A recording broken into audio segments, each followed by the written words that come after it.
Going live. Share your screen. Oh, crazy hair there.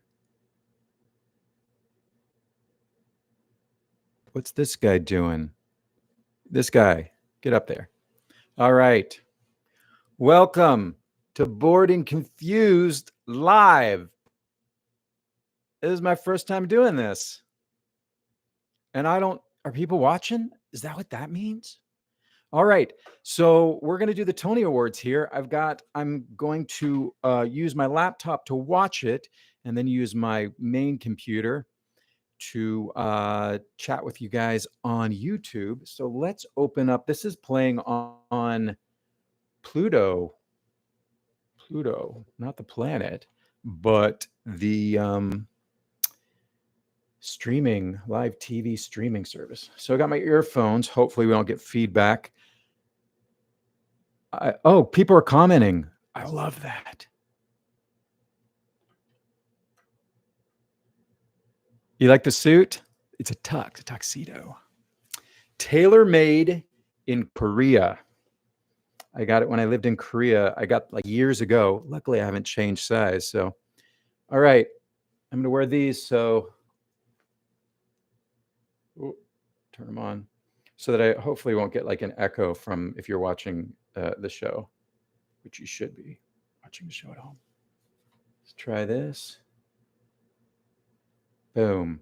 Opening act of Tony Awards preview starting in 7 minutes. Woohoo! Welcome to the foyer of my apartment. It's the hallway.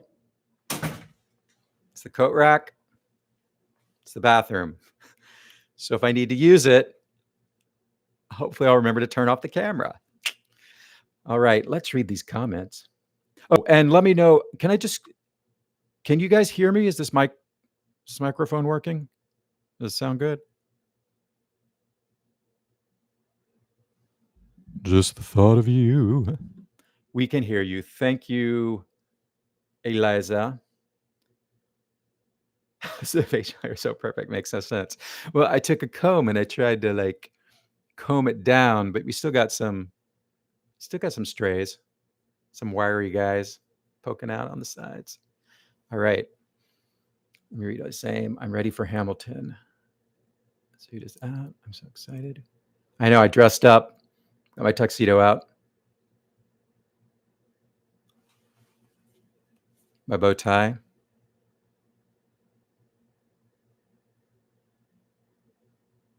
There's Hamilton live. What is that? I don't know what that is. Need to see Hamilton. Thank you, Mullen25. Thank you, Marcus, for liking my tuxedo. You can hear me. It's so perfect. I can hear you. Great. Thank you. Working. Thank you. Are you excited for Hamilton? You're asking me? Well, I didn't even know about this. So are they doing a live thing of Hamilton? Like the whole show? That's insane. Really? He does not know. No, I'm not aware. You guys know, I'm not aware of a lot of things. I like going into things being completely unaware. Oh, cool. The main cast is coming back. And are they going to broadcast the whole performance? Well, they recorded it for Disney Plus, right? It's my first impression. Hi, Eliza. It's performing a medley to celebrate their 10th anniversary of the show being on Broadway. Okay, thanks, Marcus. That's cool. Definitely got to check that out. So is that after the Tony Awards, like at 1 a.m.? So you guys, is everybody on Pluto? That's where I'm watching opening act on the Pluto website. It's under live music of all places.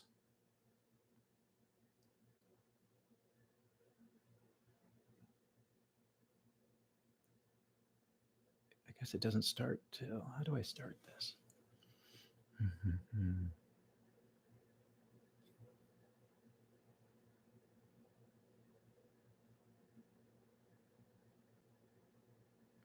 Opening act, watch live channel.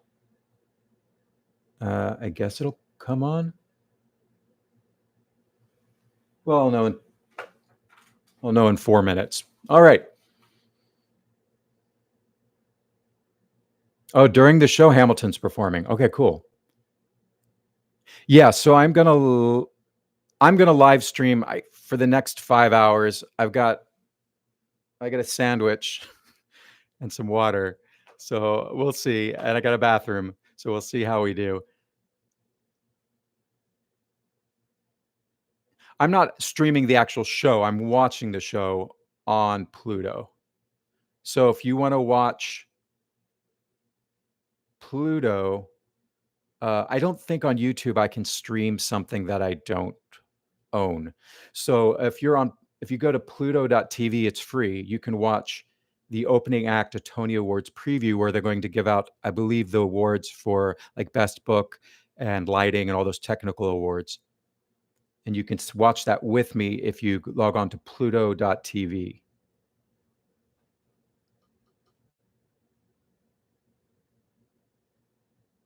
So what I did, because I don't want to pay for Paramount, they do give you a 7-day free trial. So I signed up yesterday for the 7-day free trial so that I can watch on Paramount Plus, and then I'm going to cancel my subscription and get it for free.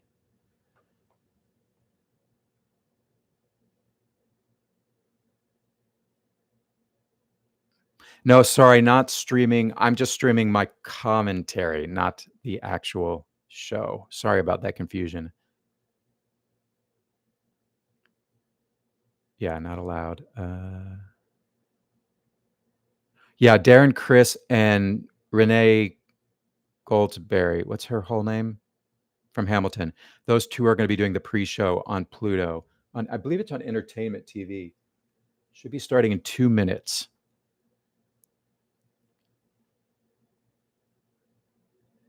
Yes, you must multitask, Ed. I am crazy multitasking right now. And it's warm. It's a little warm in here. I may have to lose this jacket. Thank you. Renee Elise Goldberry. You guys know how I love to mispronounce names. Renee Ellis Goldsberries.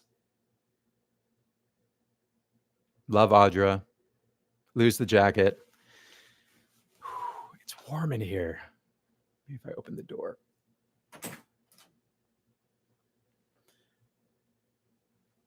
Okay, 6:39.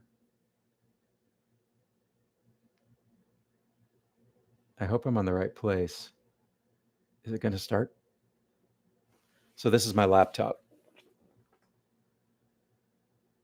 where I will be watching on Pluto.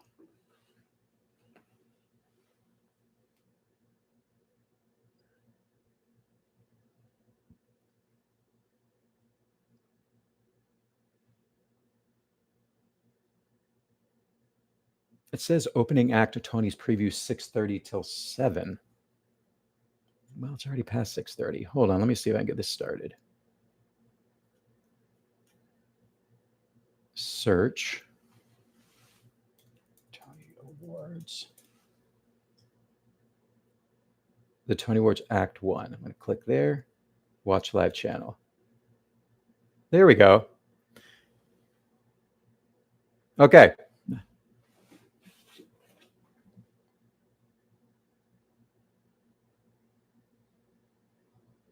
Haha.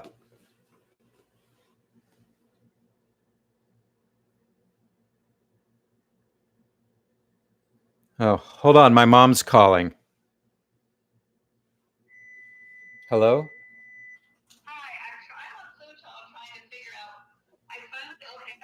To help my mom here.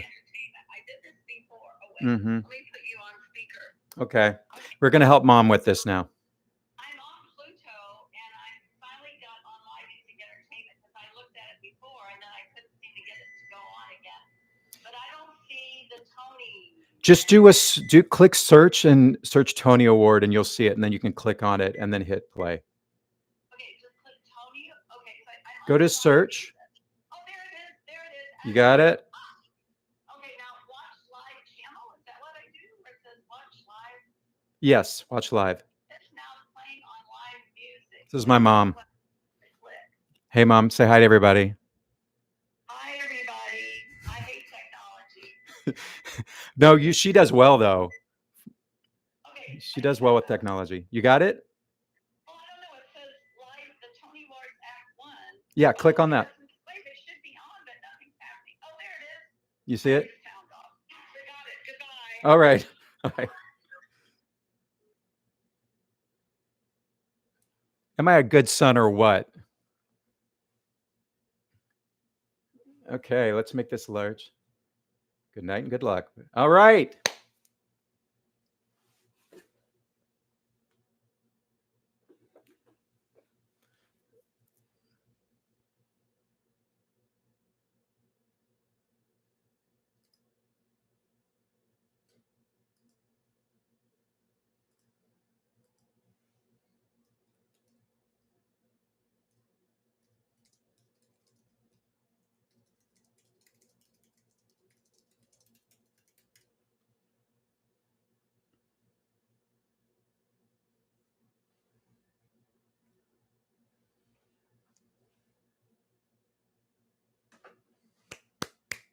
Oh, do you guys have your sheets ready?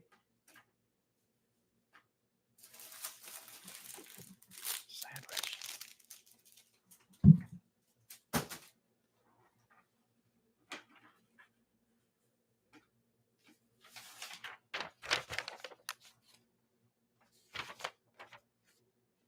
Got my selections.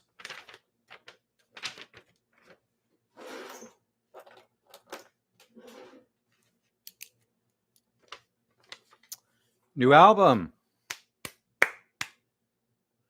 Ooh, he's Texas Shinier.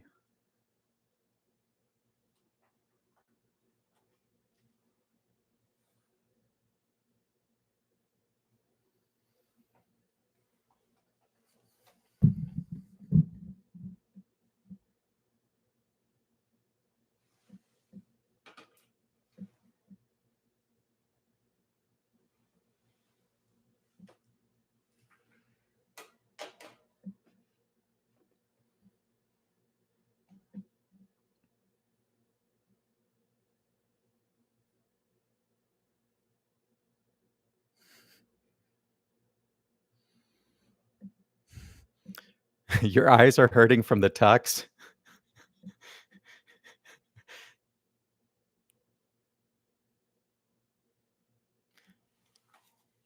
Best book.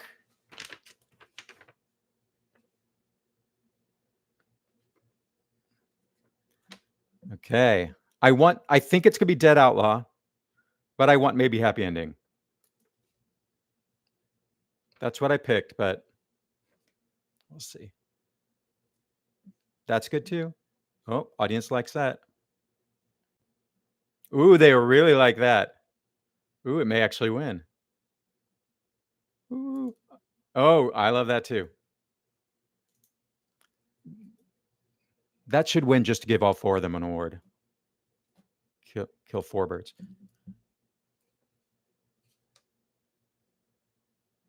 Maybe happy. You knew from his reaction. Yay. I'm happy with that. I got it wrong because I thought Dead Outlaw would get it, but I'm happy with this.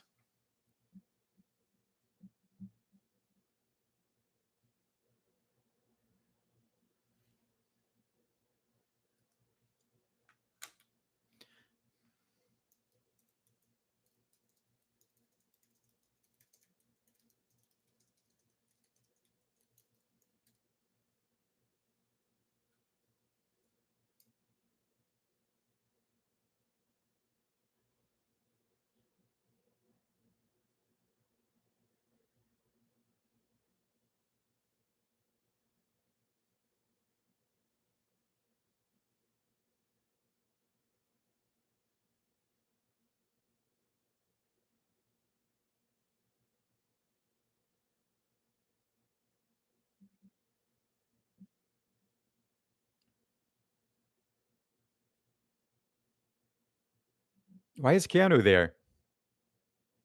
Just because he likes theater.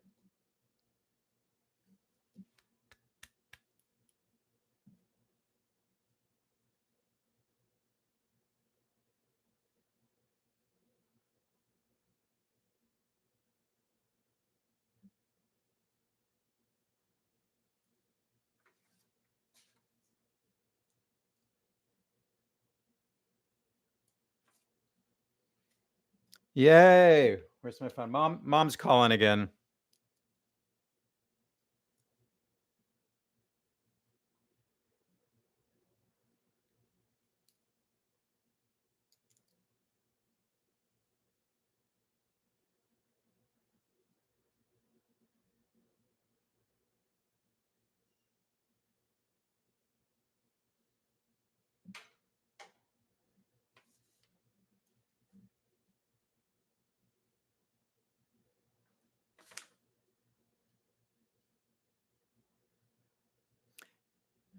Predictions, Stranger Things.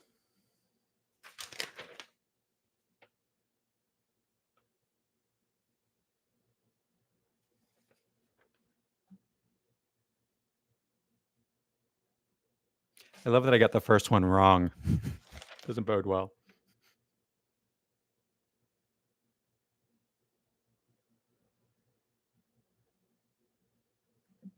Yes, saw that one.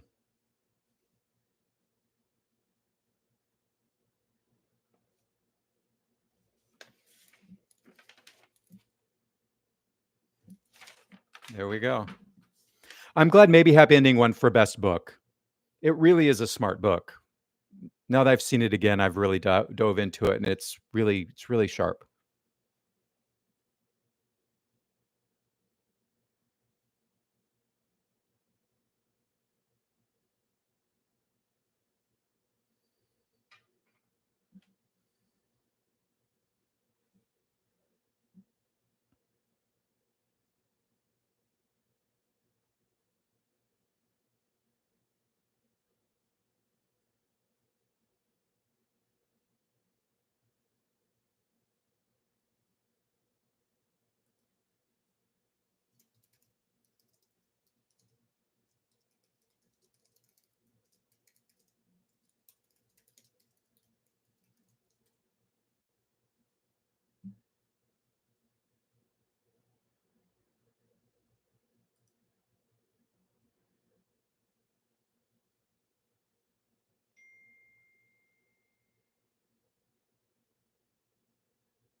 Yay.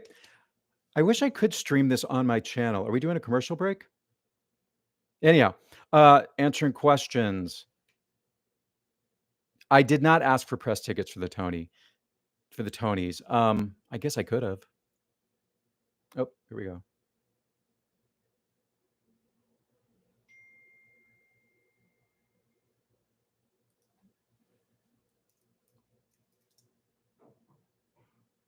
Sound design. I'm thinking it'll be Adam Fisher. But Social Club might.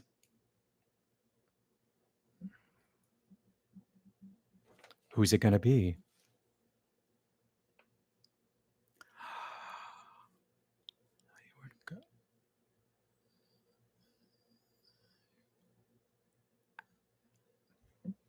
Buena Vista.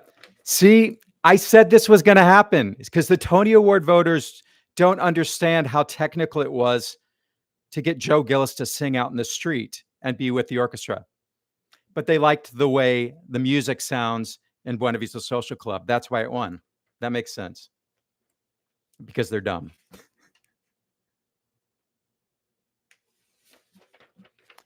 Yep.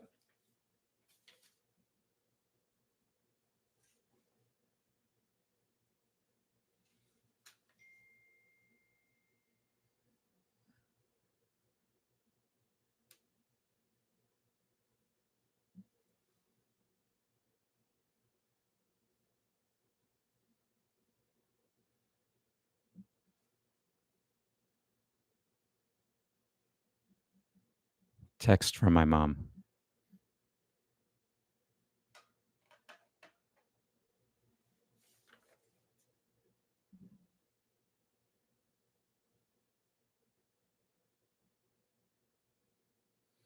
Yeah, I thought the statistics said that Buena Vista was gonna win, and it's because the voters just don't realize how hard it was to do Sunset Boulevard sound.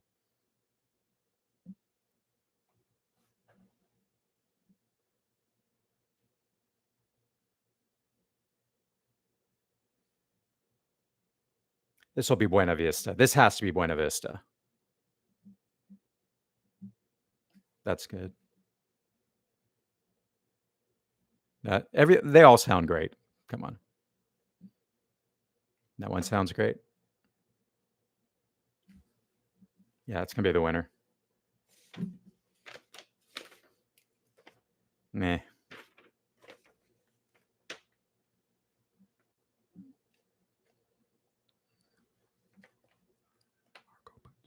Yeah. Marco Piglia. If you haven't seen this show yet, it's the orchestrations, the band. The show sounds great, which is why it won sound design. But it's really the orchestrations and the performers more than the technical sound design, although that plays a huge part.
I don't want to talk over this, so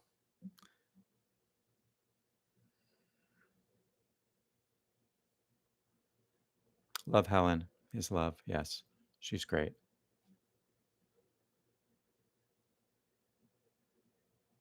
Yay. Okay, I'm gonna ask some of these questions. Do you get money if you win a Tony? No, you do not get it from the Tony committee or the Tony Awards. But as an actor, you might have a stipulation in your contract that if you win a Tony, you do get paid more.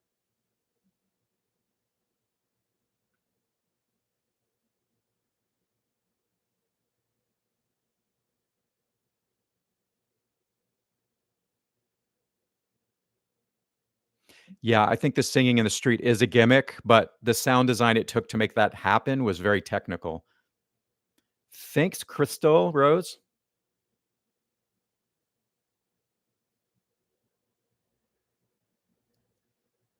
Yeah, I'm nervous for Operation Mincemeat too. They're from across the pond.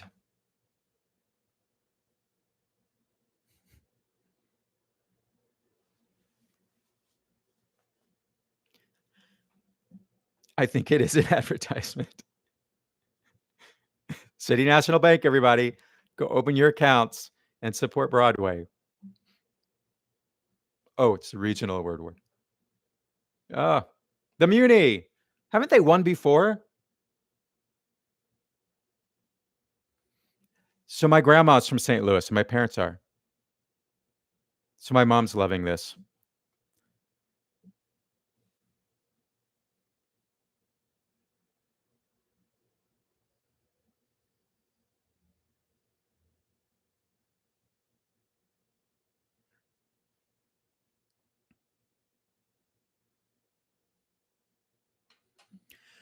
As a kid, I saw shows at the Muni when I visited my grandma.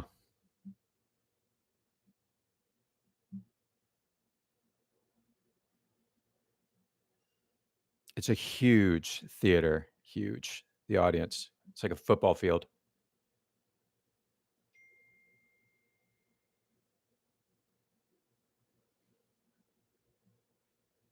I don't know if Jasmine will.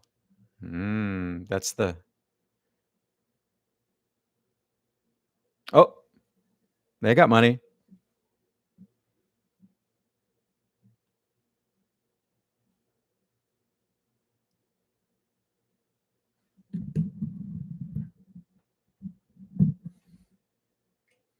What did I see at the Muni as a kid? Man from La Mancha. I remember seeing that.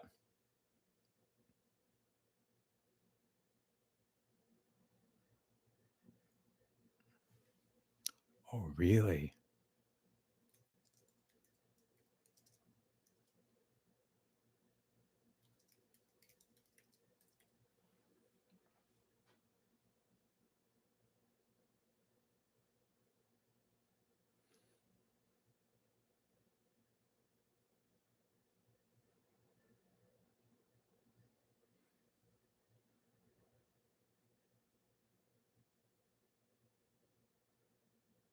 So, guys, if you want to watch the main Tony presentation, although the Tony has already started, but if you want to watch the CBS part, which because this is on Pluto, it's free.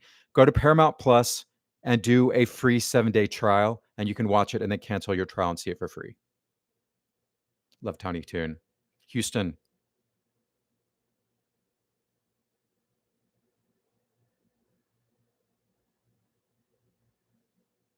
Wow, impressive.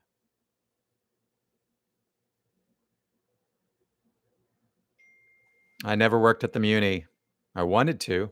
I should look at my camera.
Okay, I'll be careful not to show too much because evidently you guys who know Mickey Joe, right, over in London. And so he was evidently showing some video and some audio of the Tony Awards and he got shut down. So that's why we can't stream it. Okay, I guess we're taking a break here. So I'm really happy that maybe Happy Ending, because here's my concern about, I feel like maybe Happy Ending has a better book. And I actually think the score, I feel like Dead Outlaw has a better score. So, and I kind of, my prediction, I had those reversed, and I was looking at it today, and I was like, that doesn't really make sense because Dead Outlaw, they wrote the music first and then the book, so it makes sense why that music is so good. But the book kind of was having to shoehorn these songs into a story, whereas maybe Happy Ending, really, I don't know because I don't know the creators, but it really feels like they created the book first and then wrote the songs so that they would tell the story. So I'm glad that it won Best Book.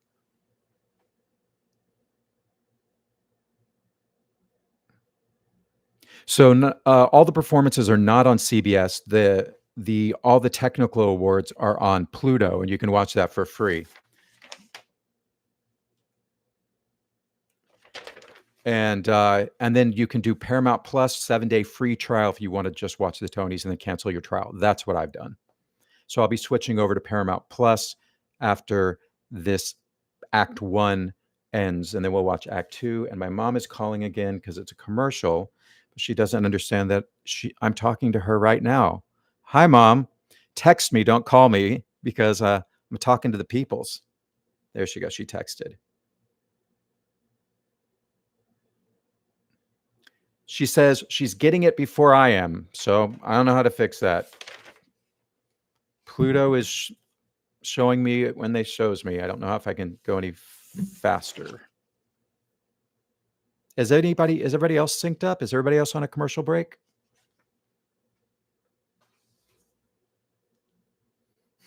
My mom keeps calling. She keeps calling.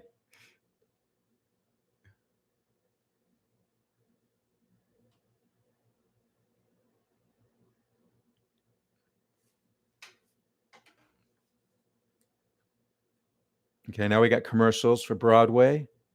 That's what the Tony Awards is, though, really. It's just a big commercial. That's why I'm excited that, you don't have to be nominated as a best musical or best play doesn't show anything, but you don't have to be nominated as best musical to present on the Tony Awards. Your producers just have to cough up the money. And those who are nominated also have to cough up the money. It's very expensive, but it's a gamble. Okay, we're back.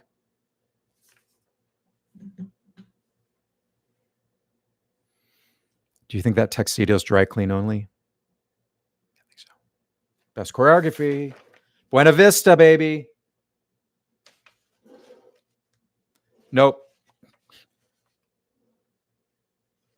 Nope.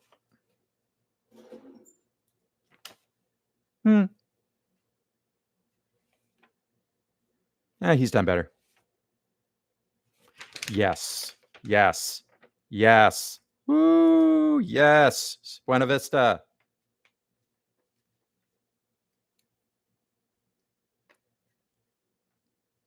Yep. Deserved. Deserved. If you guys haven't seen Buena Vista yet, the dancing is incredible. It's so good.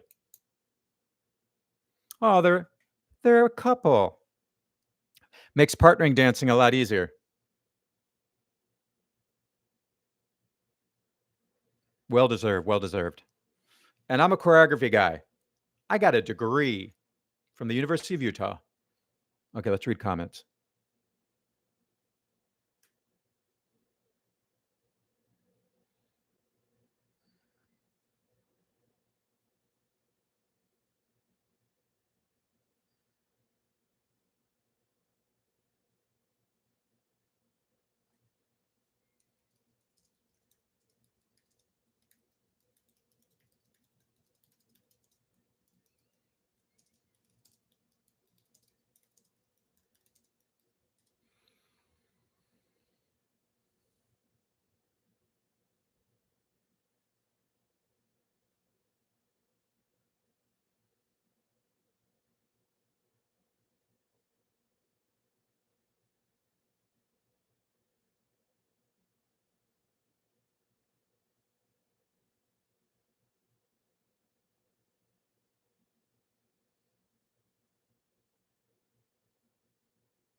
Oh, that's great.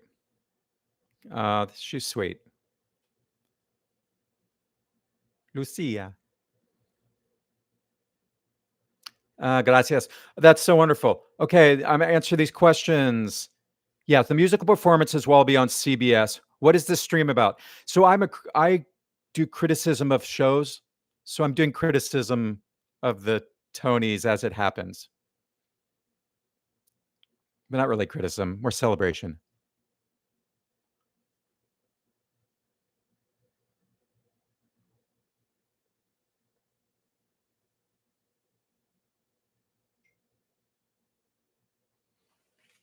Lighting design of a play. That was beautiful. Stranger Things is going to win.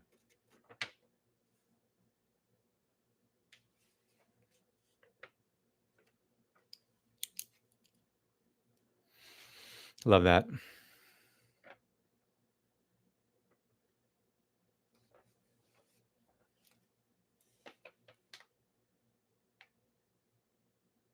Stranger Things. They're going to sweep all the technical awards.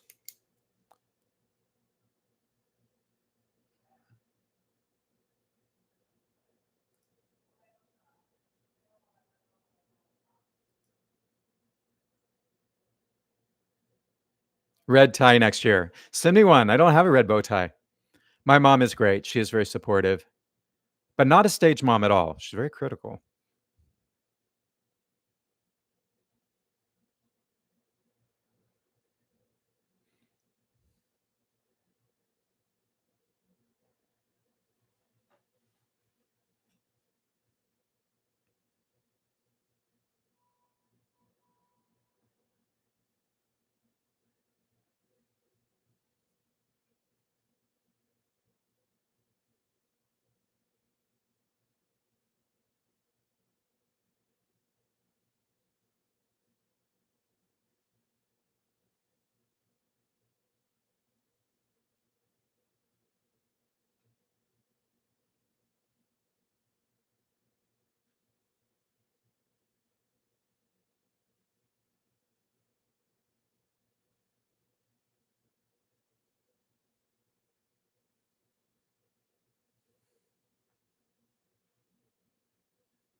Lucia.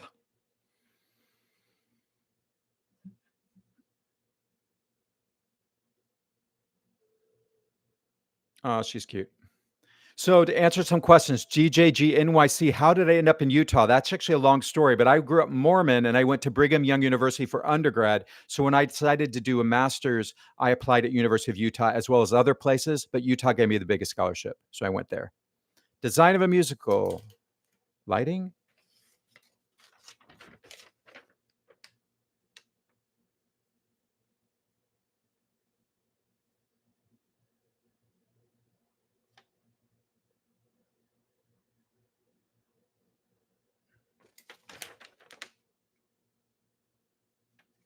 So I think it's going to be Sunset Boulevard, but happy ending would be great.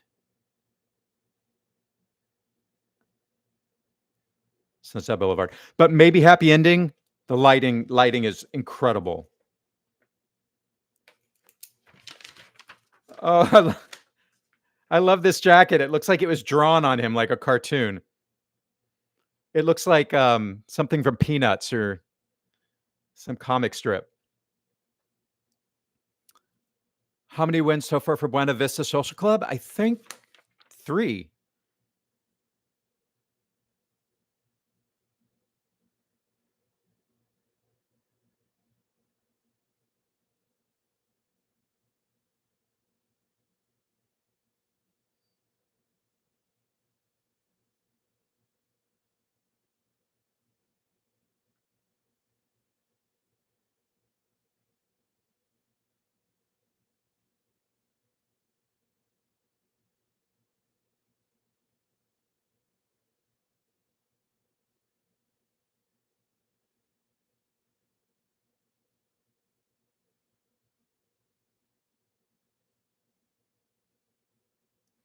He's cute.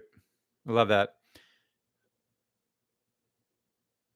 Am I having a cocktail or some champagne tonight? I don't know. I kind of did last night, so I may need to take it easy tonight.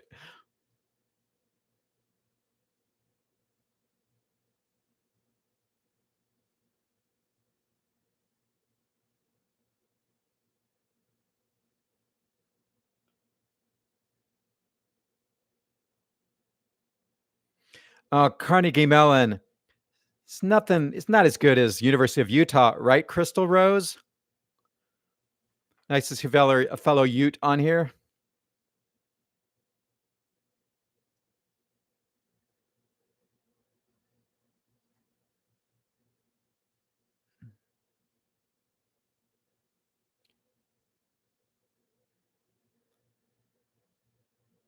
Of course. All right, Carnegie Mellon. We know you're a big deal. I know. More people will go to your school.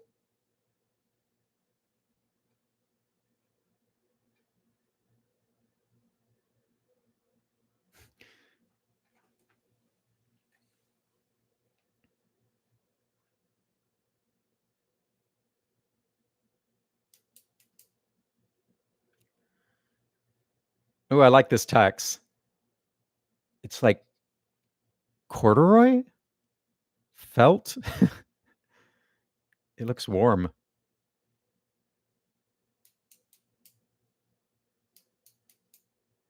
Yes, teachers. Edwin. Woo, Edwin. I don't know who Edwin is. Oh, cool. Should I talk over this? No. Let's give props to Edwin. I like that hair. Here's to you, Mr. Robinson.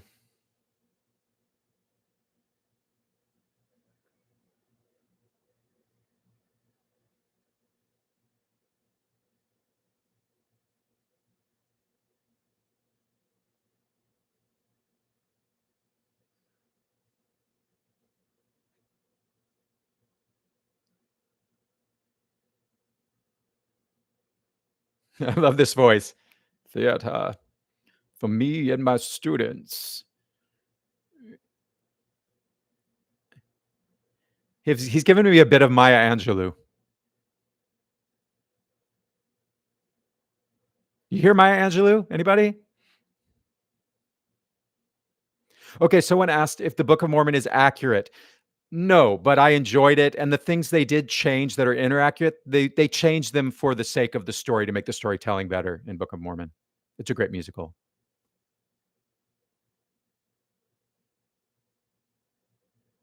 Yay, Edwin.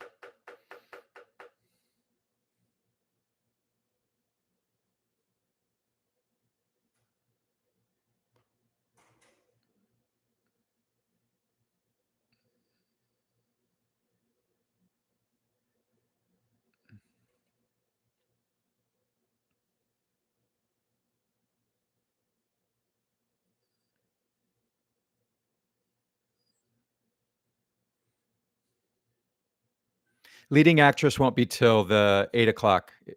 It'll be towards the end. No, maybe in the middle. I'm answering questions. That's why being random. I love this voice, Maya Angelou. I mean, I am theater. He's a character. I love this. Look at Jonathan.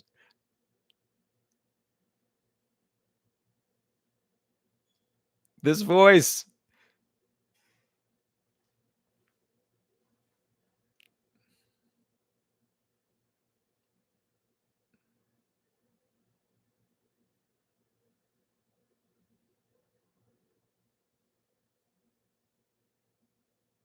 Velvet. Right, it's velvet. Felt.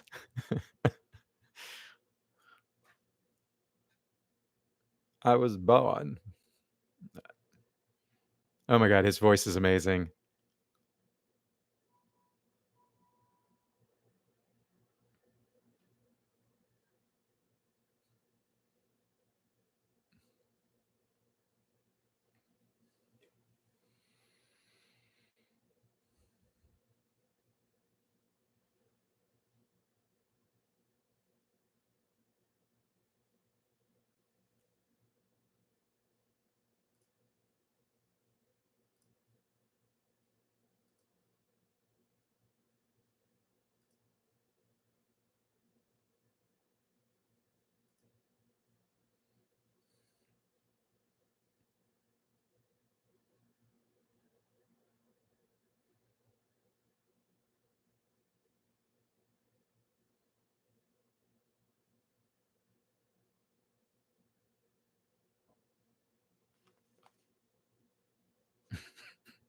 I love this guy. I bet he's an amazing teacher. He's funny. I got it, Mr. Robinson.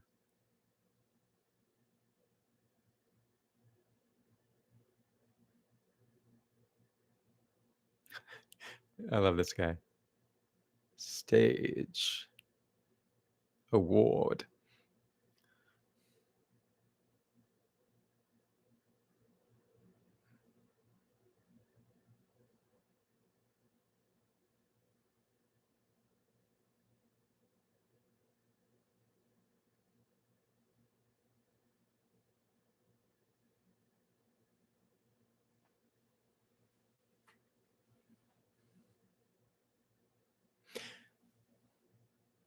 I love how comfortable he is in front of this audience. This is like such a theater guy. He's taking his time.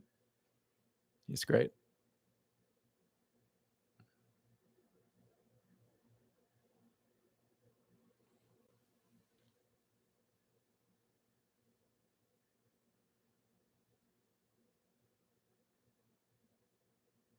Mom and dad. Yay, you're here.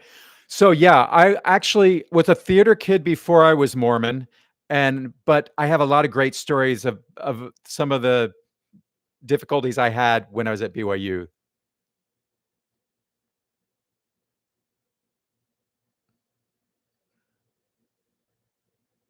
So I will do a video. I've been meaning to do some video about my time at BYU and some of the interesting stories that came out of that.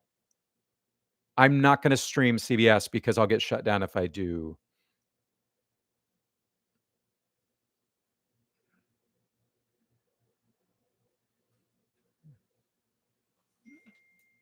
Scenic design of a play.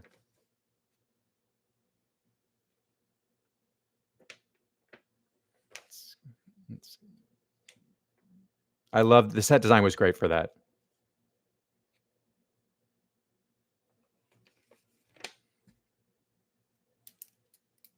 It's going to be Stranger Things. It's going to be Stranger Things. The set design was incredible. Yeah.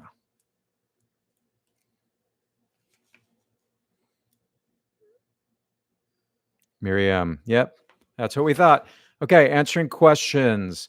The diversity of the Tony voters. I really don't know the answer to that. I'd assume mostly white just because I think once you become a Tony voter, they don't take it away. But I imagine they'd try to have more diversity into it now. But that's a good question. I would Google that. I'll Google that later and look it up. Make a note. Diversity in Tony voters. It's a good question.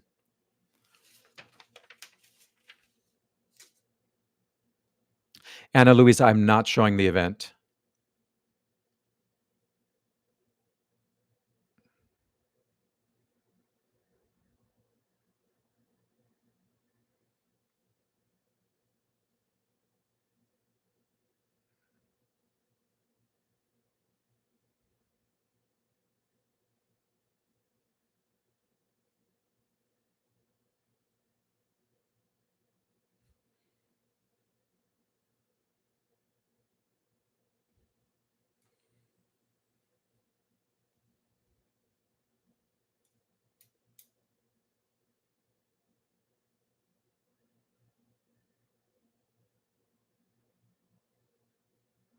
Hmm.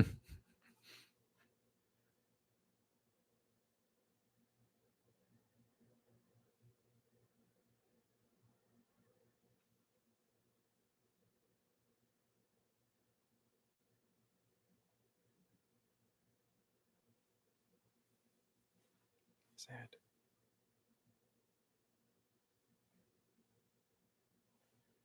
Better.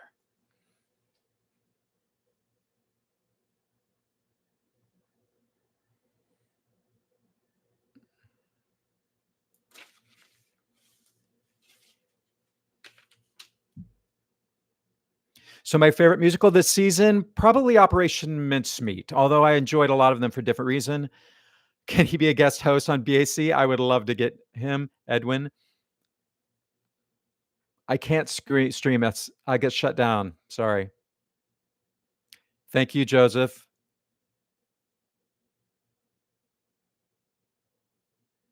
Thanks, Christy. Scenic design, musical, movie.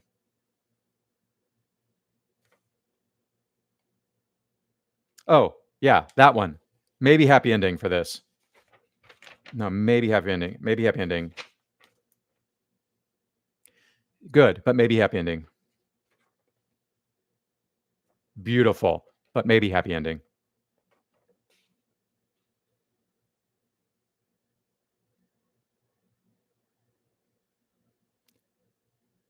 Yep, maybe happy ending.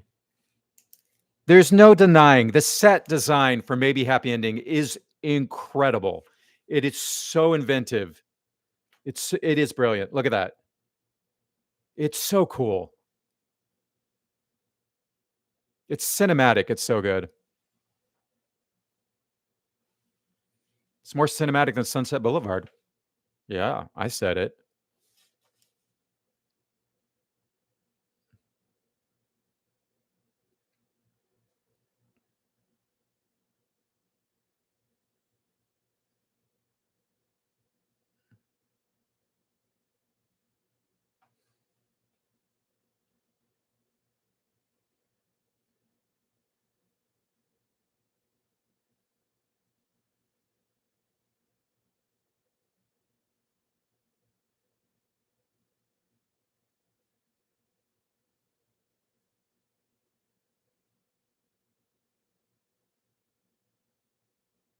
Love Michael Arden. He's so good.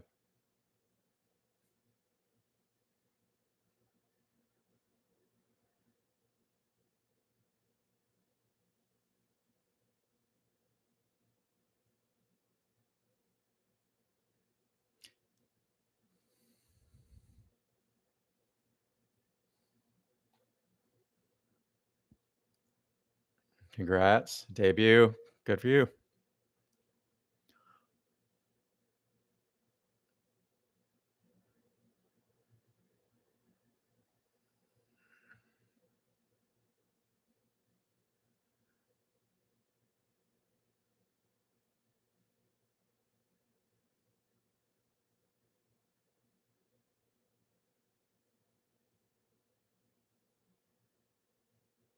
Oh, he's engaged.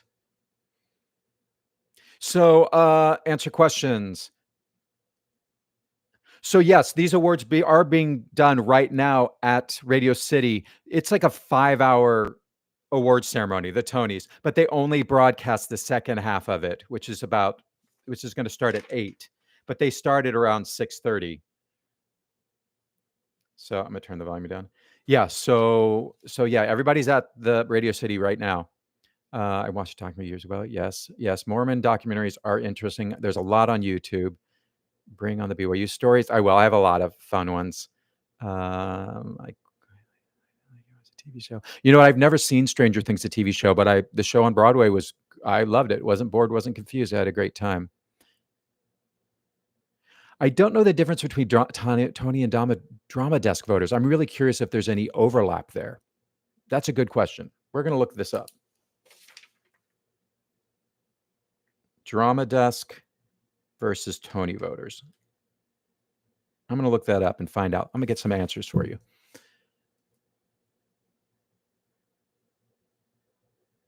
Tony, yeah, good. Good that they're diversifying the Tony pool. It won't let me set up a Paramount Plus account because you know American. Oh, that sucks.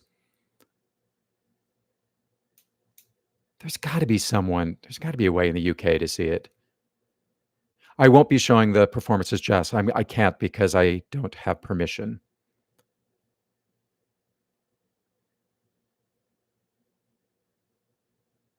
I bet you guys can find if you go on Pirate Bay, you didn't hear me say that, or maybe a slime tutorial of the Tonys. I bet you can find it after it happens and watch it later.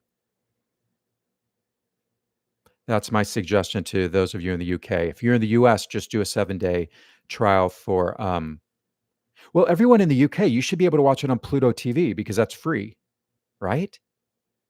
Like you don't have to give a credit card or anything. You do have to give your name and your address, but you don't have to verify it. So I think if you just made up an address, not even an address, I just had to do a zip code.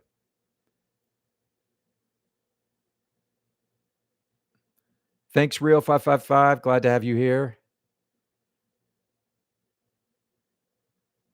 I do agree that maybe Happy Ending doesn't have the best sight lines, but I feel like maybe it just should have been in a theater that's not so wide. I blame the theater choice more than the design. Because they may have designed it for the Alliance. Is that where it premiered, at the Alliance? And then found their Broadway theater, and there's only so much you can do. The same thing happened with the Brandon Jacobs Purpose. It moved from Chicago into New York, and it didn't really fit the theater that well, so the sightlines were terrible. Okay, we're back.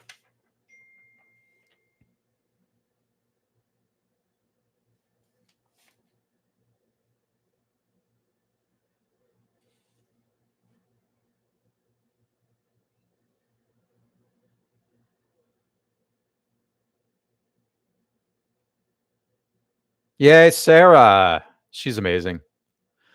Hey, Ellie from Poland. Have you seen my show Virtuoso? Go check it out. It's in Poznan.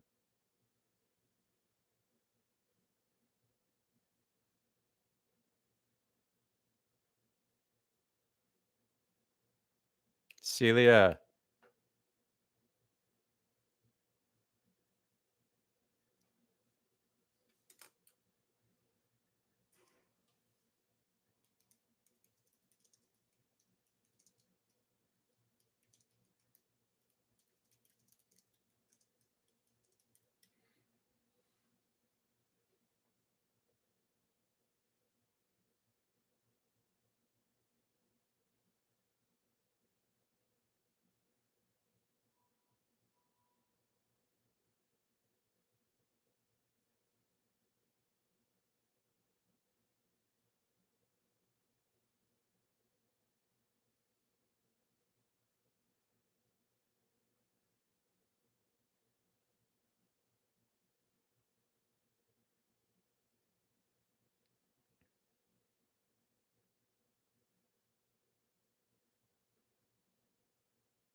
Gavin Creel.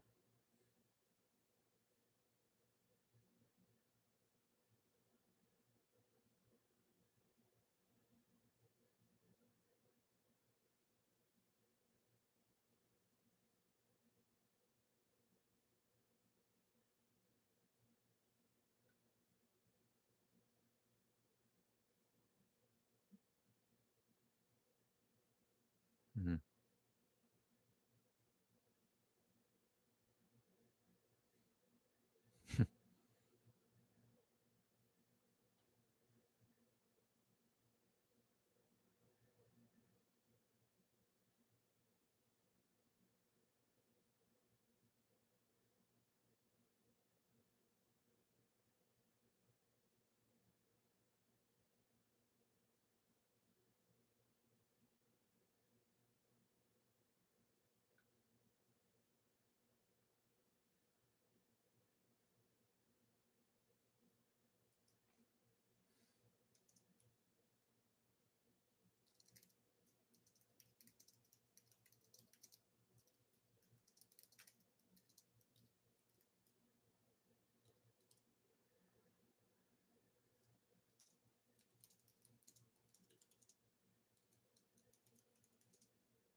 I didn't know Celia did all this. It's amazing.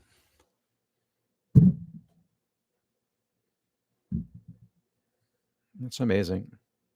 Gavin. So sad. Look how short she is. I mean, she's still short.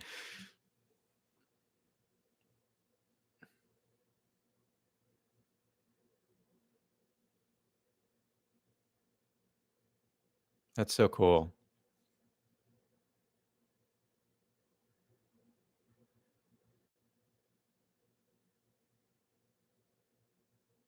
Celia's amazing.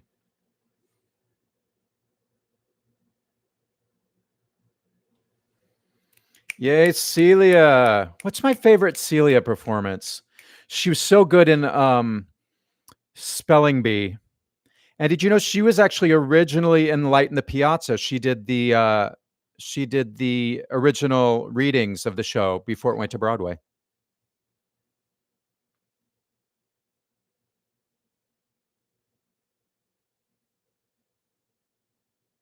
Oh, Kelly O'Hara. I love the reaction of seeing themselves on TV.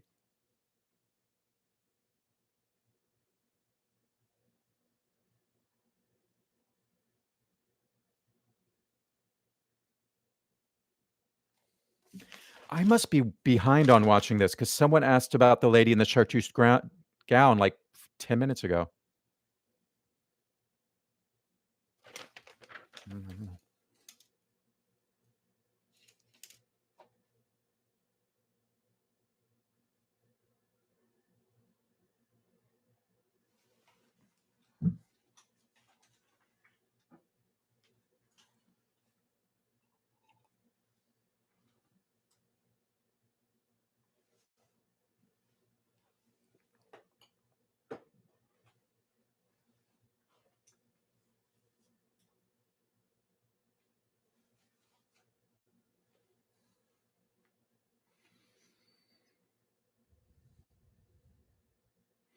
Celia was in Mockingbird? I saw. Who did I see? Not Alison Pill. Michelle Williams is who I saw in Mockingbird. She was great.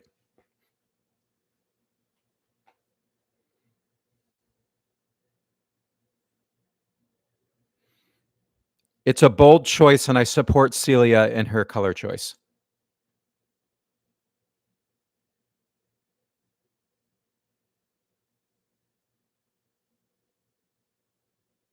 Oh,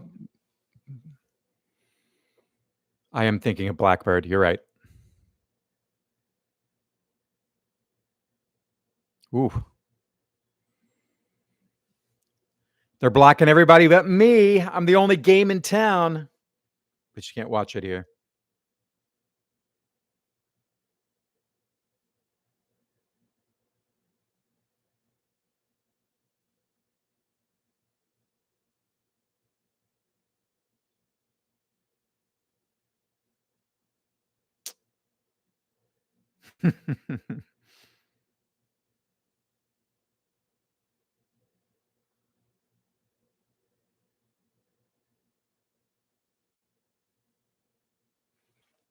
She's amazing.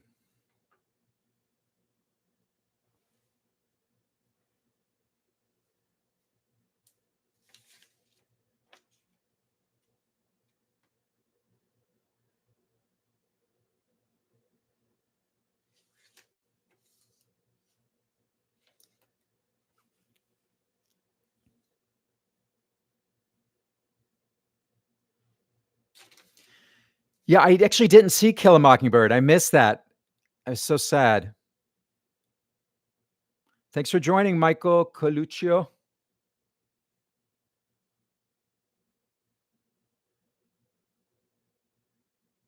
Costuming. All right. Now, this is interesting.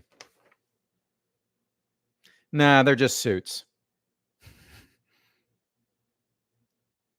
Those are cool. That was great too. I think O'Mary's going to win, but I think Brigitte should win because it's just the sheer number of costumes, and they were period costumes. Oh, Dorian Gray. What? That's a surprise. Did not have that on my radar.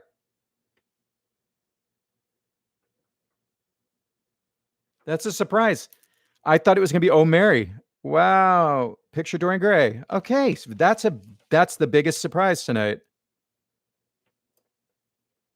Huh. All right. What do y'all think about that? What do you think? Were the costumes that cool? Okay, if you didn't like Celia's gown, what do you think of this skirt? And she's a costume designer, so she knows.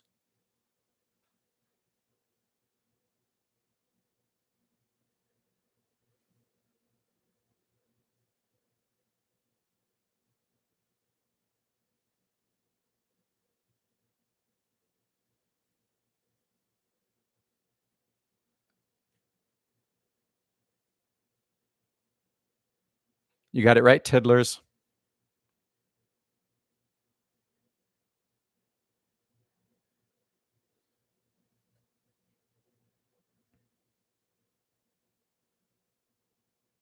Sarah Snook.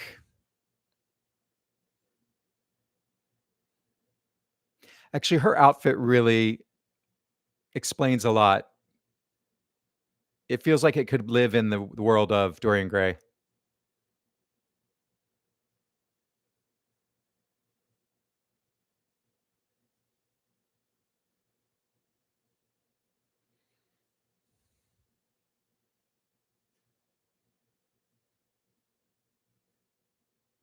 Ooh, I can't wait to see Cola Scola.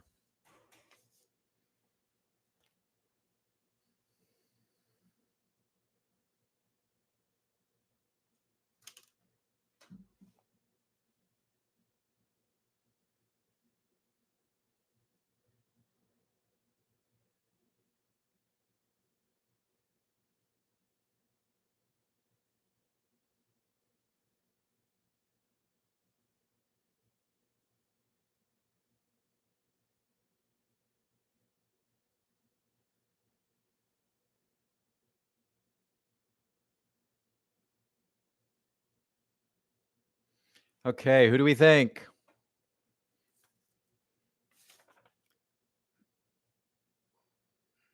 I don't get the nomination for Maybe Happy Ending. It's one costume.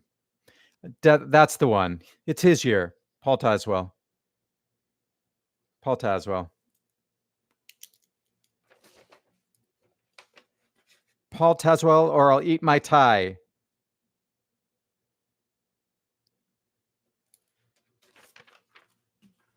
Yeah.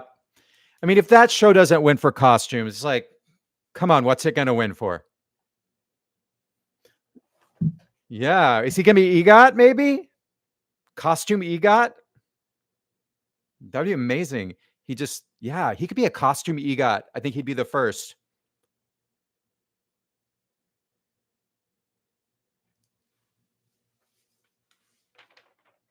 Oh, I want to see, what is Paul wearing?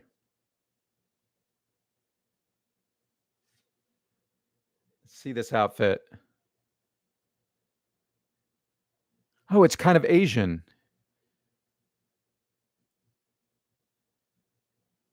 Reminds me of like a monk outfit mixed with a tux.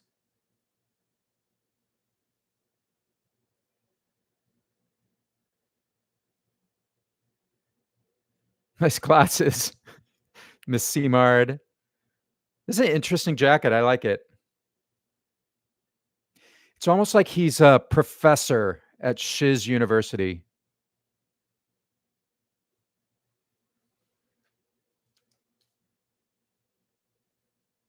Grammy costumes. Yeah, I guess.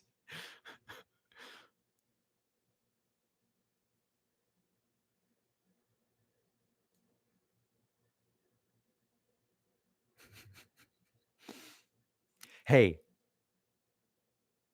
if anyone can win a Grammy for costumes, it is Paul Tazwell. Just saying. Hey, maybe he'll drop a single about making costumes and win a Grammy.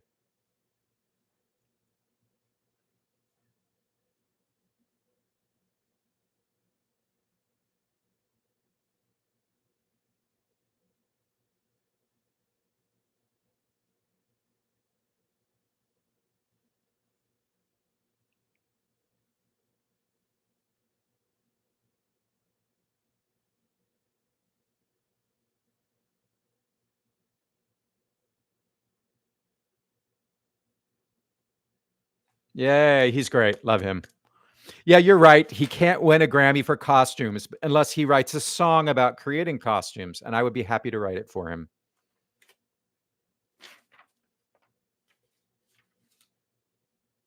Who is it this year? Who's the Lifetime Achievement? Andre de Shields?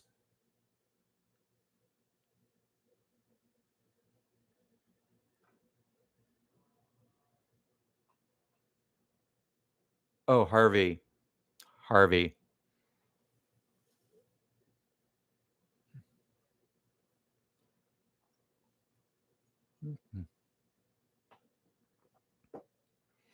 That's why this isn't on CBS.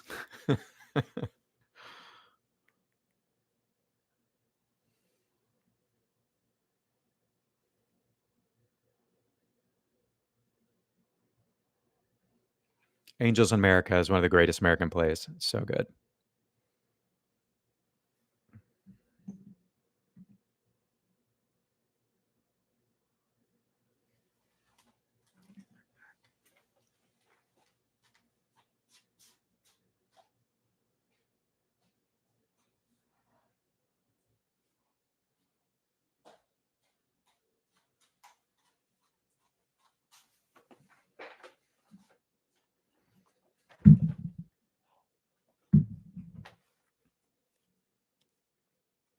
Mm.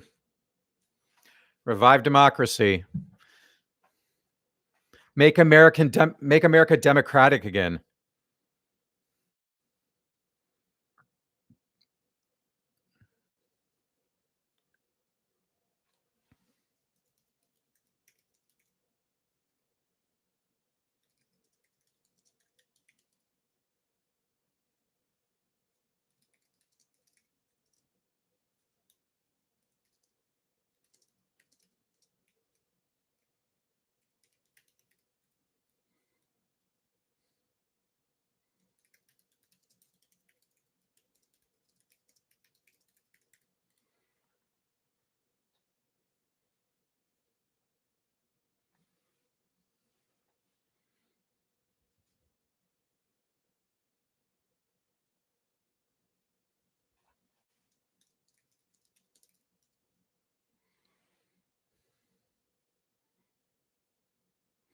I saw the revival of Torch Song Trilogy with Michael Urie. It was excellent.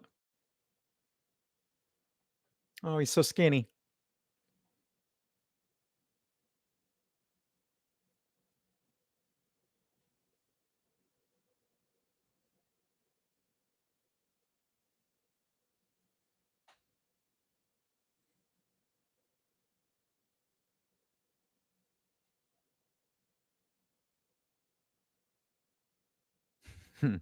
Love Harvey.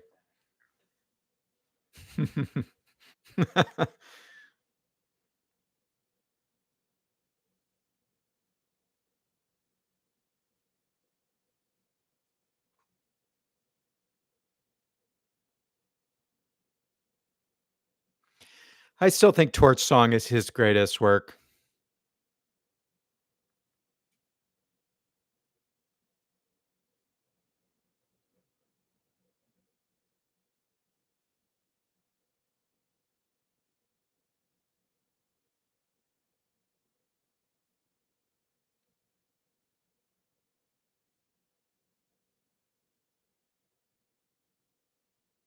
And of course, I saw him as Edna in Hairspray, and who else could make you forget Divine but Harvey Fierstein? He was so good. He'll always be Edna to me now.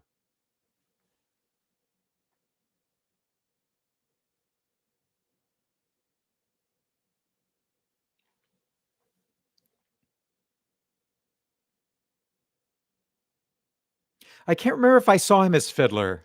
I remember it was Rosie O'Donnell, and I must have seen it. Yeah, they were because he replaced Alfred Molina, I believe, and Jessica Hecht, who I love. Jessica Hecht. Where's Jessica? Have we seen her yet? Oh, he's getting skinnier. What's going on?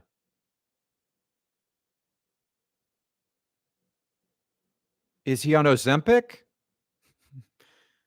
Oh, love Harvey. Oh, he's so touched. I love this. It's making me cry. They love him so much.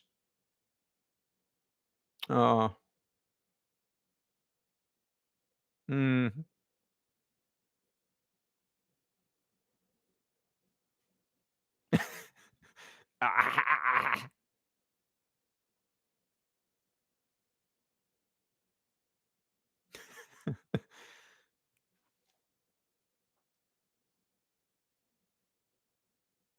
Yeah.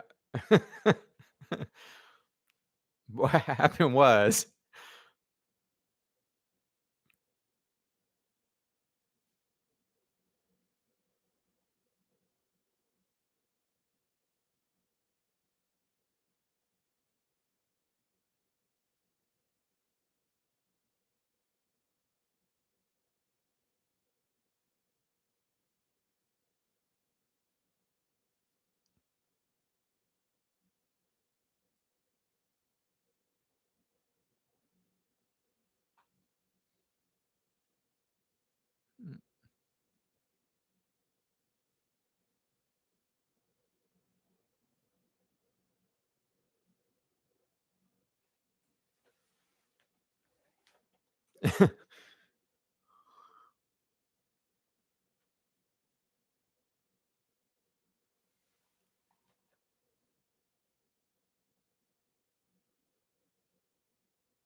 He's so inspirational to me.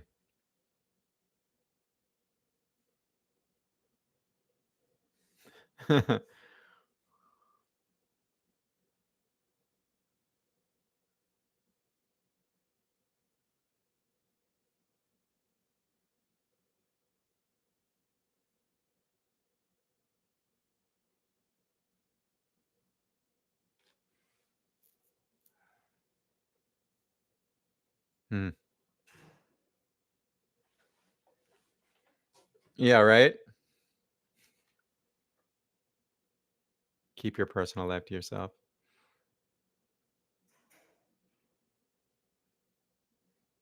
Hmm.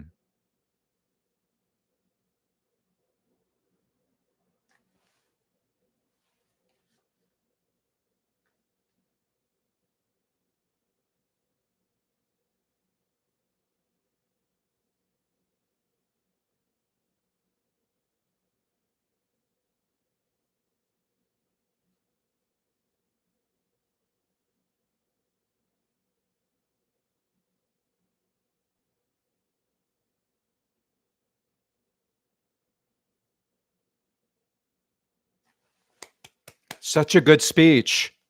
That's why he's a great writer performer.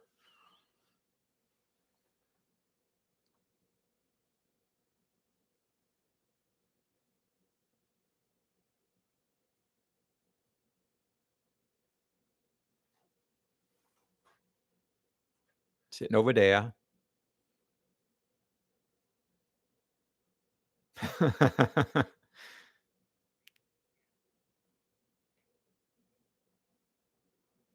Aw, that's so sweet.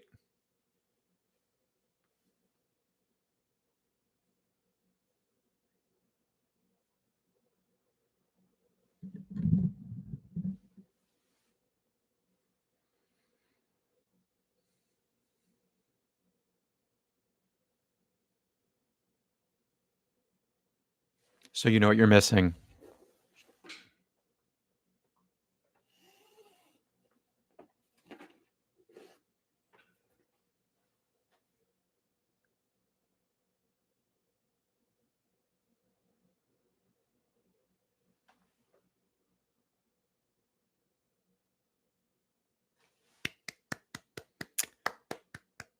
Oh, I love Harvey Firestein. How can you not love this man? So heartfelt, beautiful speech. I will hopefully that'll be on YouTube. I want to listen to that again. And I want to hear the Harvey Firestein stories anytime. I think he looks all right. His collar was too big for him. He's lost so much weight. Oh, score. Okay. So I think maybe Happy Ending was going to win, but I think Dead Outlaw should win. So I picked maybe Happy Ending, but it may flip. Let's see.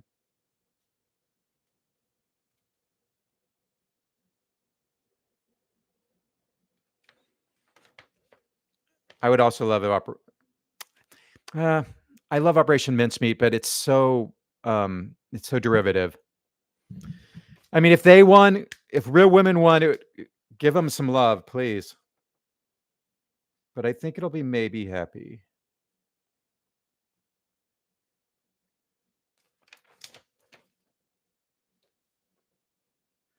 Maybe Happy Ending. It's really well written, but I feel like Dead Outlaw is more interesting. It's more unusual of a musical theater score. So they get to accept another award, these guys. Welcome back. They already gave their speeches. What are they going to do now? Thanks again.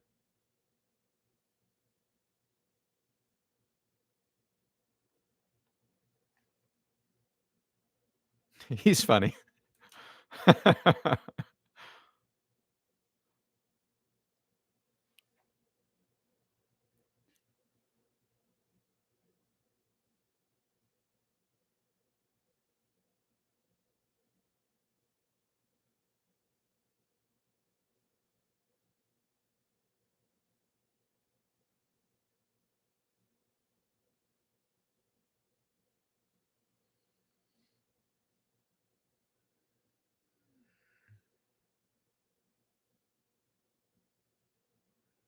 Which is beautiful. The turntable, so cool.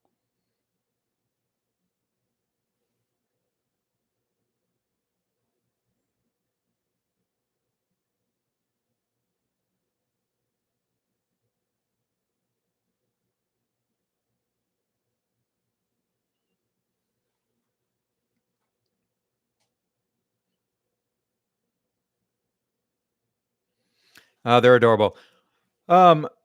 Especially Hugh Park. Hugh Park's gonna have not gonna be single too long, I don't think.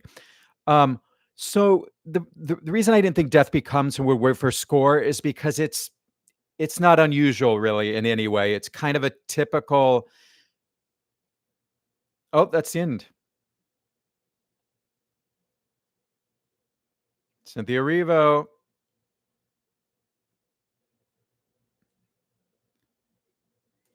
Okay, 5 minutes. We get switch over to Paramount. Paramount Plus. Okay, yes. So someone asked about the reason I don't think Death Becomes Her, even though I think the score is very effective. It's written in a kind of a style of music that we're really used to hearing, especially for movies that are being adapted to musicals. It's just kind of this contemporary musical theater and traditional musical theater sound. Whereas Dead Outlaw, just I don't know another musical that sounds like Dead Outlaw. And maybe Happy Ending, with all of its jazz influence, it really has its own sound that really sets it apart from a lot of other musicals. Now, I don't love the score for Maybe Happy Ending because it really has a lot of ballads, and it's kind of there's all these jazz classics that we know, so it never really lives up to like Nat King Cole recordings. It's set kind of an impossible job for itself, and the show is kind of a smaller, softer, lighter show, and I like a more aggressive, meatier, muscular score. So that's why I really preferred Dead Outlaw. But the craft of Maybe Happy Ending, both in the book writing, especially in the book writing, and also in the score, the craft is great. It's really the lyrics, the music, it's really well done. So I think any of those that were nominated could have won that, and I'd be happy.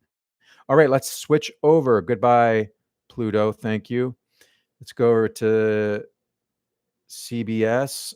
Let's refresh this. It says watch trailer. CBS presents this. That's clips. I'm going to click Tony Awards. Don't miss on your favorite. Okay. No Rakuten. I don't want Rakuten. Go with Rakuten. Got it. CBS. Watch trailer. I guess I have to wait a few minutes. Okay, guys, that was fun. What were the surprises there? Maybe Happy Ending is really sweeping up. I think we know who's going to win Best Musical. Yeah, I got Best Book wrong. What else did I get wrong? I got costumes wrong too for a play.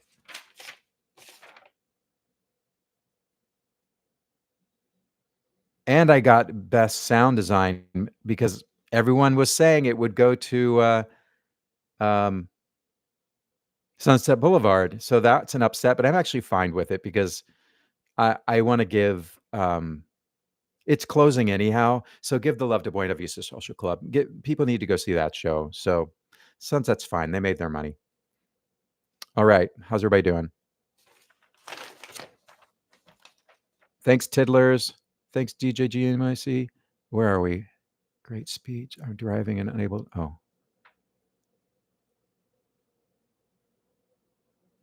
Sorry, George went in Hairspray. I'm really curious how he was. Jessica Hecht. I hope she wins Eureka as well. She's my pick. I want to hear the Harvey for it. All right, I already read these.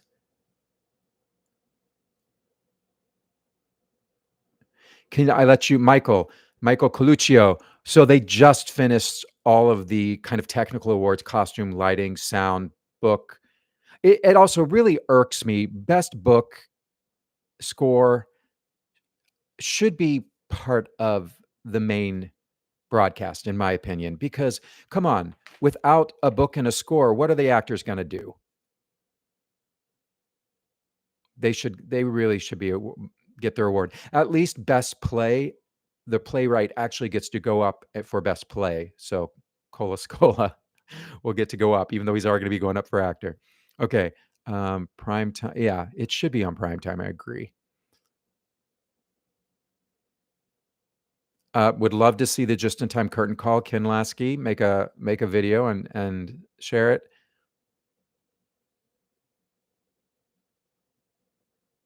I know it's not looking good for Dead Outlaw, and their grosses haven't been good either. So I hope that their performance is really going to excite people and sell some tickets. Interesting story. I didn't give Dead Outlaw a rave. I kind of gave it kind of a medium review, and the production actually reached out to me and said, "You need to see this again." So if I want to go see it again, probably can get press tickets this time. The irony is, I asked for press tickets and didn't get them, so I had to buy a ticket and sit in the balcony. And I think that's why they're like, "Well, you should see it again because it's a very intimate show." And I sat in the balcony. But if you don't give me press tickets, I'm not going to spend $200 to sit in the orchestra. So that's on you, press reps. Hey, Canada. Poor Dead Outlaw. I know. Thanks. Hey, thanks everybody who's watching this. I really appreciate it. I know Boop is struggling. Maybe Jasmine can grab it so they get some love. I thought Boop would get choreo. The thing about Boop for choreo is it's good, but Jerry Mitchell's been so much better in other shows. So that's for that. And if you haven't seen Buena Vista, the choreography is excellent. So I didn't see how anyone could hold a candle to that. So how's a chance? Do you have live TV section of Paramount? That's what I'm about to do. It's 8:00, but why is it not starting? I saw Old Friends last night. It was awesome. Great. I upset for actors musical. Let's see, Jasmine. Hamilton. Should have put all of those into the main awards. Why is it? Yeah, I know. I think it all should be, but if they included it in the main awards, then they would go on for like 4 hours. And I don't think CBS wants to host a show for that long, especially not the Tonys. It's not like the Oscars. Yes, I saw the new version of Othello. Or you mean the revival of Othello? You can watch my review on my YouTube channel.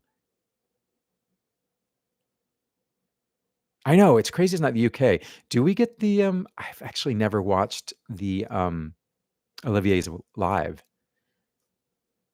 I can't show a video of the show. I might show my laptop screen every so often, but if I show it too much, they'll cancel me.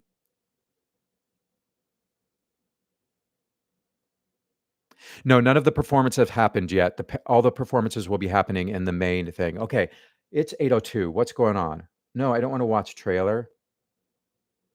I want to watch the show.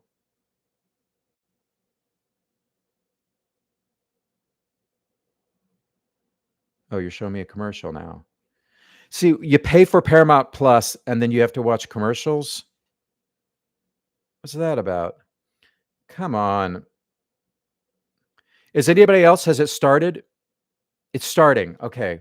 Why is it not? Come on. Showing me a stupid commercial. I don't care about Safe Light.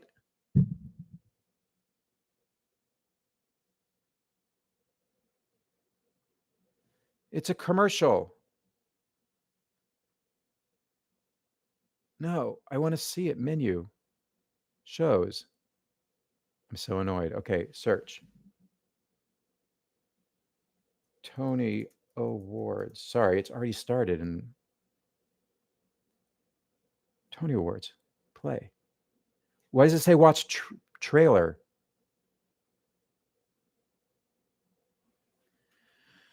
I'm annoyed with Paramount Plus. This is why I'm canceling my subscription.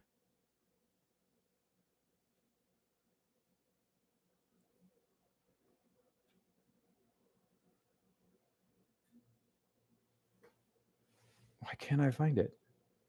Sorry, guys. CBS.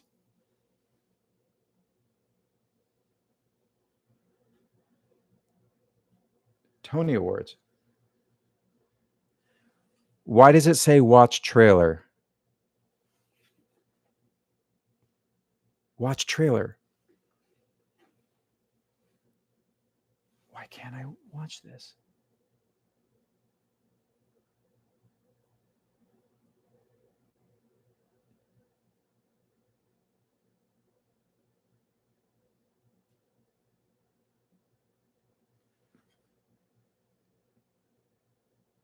How to watch the Tony Awards. You can watch the Semi Tony Awards live on Paramount Plus. Yeah, I'm trying to watch it.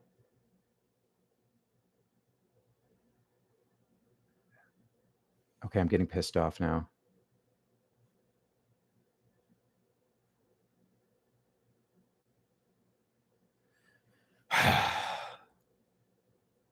CBS. Why is this not working for me? I watched the trailer first and then nothing happened. It said, "What do you want to watch it again?" Guys, I'm about to be really annoyed with this.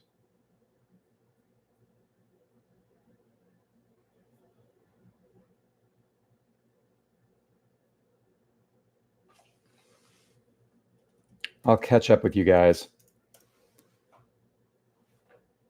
18 results, Tony Awards. There she is, Cynthia.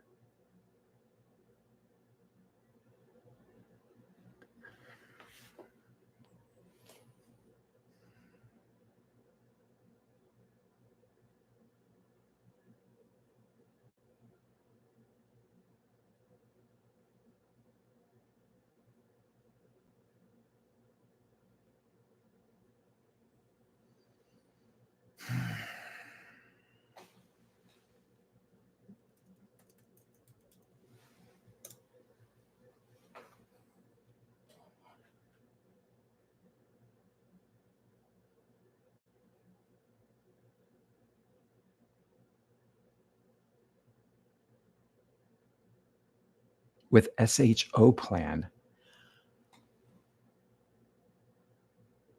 Oh, I have to get what?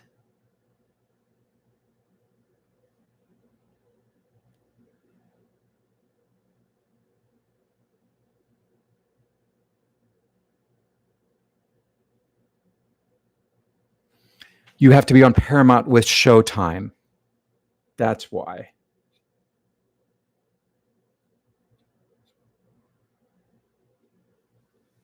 I've switched your plan. Okay, let's try now. Shows.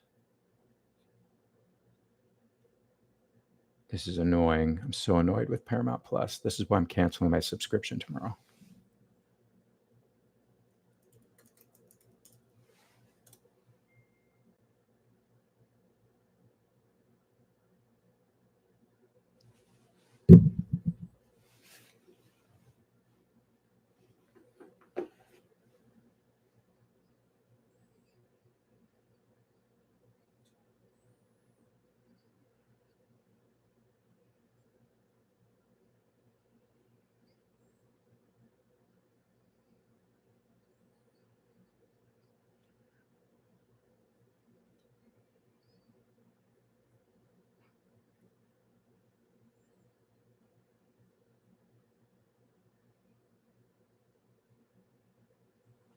Adam Lambert.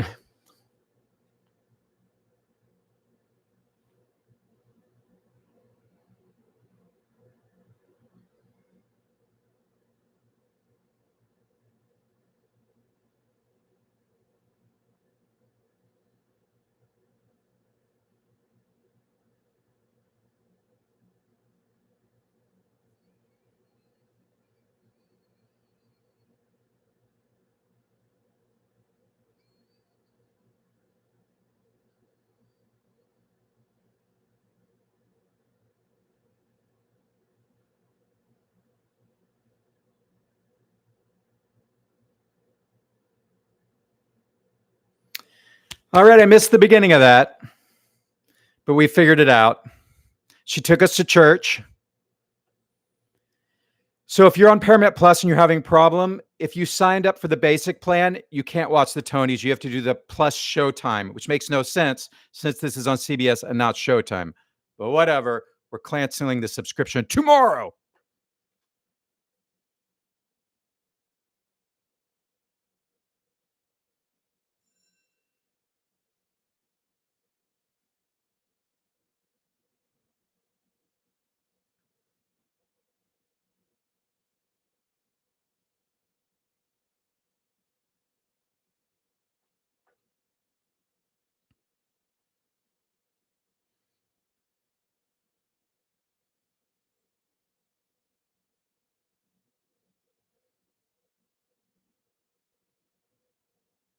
Hmm.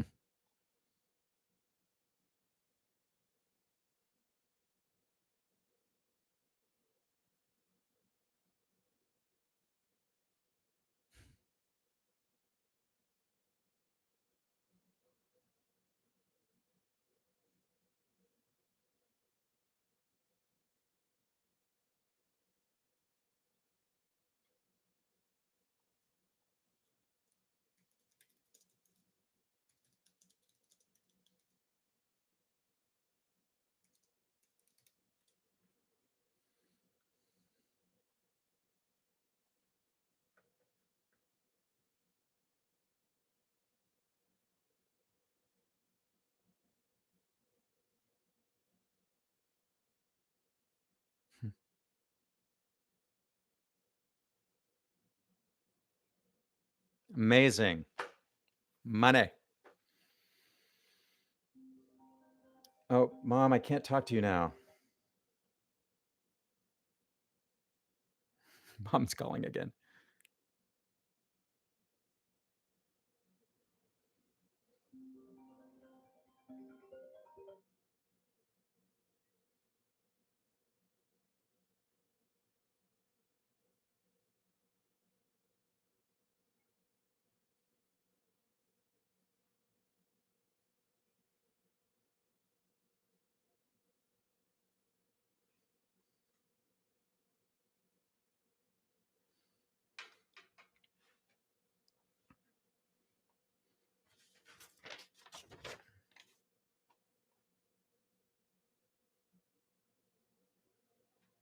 Keanu.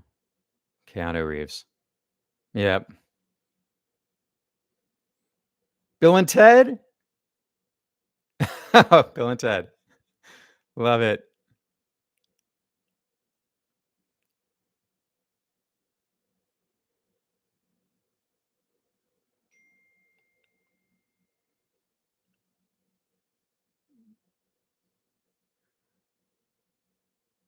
Godot.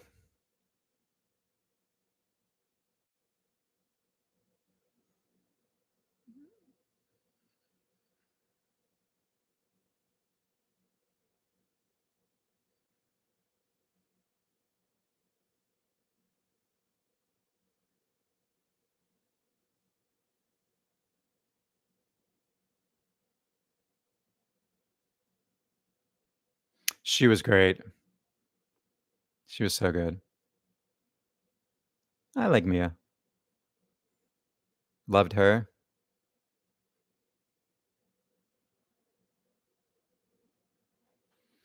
Not a lead role though. Sarah Snook's to lose. Yeah, she gonna win. Leading role in a play. Technical difficulties. Okay, take your time, Keanu. His voice sounds a little tired. Maybe he's been rehearsing too much. Boy, the amount of time it took for him to open that envelope. Come on, presenters, we got to move this along.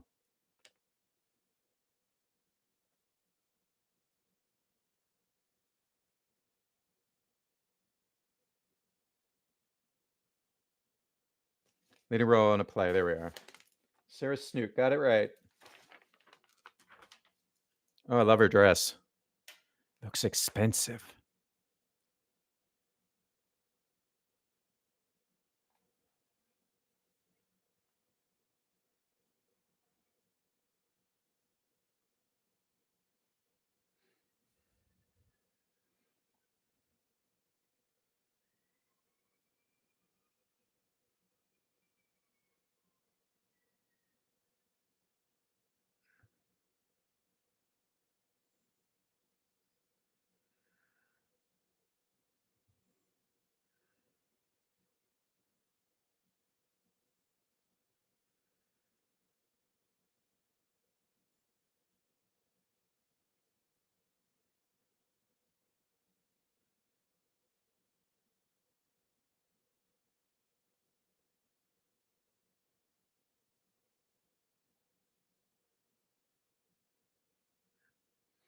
Yay. She is. It's one of the plays. I saw it once, but I would like to go see it again because I saw it in standing room, and it's standing room are not good seats for that show.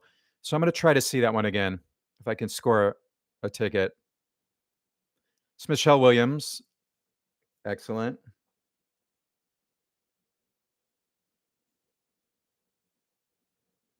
Oh, is this the first performance?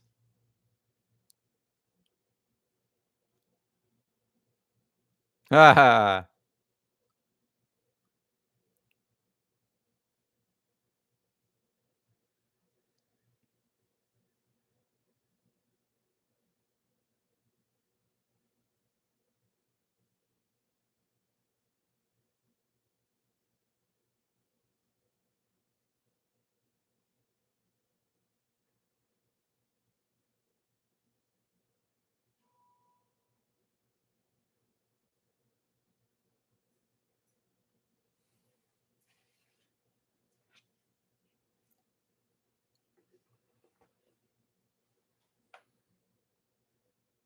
oh, I know her.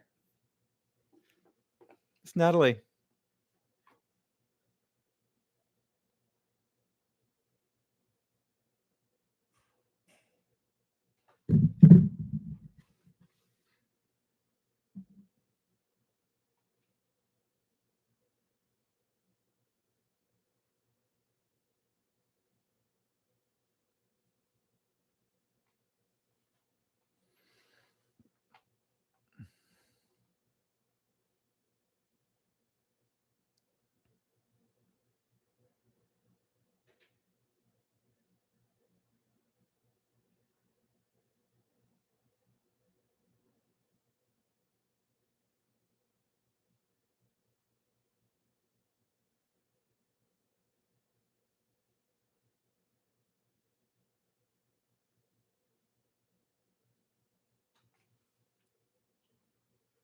It's true. Splash. So stupid.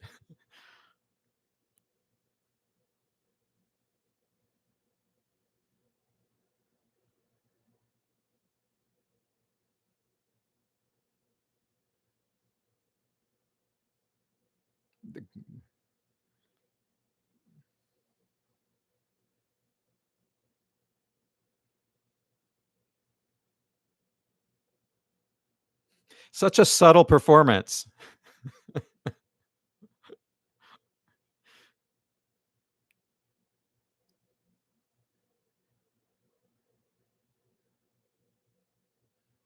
I believe that's a body double back there.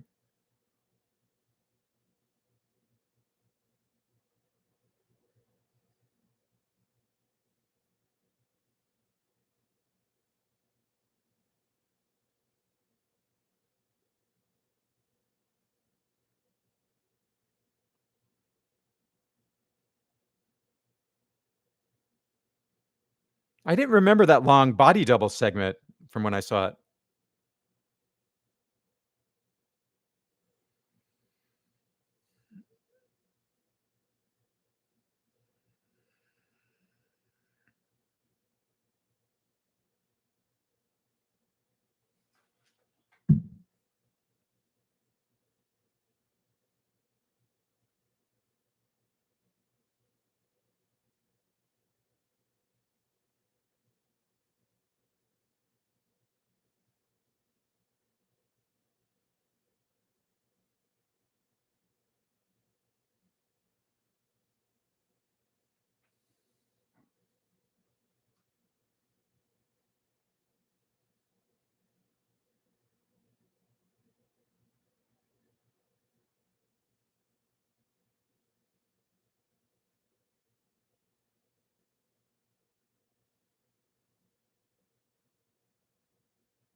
Sounds great.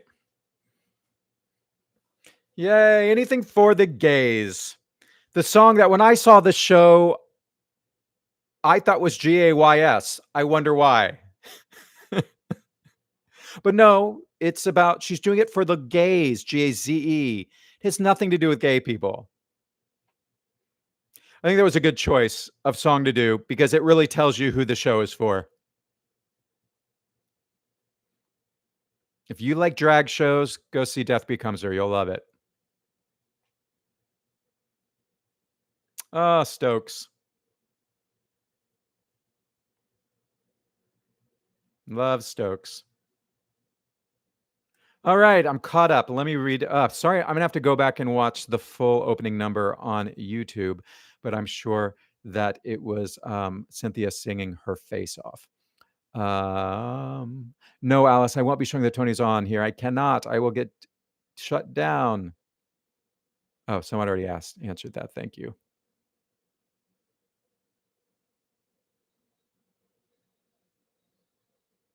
Oh, so great opening number. Let me go through these. If anyone live stream, I know everyone's just trying to find out how to watch this.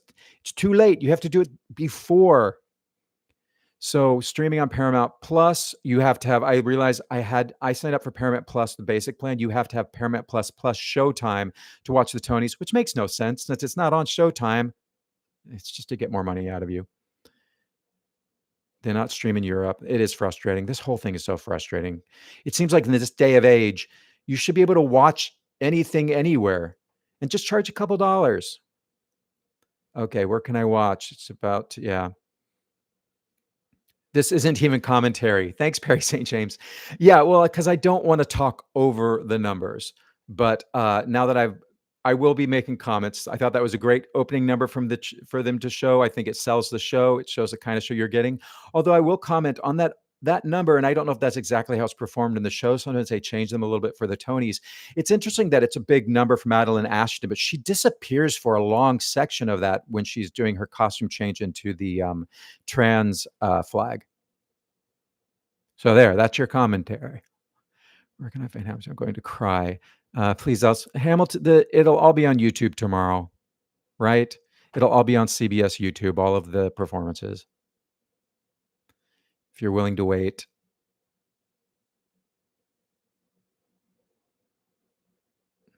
No, I'm not streaming the awards because I'm not allowed to because I don't have the rights to it. Sorry.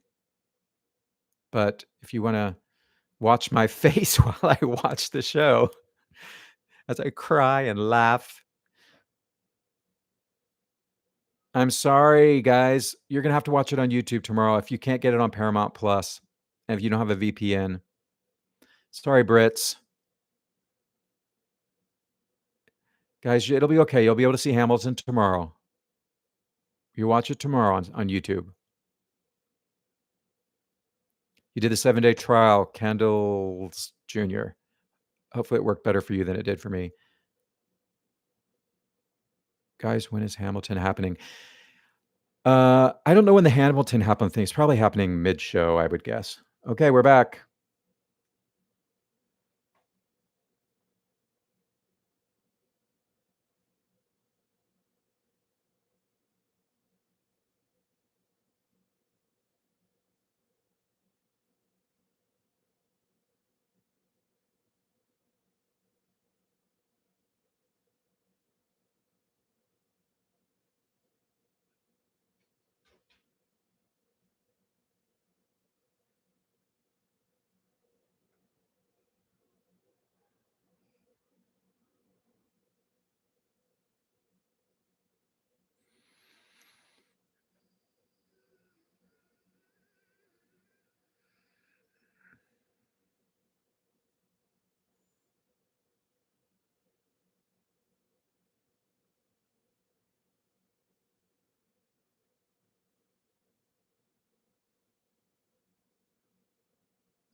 All right. Bringing these. They just need to make people walk faster on stage. That would make the show probably 20 minutes shorter. They just saunter on.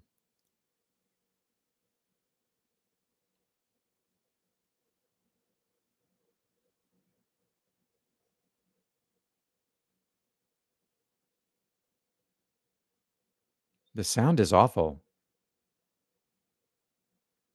You hear all that feedback?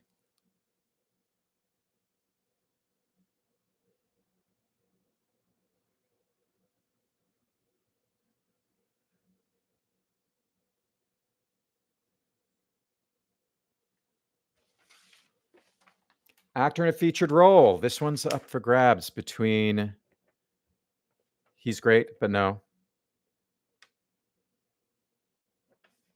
Fantastic, but no. Love Francis Jew. It's between him and no, no for Bob Odenkirk. Conrad's probably going to win, but I really love Francis Jew. I picked Conrad, but my heart's with Jew. Francis Jew! Oh, that makes me really happy. Yay. So I got it wrong because everyone was saying Conrad is going to win. I'm happy that Francis won. That's who I wanted to win. Yay. My heart can go on. My heart won. He was so funny. He plays a lot of different roles, but he primarily plays the father, and he's so funny and so lovable, so delightful. So glad that he won. Yay, Francis.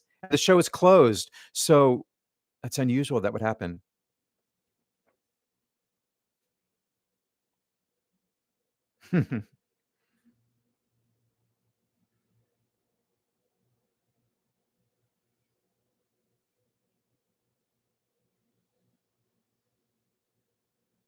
Oh, that's so sweet.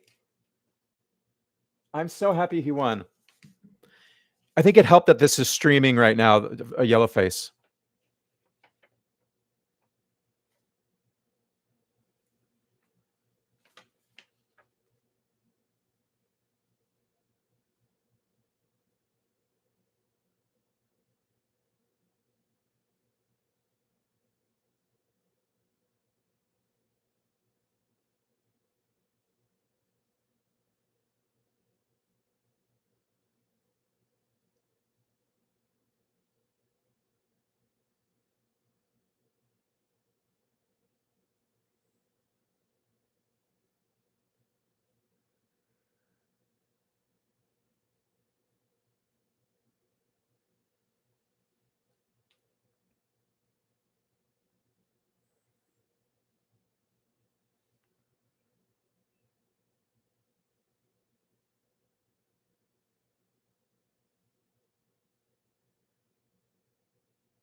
Yay, Francis Drew. So happy. Yes, for the person who asked, I don't talk during the show. I try to talk in between, but I know that there might be some delay so that we're not all watching it at the same time. So sorry about that. But I try to walk while people are walking on and off the stage. It's usually when I have my commentary. Jew is who I wanted to win, so I'm so happy. Look at this dress. She looks great. She's ready for a wedding.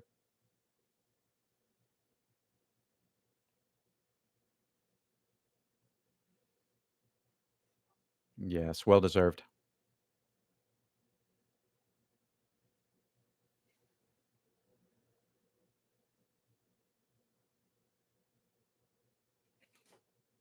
Ooh.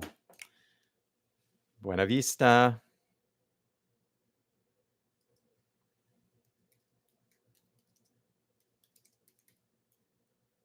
Woman.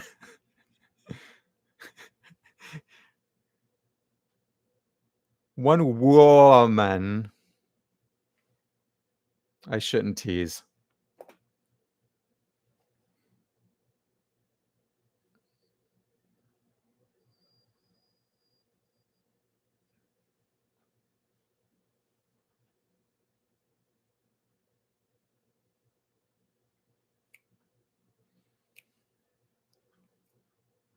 This music.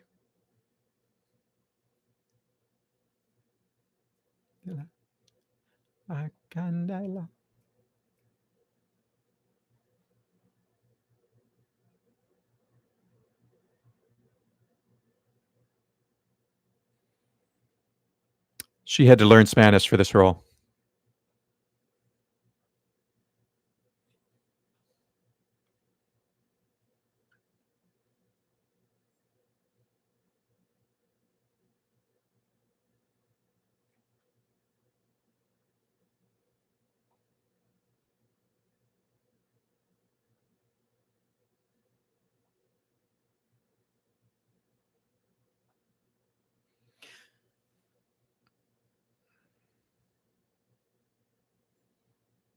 Spanish speakers out there, how's her accent?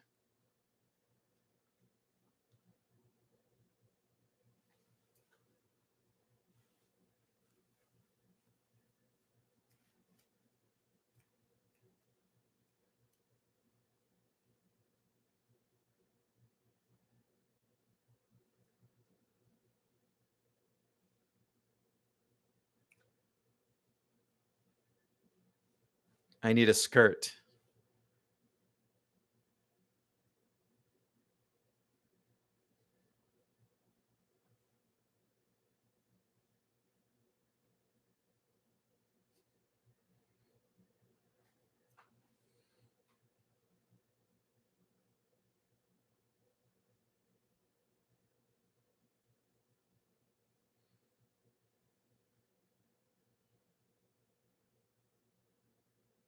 You better gliss.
I love this music. Yay, Buena Vista. That I don't think that's a number pulled exactly from the show. I think they kind of reworked it so that we could see moments between different characters. So sometimes you have to do that to try to give everyone a moment. But that's the reason to see the show is the dancing and the live performances of the band is so great. All right.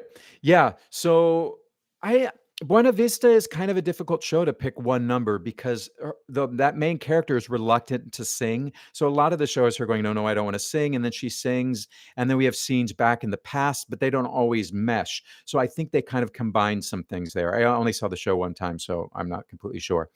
But hopefully that sells it for people who really want to enjoy that music. And what's also really cool is a lot of the guys in the band who are authentic Cuban singers, they also get to play roles in the show, which is so delightful to see them step into these small roles.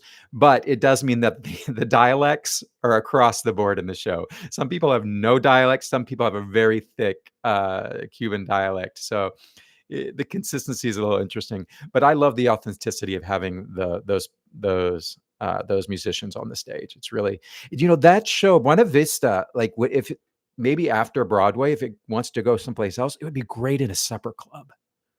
Like, have drinks and be eating like Cuban food and watching that show would be so good. And they could even trim it down to make it more like an hour and a half. It's not super long now. I think it's one. Is it one act? I forget.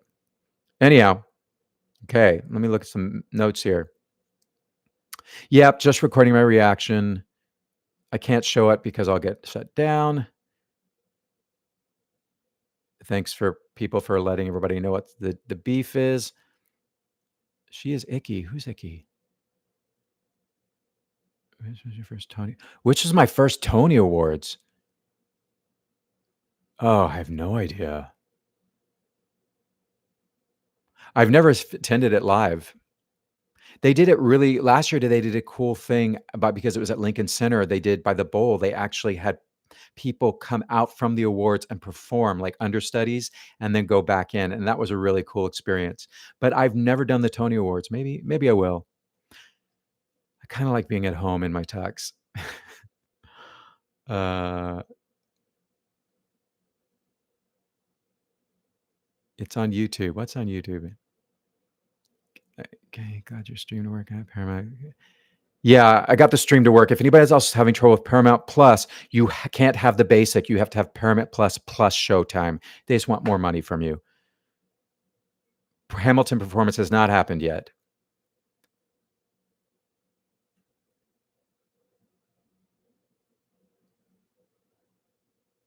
Yeah, I don't think Jeremy Jordan's going to take it. Darren Criss, and the fact that they had Darren Criss hosting really tells you that they think he's going to win. because it's awkward when you host and then you don't win. They did it couple times. They've had like presenters who are actually up for a main award, and I just thought that must be so awkward because if they lose, didn't that happen to like Hugh Jackman? I was like, if he lost, how do you go on and present for the rest of the show, being all depressed? Um, oh, we back? No, not yet.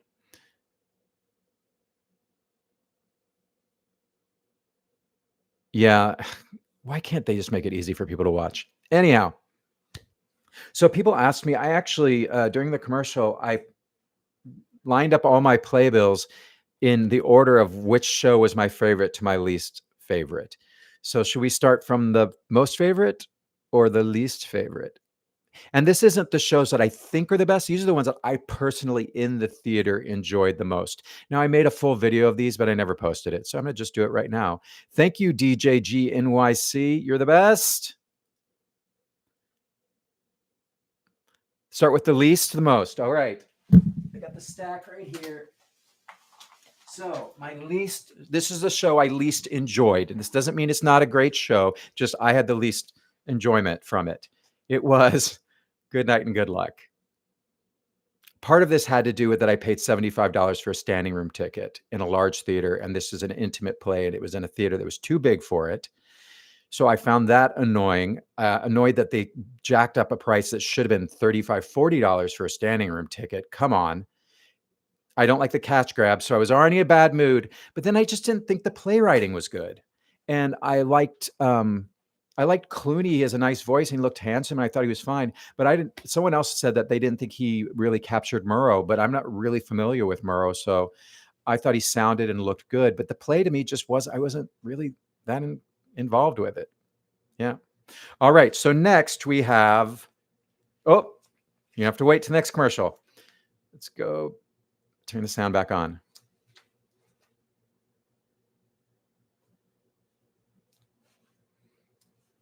Okay, Adam. I didn't see Adam Lambert in his turn as the MC. He would have been fun to see in that. I'm sure he. I'm curious how he would have sung it. Speed up, darling. Speak up. Get closer to the mic. Why are these people talk so softly? Adam knows how to speak up.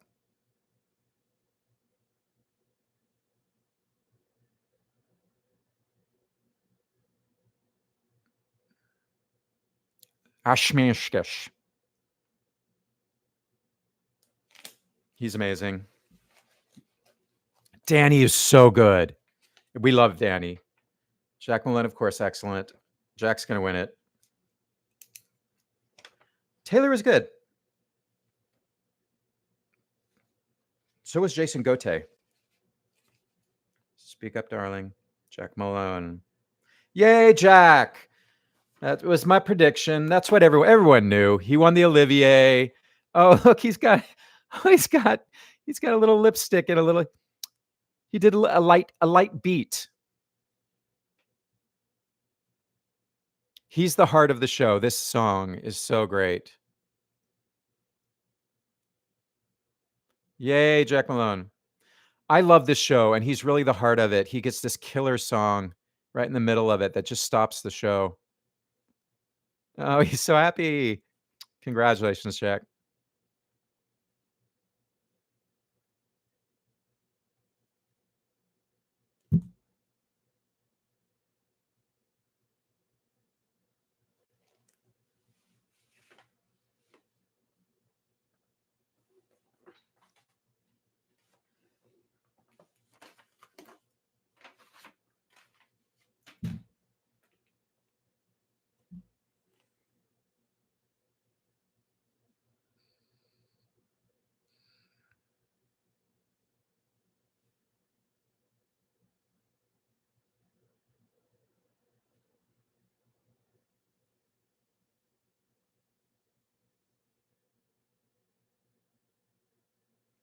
Yep, right?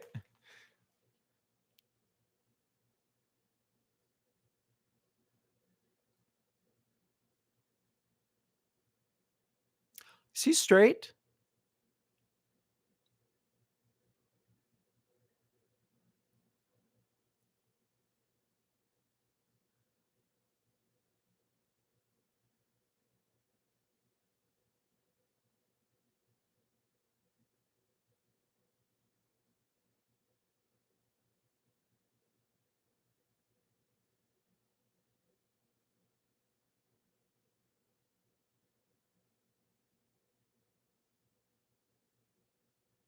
Great speech.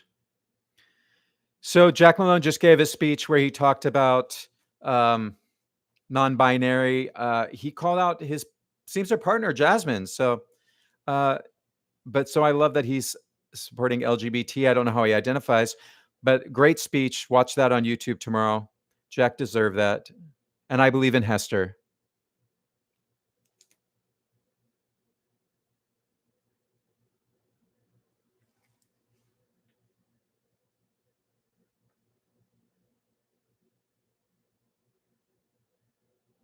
Oh, love it. Cynthia Levo's dress. For those of you, it's all sequin. It's huge sequins.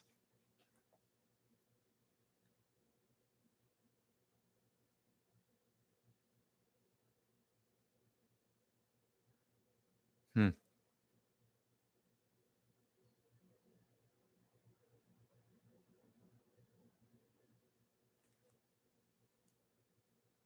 Mm-hmm. Ah.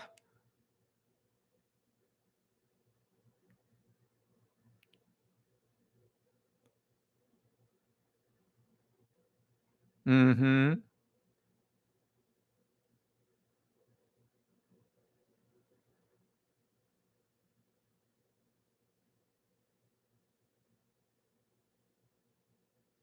Yeah. Ah. Welcome a man who makes everyone wet. It's true.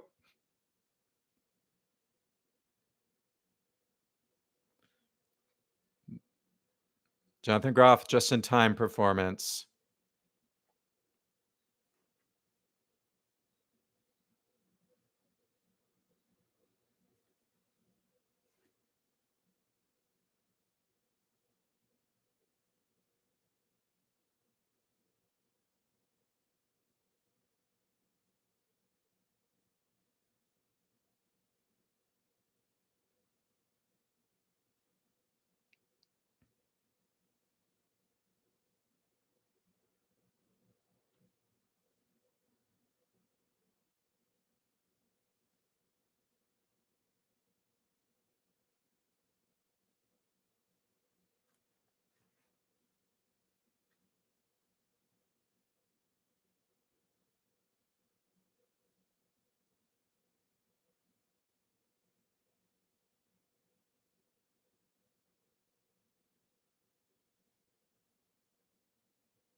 Keanu, love him.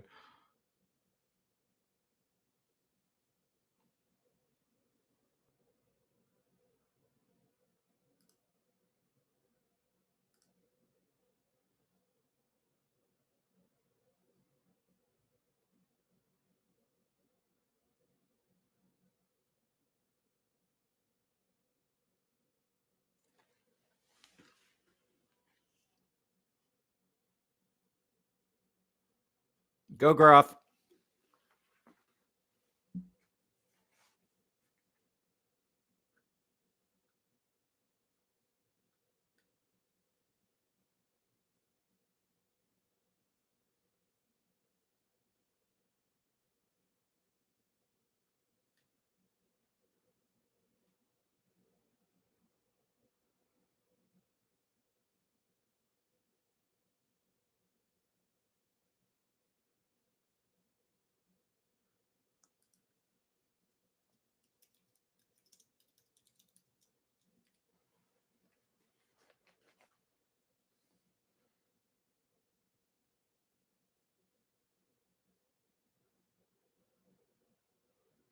All right, they just did just in time. Jonathan Groff performed that, as far as I recall, and I saw the show twice. That isn't a number directly from the show. They put that together just for the Tony Awards, just to show off some of the songs, some of the costumes, some of the dancing. They do like a mega mix at the end, so maybe a lot of that came from the mega mix at the end. but the stage at the Circle in the Square is so specific to the show. The stage is so okay. So they said Nicole Scherzinger and Hamilton is next after the commercial break, for those of you who are wondering. But yeah, having seen Just in Time a couple times, it's so immersive in the space. That's why he jumped up on Keanu Reeves' chair, just to give you a feeling. When you go see it at Circle in the Square, you will get sweat on, you will get sprayed on. So if you don't want scruff sauce on you, get a seat not on the floor, because so I think they did a good job of translating the energy of the show, but it's really hard to really capture the magic of that show if you're not in the space that was designed specifically for that. All right, should we go back to, so my least favorite was Good Night, Good Luck. Next we have, going from least to favorite, we have Othello. Now I went back and saw this and it was better. The reason this did not get the worst is because the text was written by Shakespeare and the play is good. The performances are just uneven, and I really love Cassio. I really loved Amelia's great, but the direction also, it's set like in modern times, and they're wearing fatigues, and it just confuses it. And I don't like when we confuse Shakespeare because it's already hard enough. All right, next following Othello was Romeo and Juliet. Now this one was better than Othello because at least I could understand the idea behind it, but it's like for club kids. It's for like millennials who like to go to raves or something. It wasn't my scene. It's the gender bending is it just, to me, it just confused the play. But I do applaud that it made this accessible for young people. The audience always had young people in it, and it was selling really well. So it, and I'm doing this not by whether the play deserves to be best or worst. I'm just saying my enjoyment. I did enjoy this play because I found it confusing, and also the sound design was so freaking loud.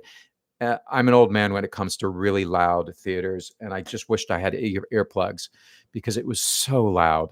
Like this rock music, or this bass that was playing, was driving me crazy. Okay, let me go to the comments, see if anything. Yes, Nicole's coming next. Just love Jonathan. He's great. He sounded fantastic. They keep teasing Hamilton. Maybe it won't be next. I don't know. Anybody in the UK, see if you can help. Olivia's been a good help. Look at Olivia's posts. All right. Next, Our Town. Now, I know that this is not meant, the design of this play when it won the Pulitzer is that it wasn't relying on dramatic revelations and a lot of exciting playwriting. Is meant to be very naturalistic and just a day in the life. But the problem is I just got bored by it. If the actors in it, Katie Holmes was in this, but if the actors in it aren't really giving me characters, if they're not interesting, because you could go to a rural town in the middle of America and you could meet some really interesting, fascinating people where it would be interesting to watch them drink a milkshake or milk a cow, or I don't know why I'm focused on milk, but I just found it boring. All right, we're back.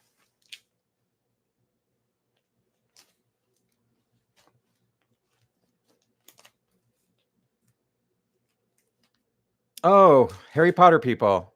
Took me a minute.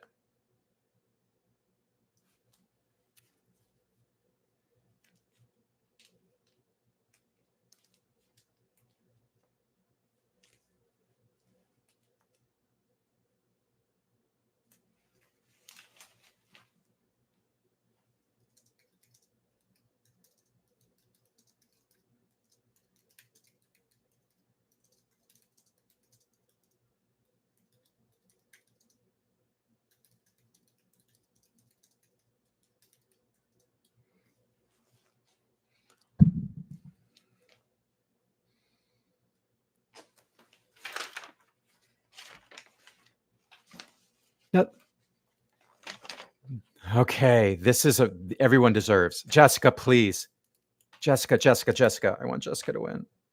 She was great. She was great.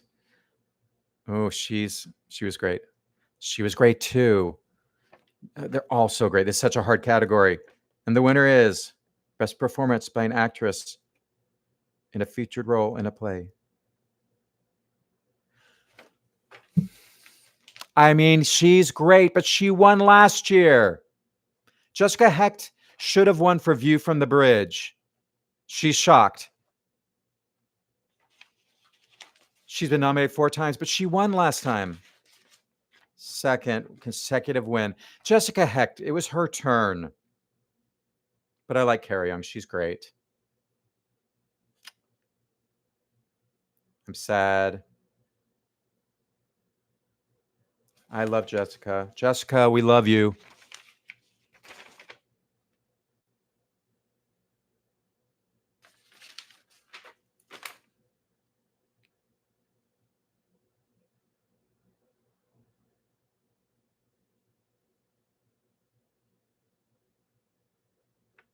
There she is. Oh, love her. Best performance.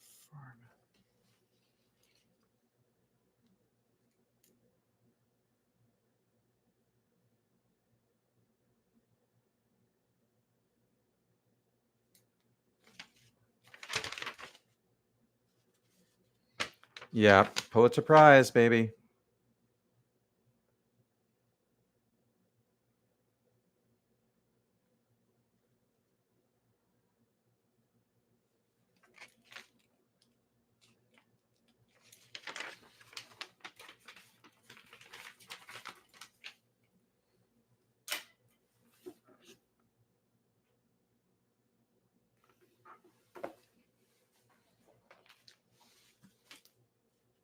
Show LaTanya.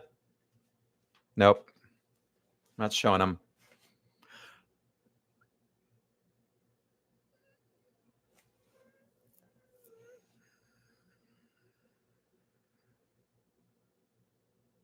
Please wrap it up.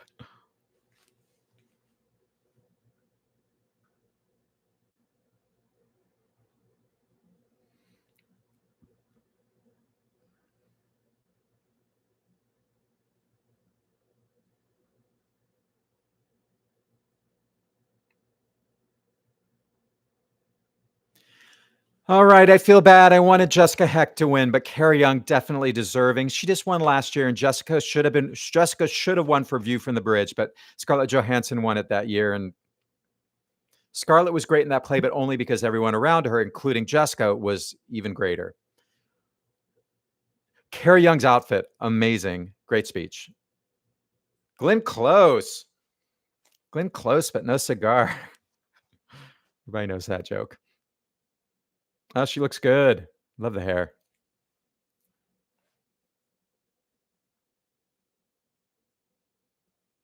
Musical revival. Performance. Here we go. Norma Desmond.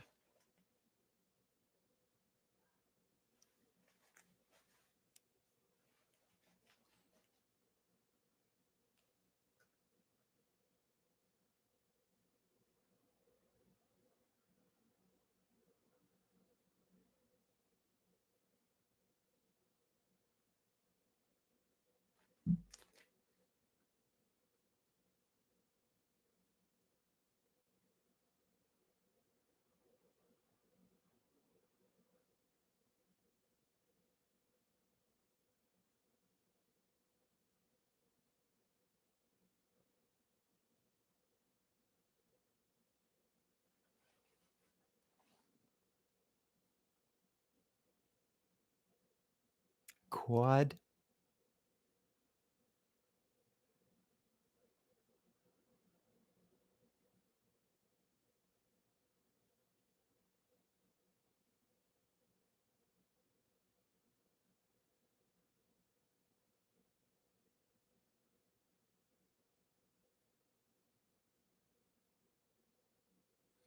Notice how she flips from her chest to her head voice.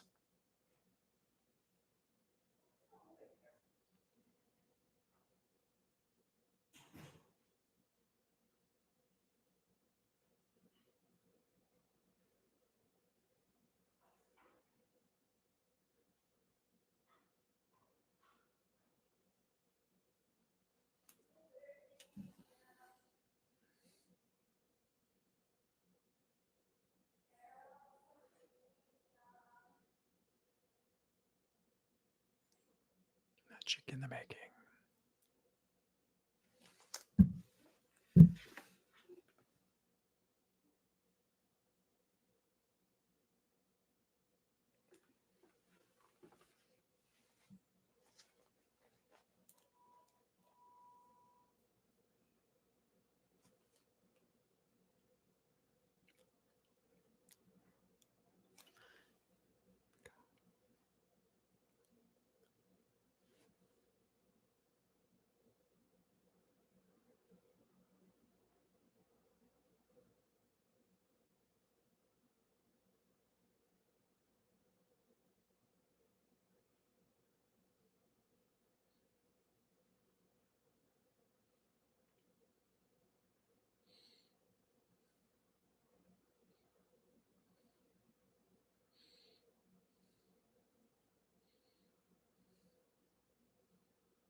Madness.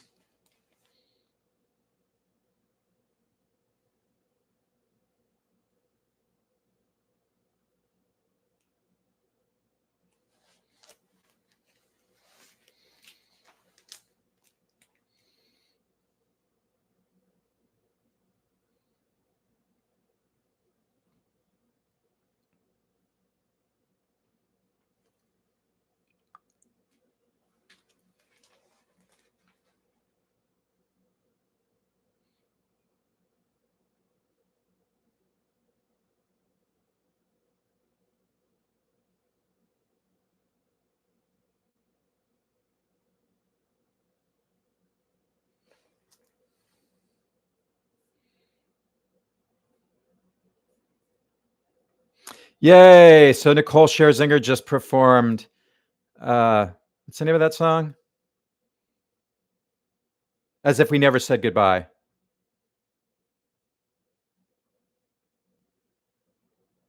So, oh my God, this thing is, you need to go down.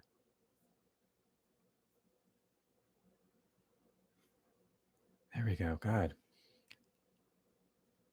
Okay, so let's talk about, it is really interesting to me. People criticize, oh wait, Darren Chris is talking. What's going on? Oh, it's a Pure Leaf commercial starring Darren Chris. So so you don't win money for winning a Tony Award, but you can get product placements and get commercial work. So, it's really interesting to me because, yes, Nicole has a really high belt, but this is an example of a song where she flips between her chest and her head, and the highest note is actually sung with her head voice. So just keep that in mind when we watch Audra McDonald perform in a little bit, because there's going to be a lot of switching between chest and head voice in that performance as well. All right. So, on having seen Sunset Boulevard 2, I think Nicole's great, but her performance is never believed. I never believe she's Norma Desmond, but the whole style of the show is very tongue in cheek, that you're always aware that you're watching Nicole Scherzinger play Norma Desmond. And it's very interesting that they chose just her singing this song, her second song, that was her second song, right? Uh, it's interesting that they chose a solo and they didn't show off any of the video projections or any of the things that it's been nominated for. So it really shows that the producers really want Nicole to win this award, and that's what they're banking on, because they didn't show any of the other categories. Basically, it was just Nicole singing. So interesting choice there. All right, what do you guys think? I know I'm still sad about Jessica Hecht. All right, everyone's asking about Hamilton. Oh, here she comes. Where are they streaming it online? Oh, yeah. How about this? Yeah, I don't. Sounds like people in LA are getting this a little delayed. Also, maybe my broadcast might be also going out delayed. I don't know how YouTube works. This is my first live stream, y'all. She did look skinny, but good. Okay, I just can't see preferred yet. Audra we'll see if Audra wins, or there might be upset, and Jasmine might just stick it to both of those old ladies. Yeah, it looks like they're stringing us along with Hamilton, which is just so silly. We've all seen so many performances of Hamilton. 90 minutes of time, but please stop asking. Okay, guys, let's go back. Let's go back to, where was I? All right, so the next show that working from my least favorite to my favorite is Tammy Faye. And I think of the musicals, yeah, this was the least. It just, I grew up watching Tammy Faye on TV, not a lot, but I knew who she was. And I just felt like this show did not capture the spirit of it. And I think that Elton John is amazing, but I just wish he'd work more collaboratively with these shows, because it really feels like he writes the score and then washes his hands out of it and walks away, and then says to director and the music director, do with it as you will. Now, I don't know that as a fact. It just feels like that somehow time. And this show had a lot of pretty colors, a lot of nice costumes, but ultimately it was a letdown, and it just was a big letdown. So you can check my full reviews out on my channel on any of these shows as we work our way through. Next, we have another musical, Last 5 Years. I love this score, but I don't know. I saw it. I saw the original with Norbert Leo Butz and Sherry Renee Scott, and this did nothing to erase that from my mind. It only made it made my memory of that long for that production of it even more. And mainly because Norbert Leo is great at making unlikable characters likable. And it's interesting that Jason Robert Brown wrote this about himself, and yet he comes across as a very unlikable character. And I think that's by design because he was trying to be careful not paint his ex as a monster or a sad, pathetic woman, which she is a little sad and pathetic. But anyhow, so I don't even know if this needed to be on Broadway. I think it would have been fine off Broadway again, but they put Nick Jonas in it and they wanted to make some money and he was fine, but it's a difficult job. And I think it just needed someone who could really bring a likability to this character. And also Norbert really sang the shit out of it, let's be honest. All right. Where are we? Tammy Faye. Yeah.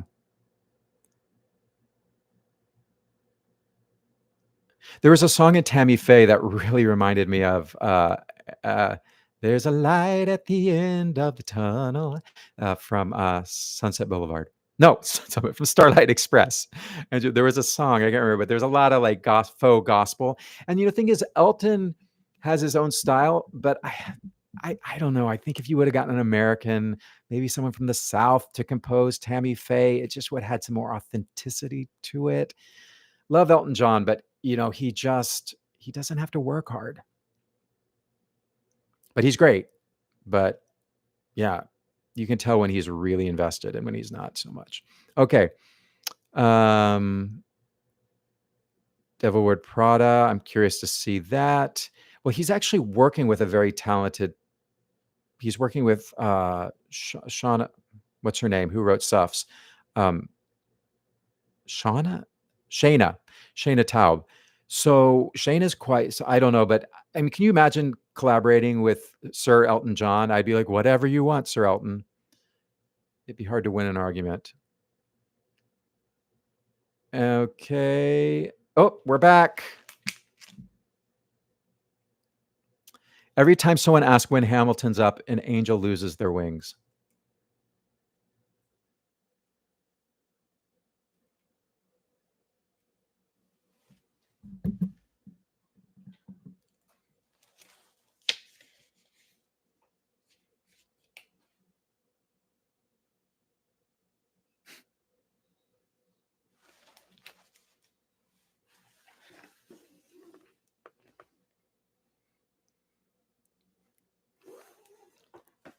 Cynthia doing a little parody of Good Night, Good Luck.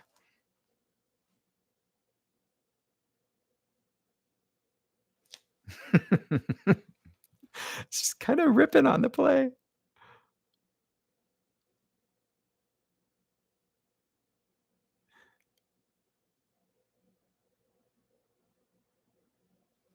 That was a little dig. That was a little dig at Good Night, Good Luck. We got Kristen Chenoweth. She gonna be on Broadway soon with the Queen of Versailles. Did you know she was supposed to be in Death Becomes Her?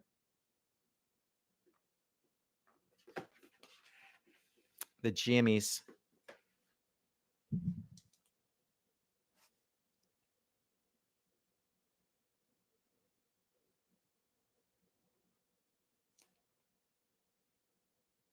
I love Kristen.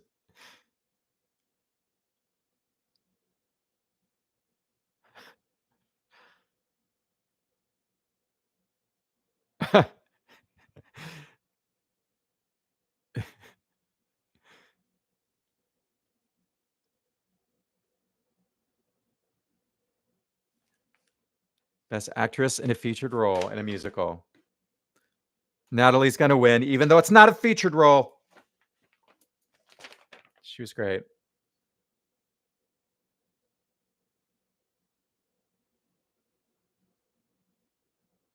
I want Justina to win. Give it to Justina. Give it to Justina.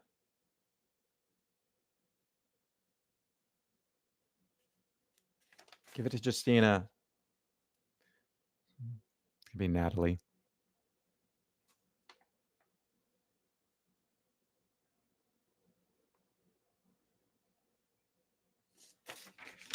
Natalie Venetia Balcone or Venetia. Who knows how you say it? Oh, she's dressed like Mae West. Look at these feathers. Why don't you come up and see me sometime? Knew she was going to win, but I just don't think it's fair when you nominate someone who's clearly a leading role in a musical and say it's a featured role when it's not. Look at this outfit. Oh my gosh, she looks rich. The hair, she looks fantastic. Oh, you guys need to see. You need to see her outfit. Here it is. Wait, that's from the back. There we go. Look at the feathers. Love the feathers. I'll be right back.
That's a funny joke.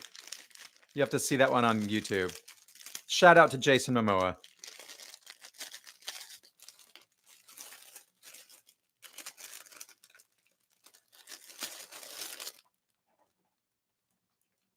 Snack break.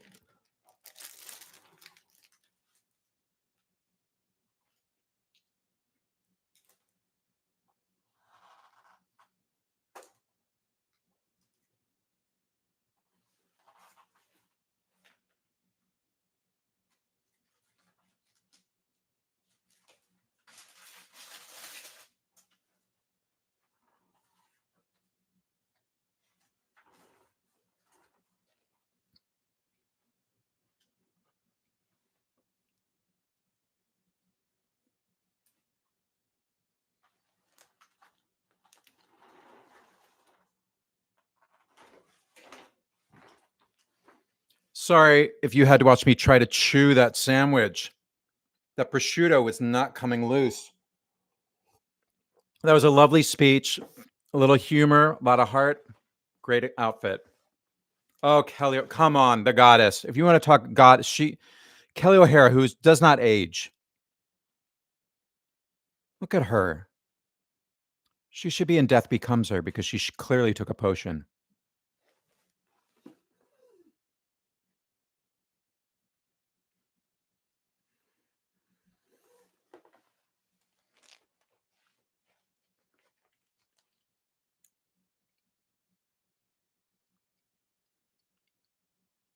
Nollins. Oh, he should have been nominated, but he was put his lead.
Jinx Monsoon.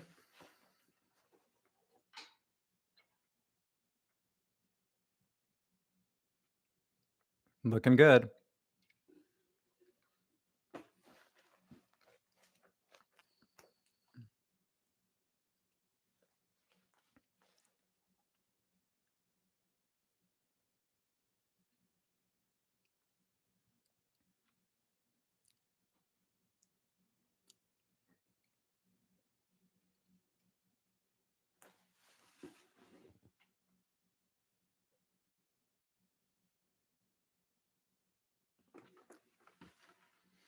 Love that outfit for David Hired Pierce.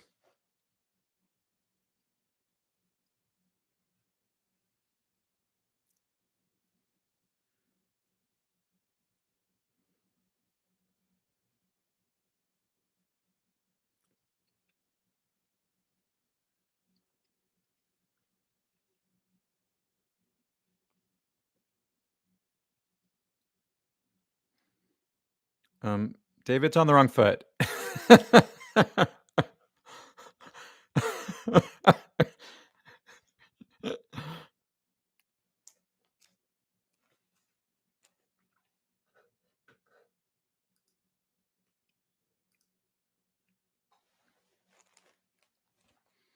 I do like this arrangement.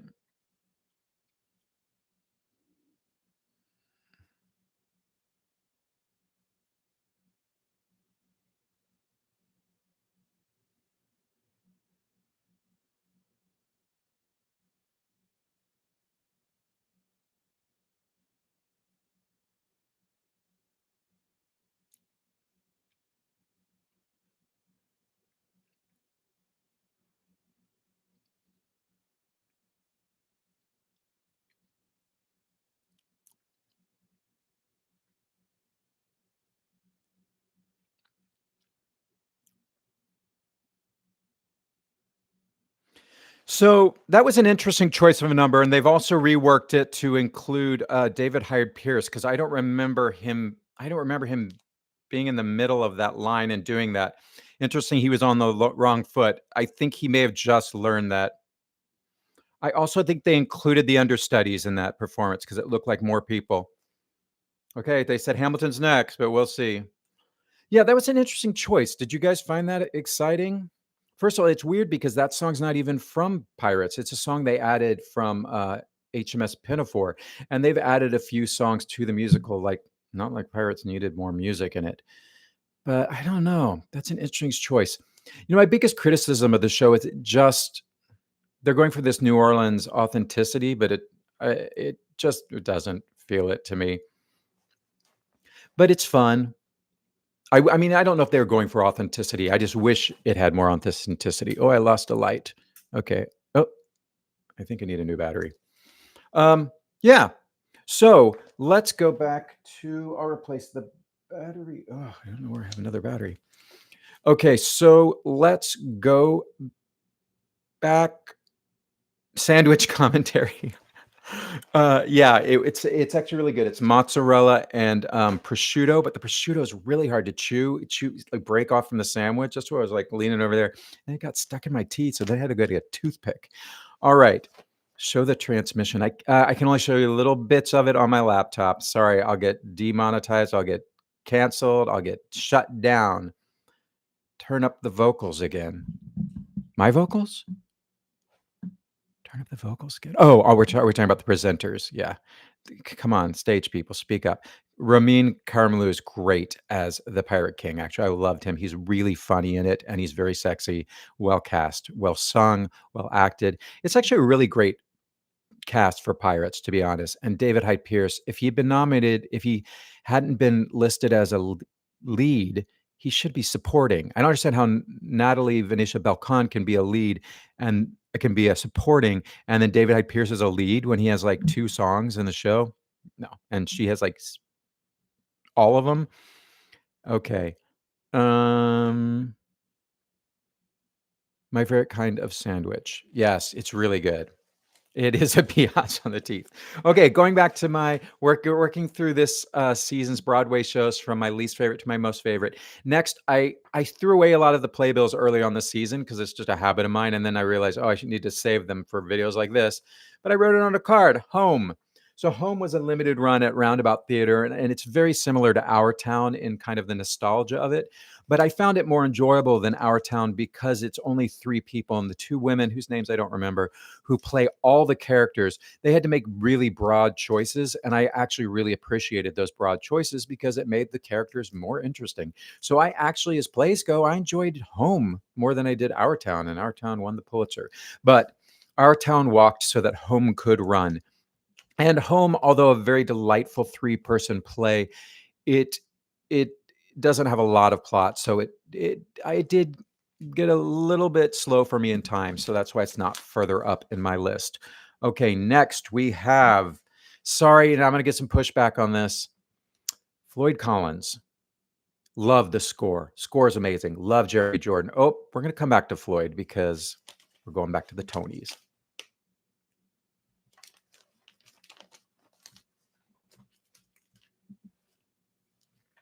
Ben Stiller.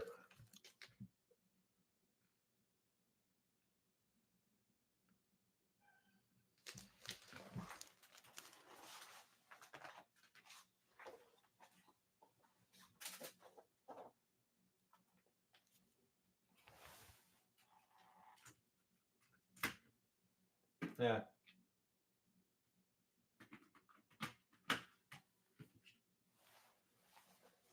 Oh, yeah. There is. See my bald spot?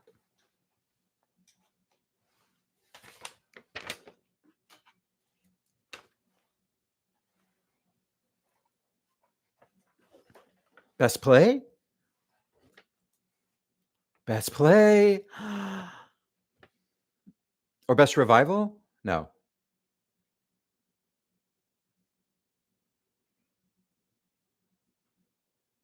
Best play.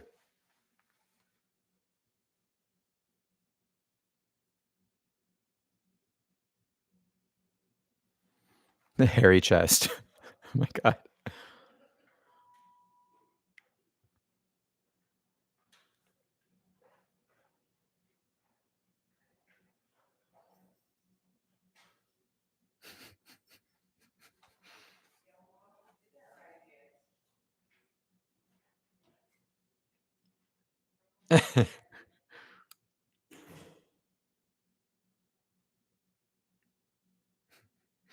Good. Cole, let's go. That's so funny. Look at this dress. Look at this outfit. Oh, missed it. Sorry about that.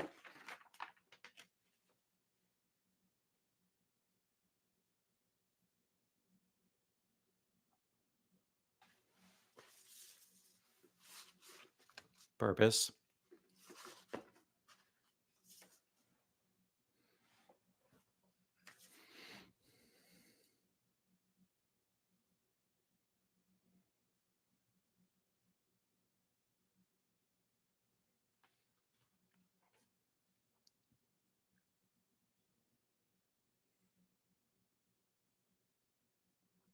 So good. That play was, all these plays are so good. You can't go wrong with any of these plays.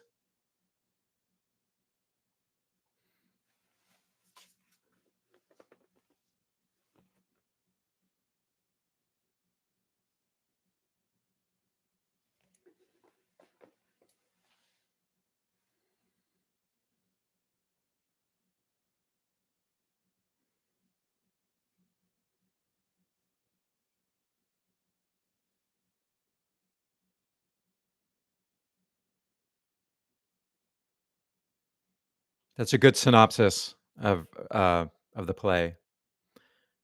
Oh, look at Sadie looking like a grown up.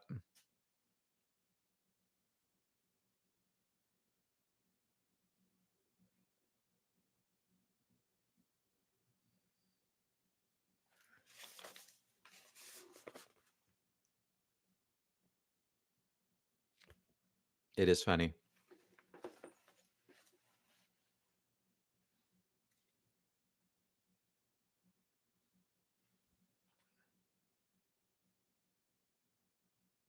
Oh, I love these short descriptions of the play. They're really good. English.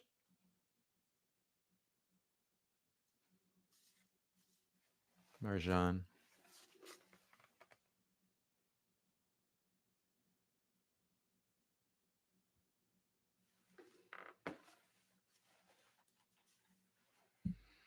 It was so good.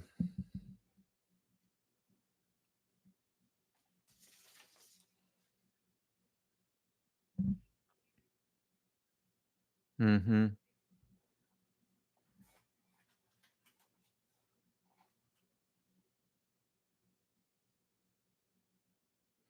All those plays were fantastic. So I think Cole's going to win, but I wish John Proctor won. John Proctor. John Proctor's my favorite play. It's so funny and it's so heartfelt. Okay, let's wait for Ben to come on, open it. It's Oh Mary. What? What? What?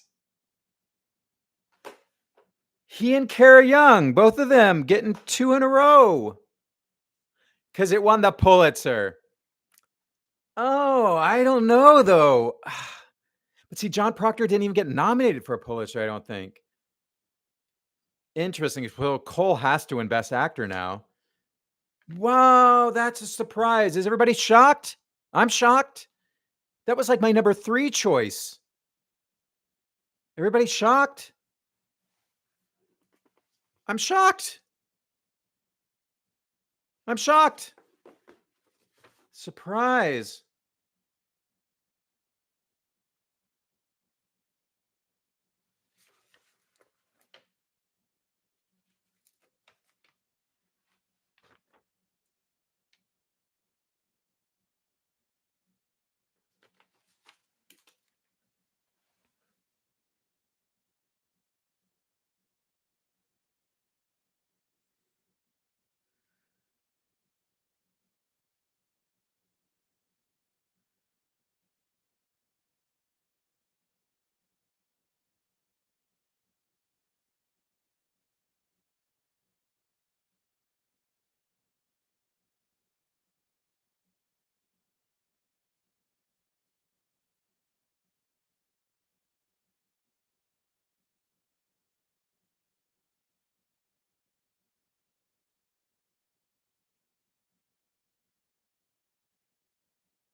Good speech.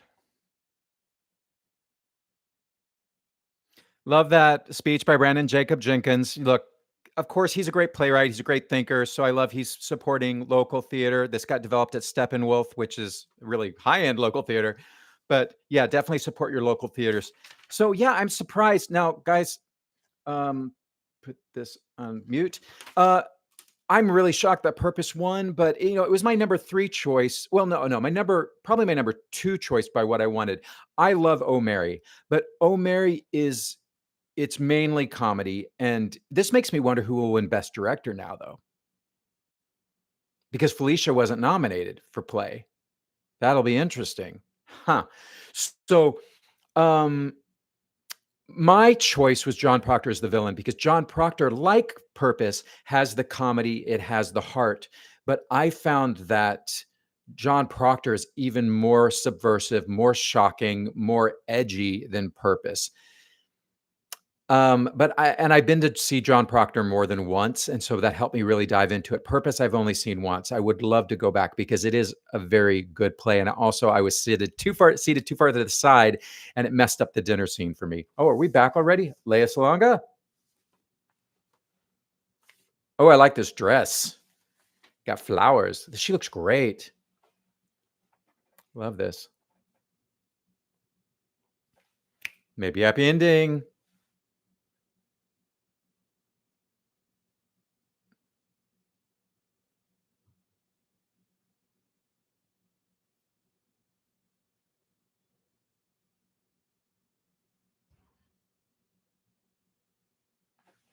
It's not really why they go.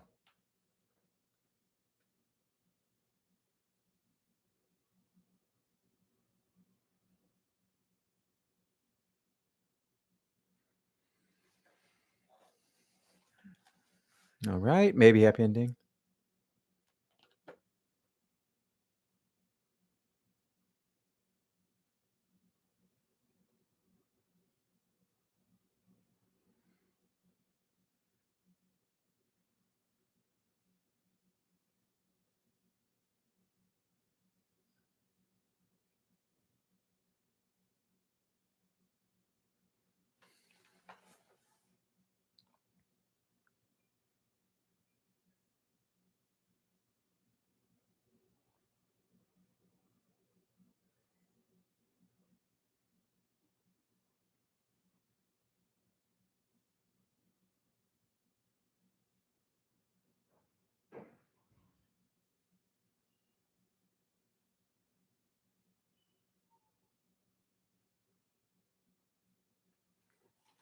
Interesting choice to do this number.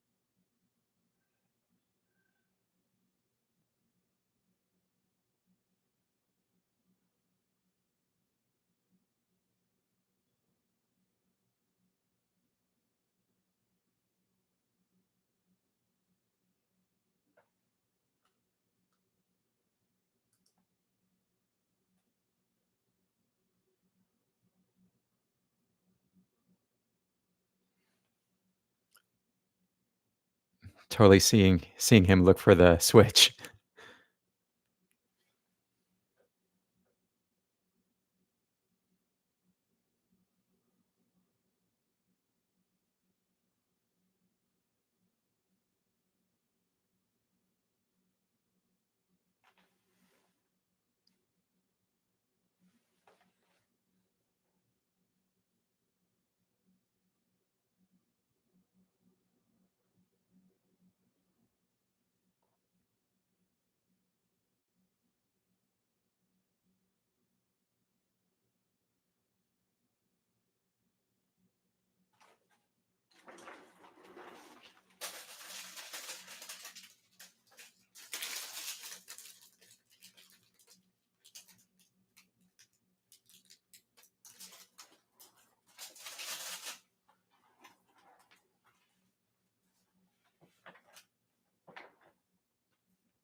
Okay, maybe happy ending just performed their number.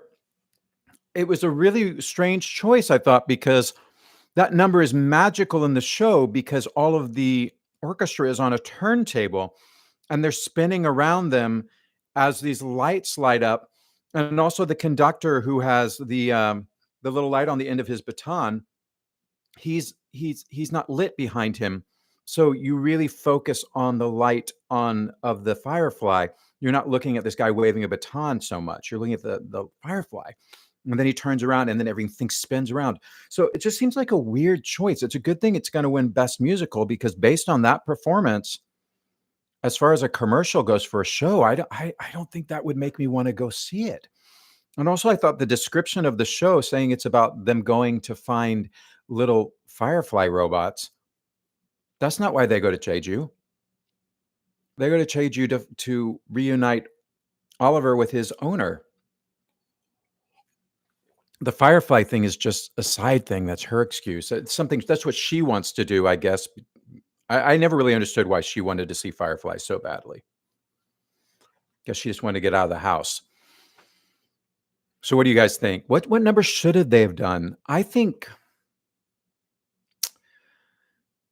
the opening number would have been better, and it doesn't show off Helen, but Helen's not nominated. I would have done the opening number because it's up tune. And that's the problem with maybe Happy Ending 2. There's not a lot of up-tempo songs. There's the opening number and there's the song when they go on the road trip. Otherwise, it's ballads back to back. It's a hard show to give a commercial for. All right. Someone said love that. So, okay, that's good. Let me read these comments. Let's catch up. Okay, no, Hamilton's not going to be to the very end, so stop asking. What are they doing with the jar? They're collecting fireflies.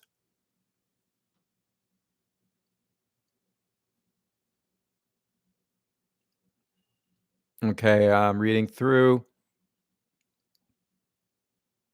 No link. Matt said good. Hamilton doesn't deserve it. Okay. I didn't see any of the plays. Oh, go see all the plays. Go see all the plays. They were so great this year. All the nominated plays. You can't see Hills of California, but all the other plays are still playing, I believe. So go check them out. I'm surprised they did Best Play before Best Revival of a Play. She is a robot, but she's a later design, so she acts much more human than the boy does. The boy's a later model, so he walks more like a robot.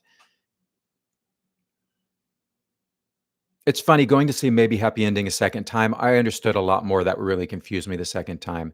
It really helps to see it a second time. I thought they would do Hitting This DJ GNYC. Yeah, Hitting the Road is an up-tempo song and it has great energy. I think the opening number though is great because it's just one set, whereas Hitting the Road is like scenes and singing at this. It's doing both dialogue and singing. Although I think the opening note does that as well. I know I'm still salty about Helen Snub as well. Come on, when's she gonna win?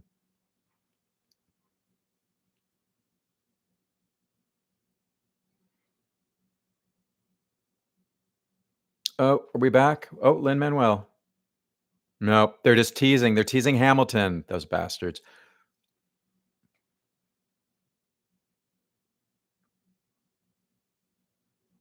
Mm.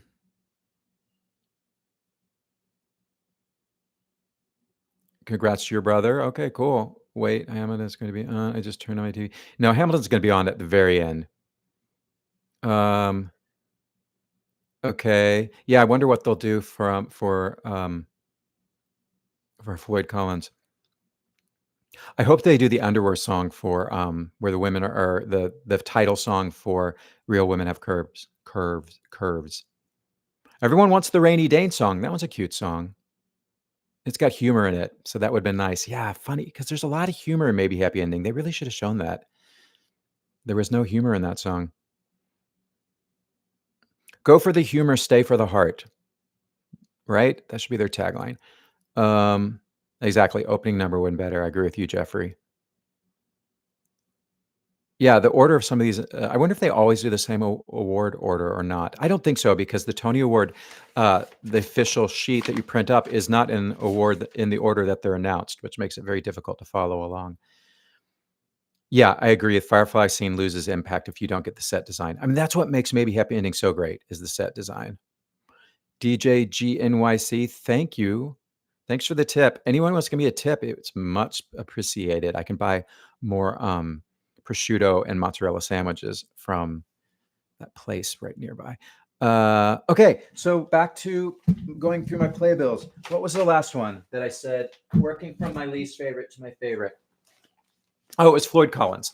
Now, I would go see Floyd Collins again because I just think the score is so beautiful. But the problem was I get bored by this play.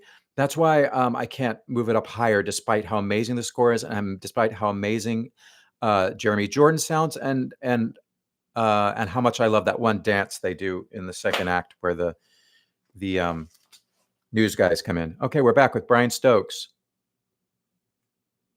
He's got a good voice for this. Announcer.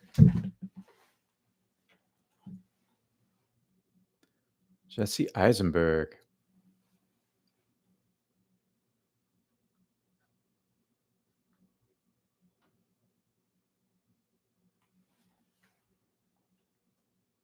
Floyd Collins. I just spoke about it.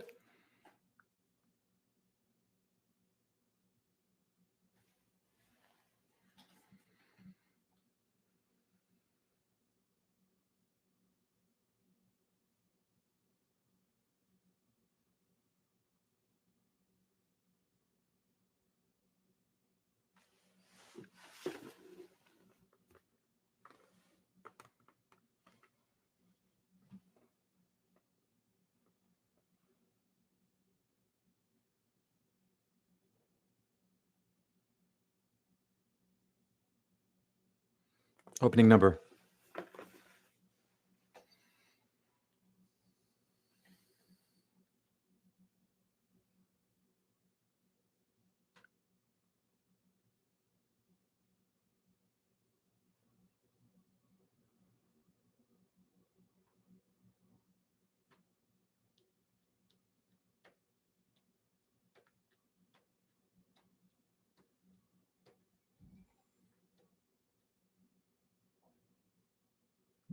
This wig.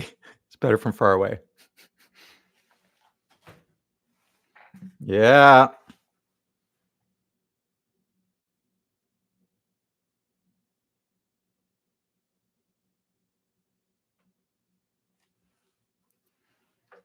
I love playing a role I don't have to shave for.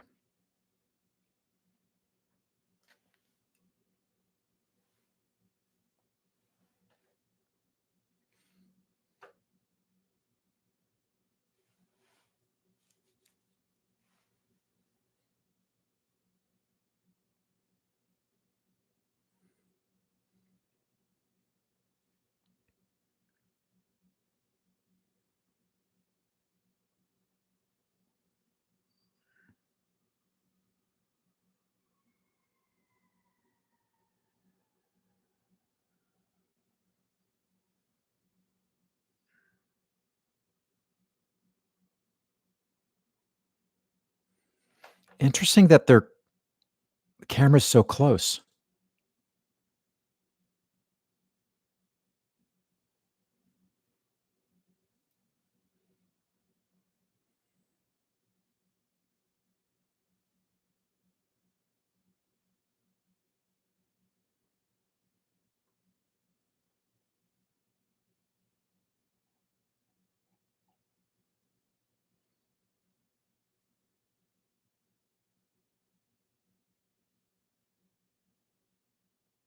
Come on, cameraman.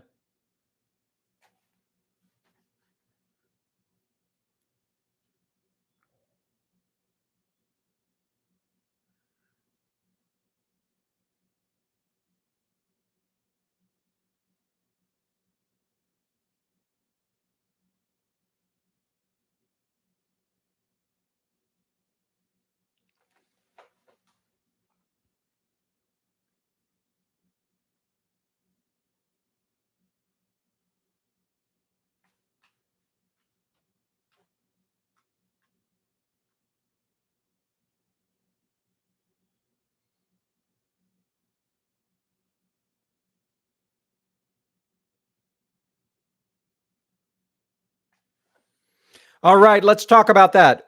Jeremy Jordan, one of the best male vocalists on Broadway. I mean, he's incredible. Sounds great. There's my old boss, Andre Bishop. Um, so that was it's it was interesting to choose that song and then to have the camera close up on him the whole time so we can't see him sliding up and sliding down the parts, which I don't know if they even had those on that stage. So that scene is actually really cool in the theater. It was a little weird here.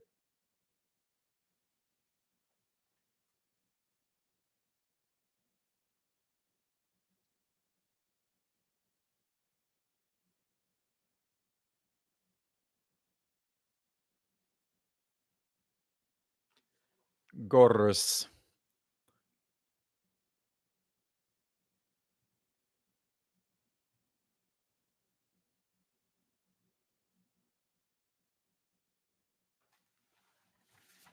This one, it's a toss-up for me. Ah, so good. Oh my God, I love this play.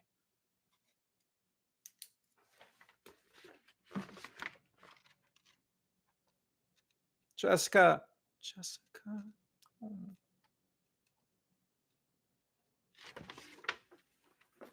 Oh, love Jessica.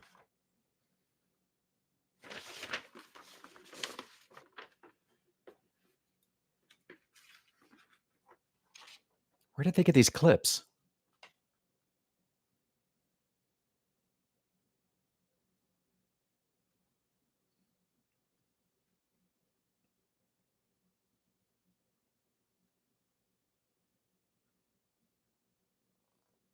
Zoe was great in that.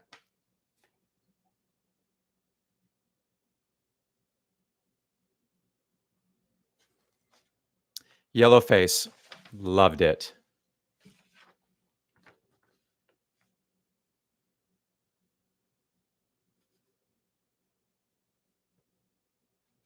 It's between Eureka Day and Yellowface. I think Yellowface is going to win, but I want Eureka Day to win, especially because Jessica didn't win.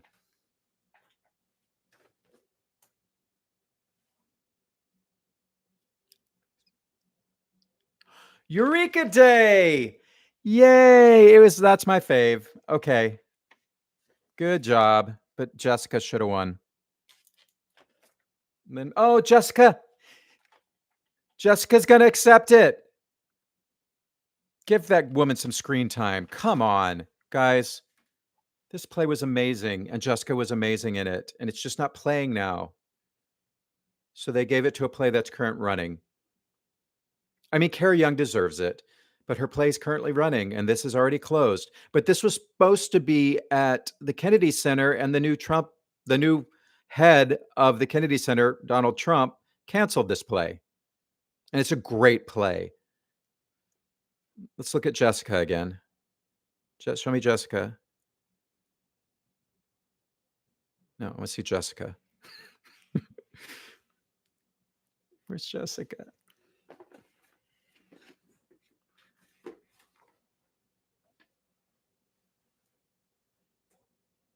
Ah, there she is. Jessica.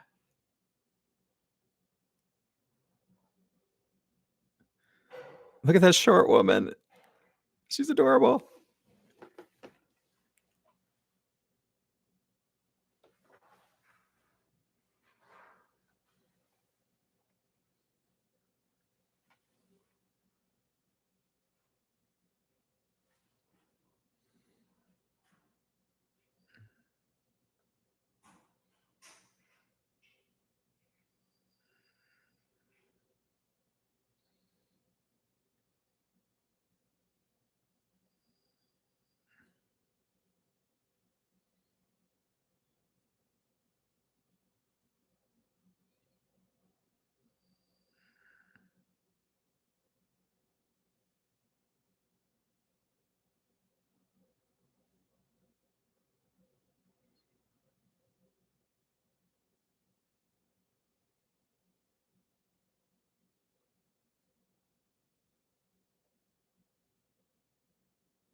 Oh, Lynn Meadows. She's delightful.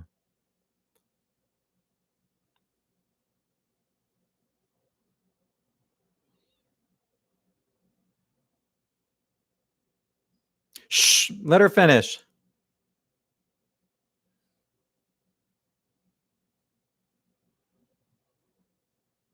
Yay. I'm so happy Eureka Day won. What is my thing with Jessica Hecht? I've seen her like in everything she's done on Broadway, not because I sought her out, but she would keep showing up in plays I was watching, and she's always excellent. So is Kara Young. So I just, she should have won for Under the View from the Bridge.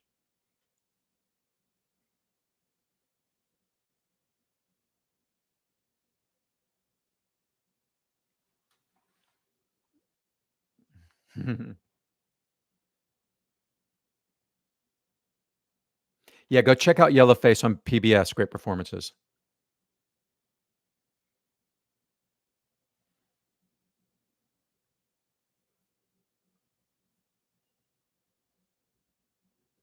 Yeah, I guess I'm behind you guys. Hamilton.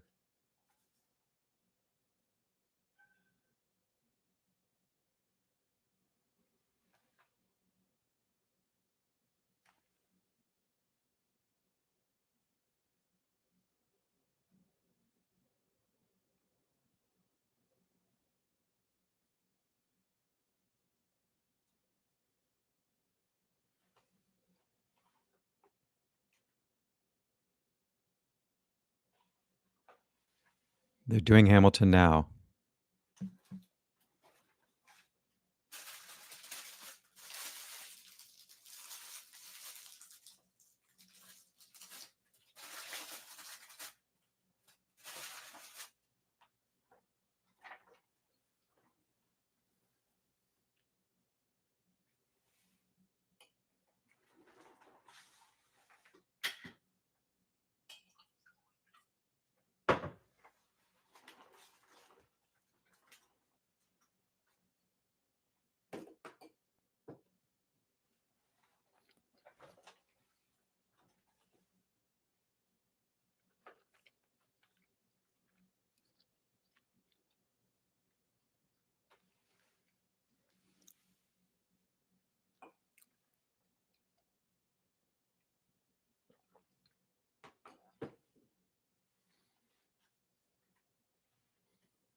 Is that Ariana Dubois with the locks?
So I think that was the original leads, but not the original chorus. And I don't think that was Ariana Dubois with the braids, because can you imagine? She was in the chorus of this show, but she has an Oscar now. And she's hosted the Tonys. So I don't see her coming back to do her chorus role in Hamilton. But if I'm wrong, and if that is her, but I think it's just someone who looks similar to her. So, but that was hey, that's how you do a medley, y'all. That was good. The reason they did this is because Broadway has not had a hit like Hamilton. We're overdue to have a big, splashy musical that just changes the cultural zeitgeist. So I think that was fun. That was cute. I didn't think it was worth like tuning in just for that, but I guess the people who really love Hamilton, it's nice. It's good, and it's good. Hey, that show is continuing to sell out and do great, and we need another hit like Hamilton. So I'm working on it, guys. I'll have one soon. Okay, I'll have it soon. Cut to 7 years. All right, guys. We could see boop boop boop boop boop boop boop. Okay, I'm not gonna read. I'm gonna skip the comments. If I needed to see something, put it in caps. Let's get through these play burls. All right. So Floyd Collins was the last one I did. Worked out well with the did I mention it was a strange. I like that opening song, but it was weird that the camera was so close up and it was having trouble tracking him, because on the stage it's all in complete black and there's these things rising up out of the stage that he slides down. And I saw one thing he slid down, so I don't know to what degree they were able to recreate that staging for the people who are watching this at Radio City. That's always the problem with, when a show really is relying on a lot of technical aspects. You can't show those on Radio City Music Hall because that stage isn't built for what your stage is built for at your Broadway house. So it's better if you do the numbers that just stand on their own and don't really need all that bells and the whistles. All right. So I would love to see the newspaper guy, but they're not nominated. But I love the newsmen's number in Floyd Collins. It's a great number. All right. Next, after Floyd Collins, very similar show, Swept Away. This show sounded great. I love the music, but it was a problem of the book and the music were doing the same job because the songs were written first and the book was written after. So a song would happen and then a scene would happen and they'd be kind of fulfilling the same purpose. So as someone who's interested in dramaturgy, I found that a little made it a little dull. Next, we have Left on 10th, and I'm probably placing this a lot higher than most people would think because there's not a lot to the show, but I was entertained by it. And I'm not going by what I think the best play are. I'm going by what most entertained me. Delia Ephron, who wrote musical comedies with her sister Nora, who wrote romantic comedies with her sister Nora, wrote this play about her being treated for cancer. I thought Peter Gallagher was great in this. And I thought there was a lot of laughs and it was fun and it flew by pretty quickly. Susan Stroman directed it, so it moved really well and it looked great on the space. All right, we're back to the Tony Awards. No, we're not. False. All right, next, throughout this playbill. Oh, someone asked why I throw out playbills. I have seen so many shows. I live in such a small apartment that if I kept all the playbills for every show I've seen, I would have no room for my tuxedo. And wouldn't that be a tragedy? Okay, the next one is Roommate. Throughout that playbill because it was early in the season. For this season, I'm going to save, now that I'm doing these reviews, I'm going to save the playbills all the way to the Tonys. But these are getting thrown out. So if you want them, let me know. You can have my playbills, my playburls. Next one is The Roommate. The Roommate was good because we got to see Mia Farrow, who's not going to win a Tony, and Patti LuPone, who wasn't nominated for a Tony, but finds a way to make headlines in any way she can. So, I mean, it's interesting. I think sometimes I wonder if Patty hadn't, if she'd been nominated for something, then she wouldn't be saying crazy stuff that's going to get her canceled. Or she really just, I think Patty does all of this just to stay relevant, to stay in the public eye, even though it means that she then has to issue apologies and that it's really tone deaf and does not make any new friends doing what she's doing. But I think that's why she does it. So, also, I'll tell this story later, but I was at the theater the night that Patty snatched that cell phone. And that's why I wrote a song about it. It's called Patti LuPone Just Stole My Effing Cell Phone. No, it's actually called An Evening in the Theater. That's the name. So check it out on my YouTube channel if you want to hear the song I wrote about Patti LuPone. And let me know if you think I should remix it and do a new video for it. I think I should, but let me know if you agree with me. Okay, next, Redwood. Tina Landau did A Guy in a Hole and a Girl in a Tree. This show, again, it just, the visuals were amazing, but the story really didn't really give me a reason to put this woman up in a tree. There was a lot of contrivances with it. There was also a lot of ballads in the show, but I thought it sounded great and it looked great. And Idina, whose name I've learned to say, but I still will probably say it wrong, was good in this. But the show probably deserved a better show, but she was a co-writer on this show, so I get why she probably wanted to be involved. All right, let's go back to the Tonys. Bryan Cranston, Allison Janney. That's where we are in my version of the Tonys. Love Allison Janney. This dress is cool. I love that she towers over everyone. Close to the mic. Thank you, Allison. They were getting notes backstage saying, I love her.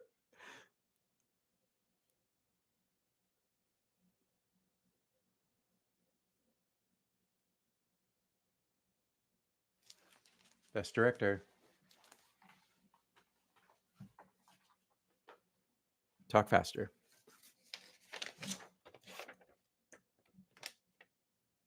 Material.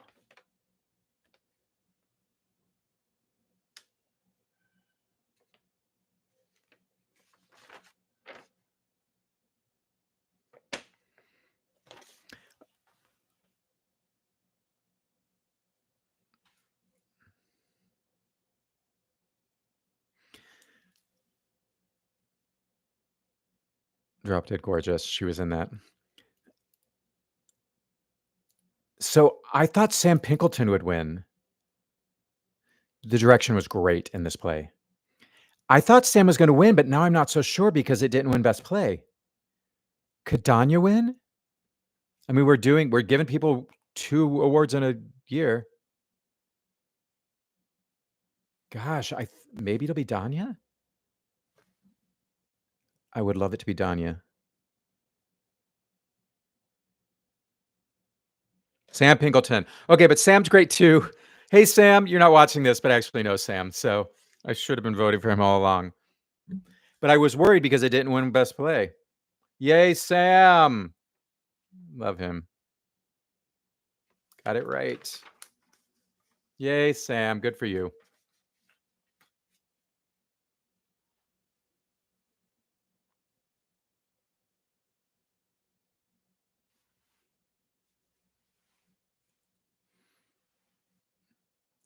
Oh, love.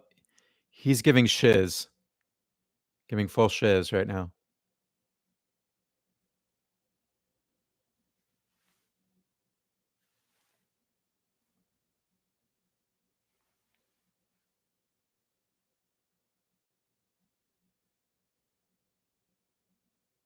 Love the energy.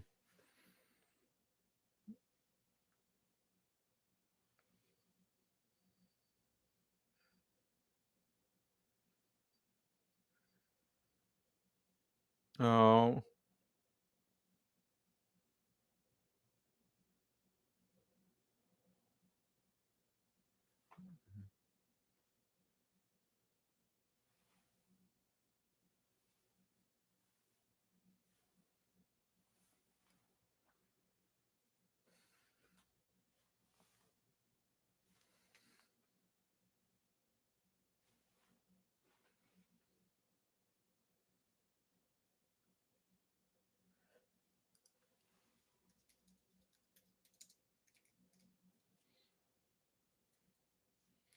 Good speech. Love the energy.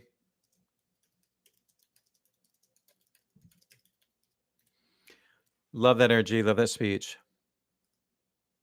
Oh, director of a musicale. They're doing 2.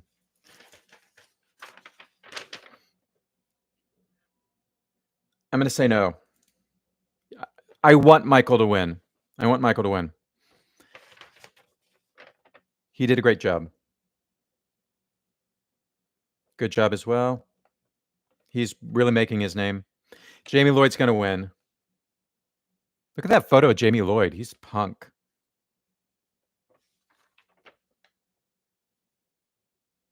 Yes! Oh, he deserved it. He deserved it. And his show's still open. Oh, love that. Oh, I'm glad I got that one wrong. That's who I wanted to win. Okay, this is turning out, except for Jessica, it's turning out very nicely.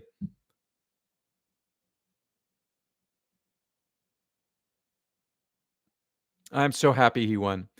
Somebody else I know. Oh my gosh, I know both of the best directors. Does that mean I'm going to be a star on Broadway? Use my connections?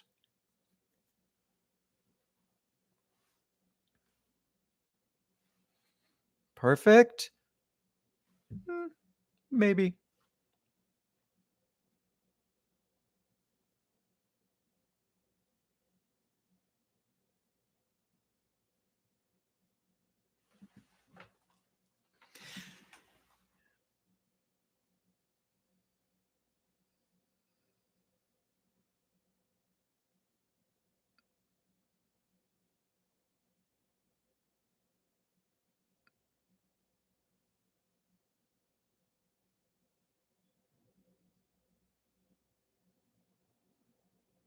It's true. It was a risk.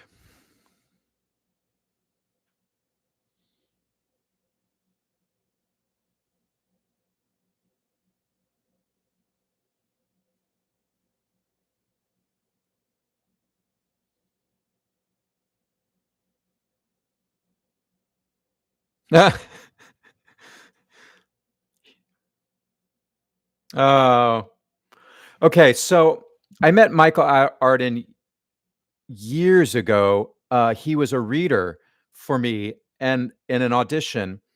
And I remember walking out of the audition and going, who was that reader? He was incredible. And I think he's going to get the role and not me. Okay. Is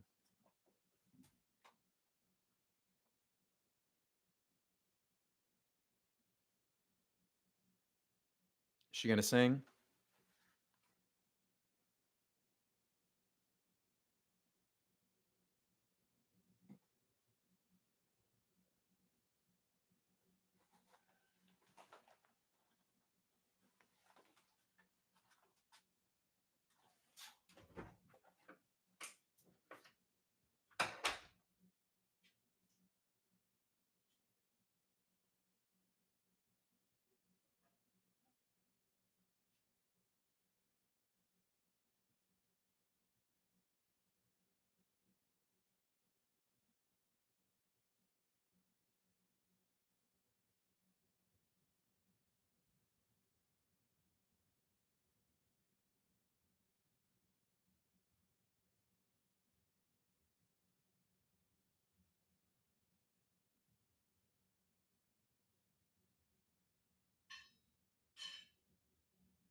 Maggie Smith.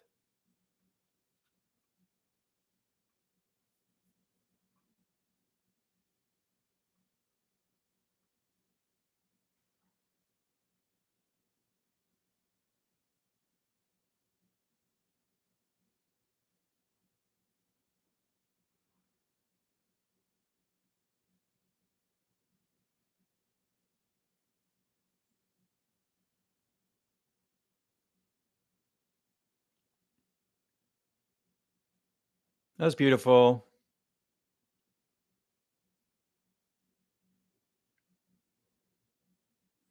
Beautiful, beautiful, beautiful. So I just want to talk about Michael Arden a little bit, and not to name drop. We're not close friends, but I've met him before, and he's a very nice person, and I really love him. But it's also I met him as a reader, and he's and I just it was so long ago, and to see him, he was an actor on Broadway. He was very successful, and then became a director, and just an incredible director. Michael Arden is a quintessential theater person who's just he's done every job in theater. So I'm so happy he won. Also, I think it did help him. I also think his work was better than Sunset Boulevard. Sunset Boulevard was a reimagining of something, so that's something. But but Michael Arden was also taking a new show that they'd already done in Korea and reimagining it for the production, and the production of Maybe Happy Ending, this is greater than the sum of its parts because of the direction by Michael Arden. So he's a nice guy, and I'm so glad that he won. That's who I wanted to win. So it makes me happy, even though I thought it was going to be um, that other show, Sunset Boulevard, which I just don't really love as a show. I like the revival better than the original, but it's not a great show. There were many members of the chorus there, including was Ariana in the chorus? Was she one with the blonde braids? She looked younger. She looked great. Good. I can't believe she came back. Good for her. All right, I'm wrong. Okay, should we go back to playbills? And yeah, no questions, no questions, no questions, no questions. I love Sunset, but you have a good point about Michael. Yes, Michael's great. And Jamie Lloyd is doing cool things, and he's doing it with Evita now. So get ready for that next year. CBS is already posting clips. Okay, look at that. CBS is already posting clips for those who have trouble. Okay, so we're going to go back to my order of my shows from my least, at least the ones I enjoyed the least, the ones I enjoyed the most. This has nothing to do with how good the shows were. Once Upon a Mattress, that's somewhere in the middle. I enjoyed it, but it's a really silly show. But I thought they did a great job with it. Sutton Foster, Michael Urie were so hilarious in it. Yeah, it was good. It was a good revival, and it should have been nominated for best revival. And Sutton Foster would have been nominated for best actress if the show had still been open because she was getting raves for that role. Okay, next we have McNeil, which played at Lincoln Center, starring Robert Downey Jr. And I probably place this a lot higher than most critics would because it kind of got a lot of the critics didn't like it. I liked what the play was about. It was about AI. And so I think I'm more placed. I enjoyed the play more than most did just because I was really interested in the subject matter. But it was boring in some places. So I get why a lot of critics didn't like it. Next, we have Old Friends. This isn't as high as it would be just because it's not a new show. It's a bunch of Sondheim songs, which I'm always happy to hear. But there were so many songs missing from this that I really wanted to hear. So yeah, it's kind of in the middle for me. All right, next we have A Wonderful World, Louis Armstrong. This show struggled in the book area. The songs are also weird because the songs that he recorded are so eclectic. But I really liked the four women who played his wives, and I really loved James Monroe Eagleheart as Louis Armstrong. Was he not? Was he nominated for Best Actor in a Musical? I can't remember if he was, but he should have. Was he? Okay, if he was, let me know. I think he was nominated, but he was great in this role, and his four wives were terrific. And I actually love the costumes because it goes through his whole life, and the costumes keep changing. It's amazing. Okay, let's go back to the Tonys.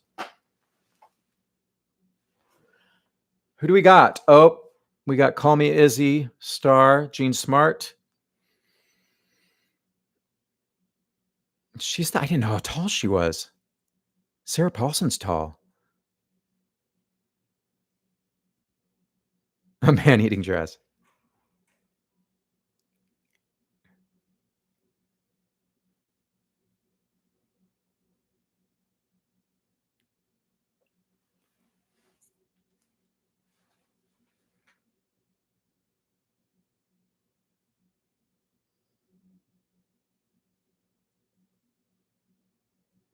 Okay, we already know.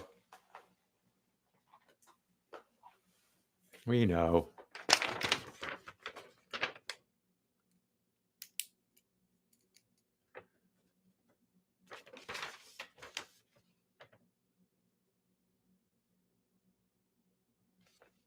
They look great.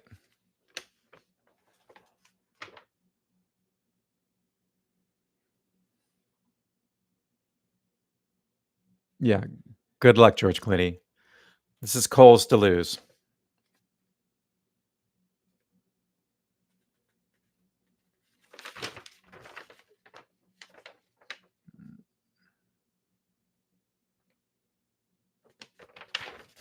Louis was great, but he's not American, so he's not going to win.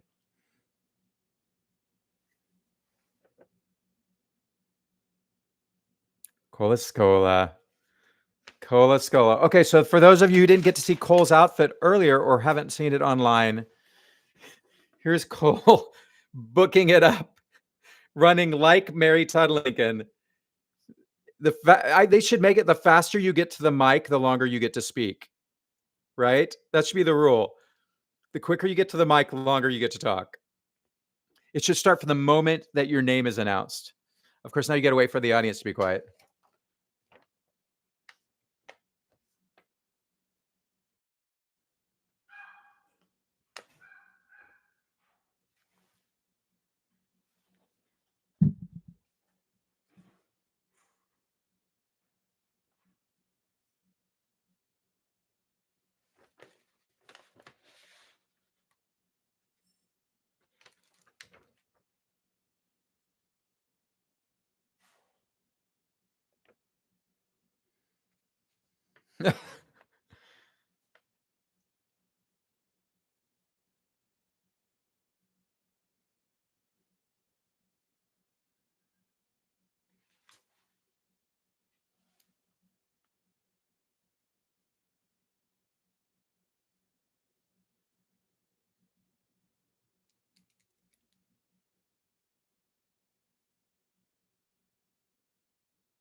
Oh, love him. Them. Love them. Love Cola Scola. Love how crazy this, the dress, everything. Love the cuckoo crazy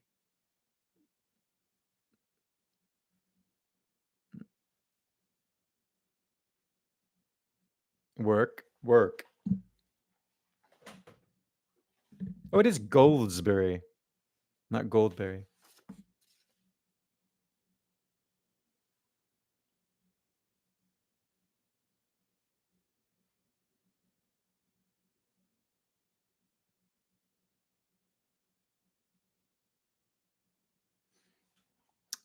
Yes. Oh, Edwin. Who's with Edwin? Who's that woman? Who's she, Edwin? Is that one of your students?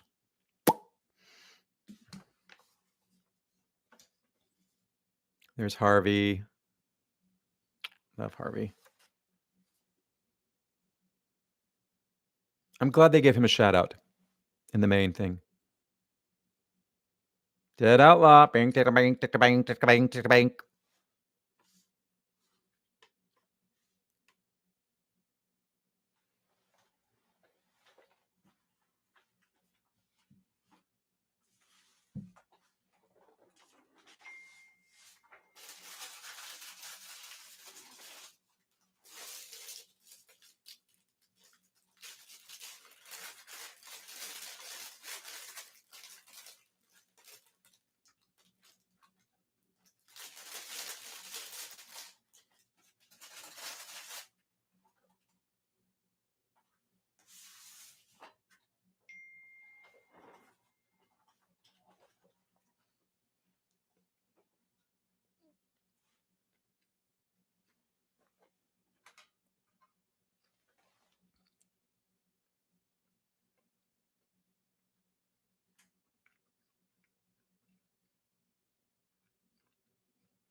No, he said it.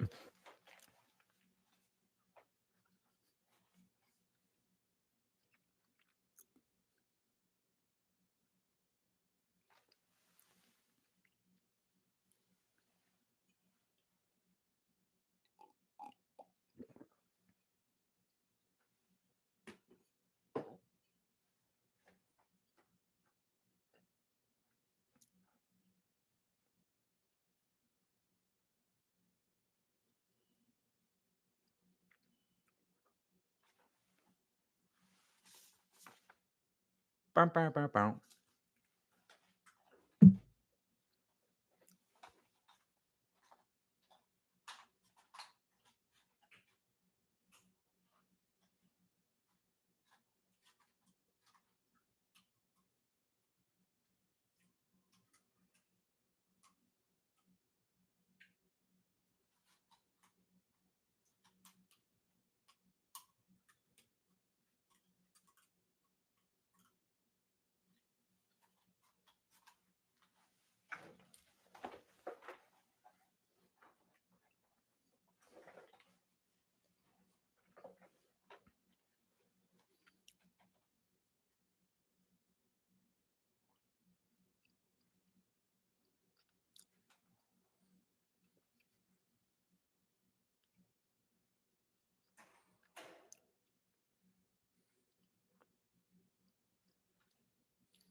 And Frank.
Okay, that was interesting.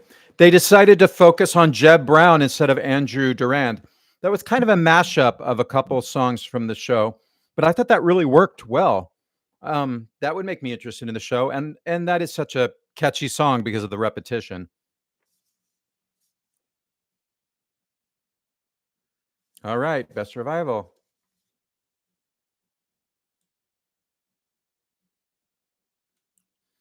This is CNN.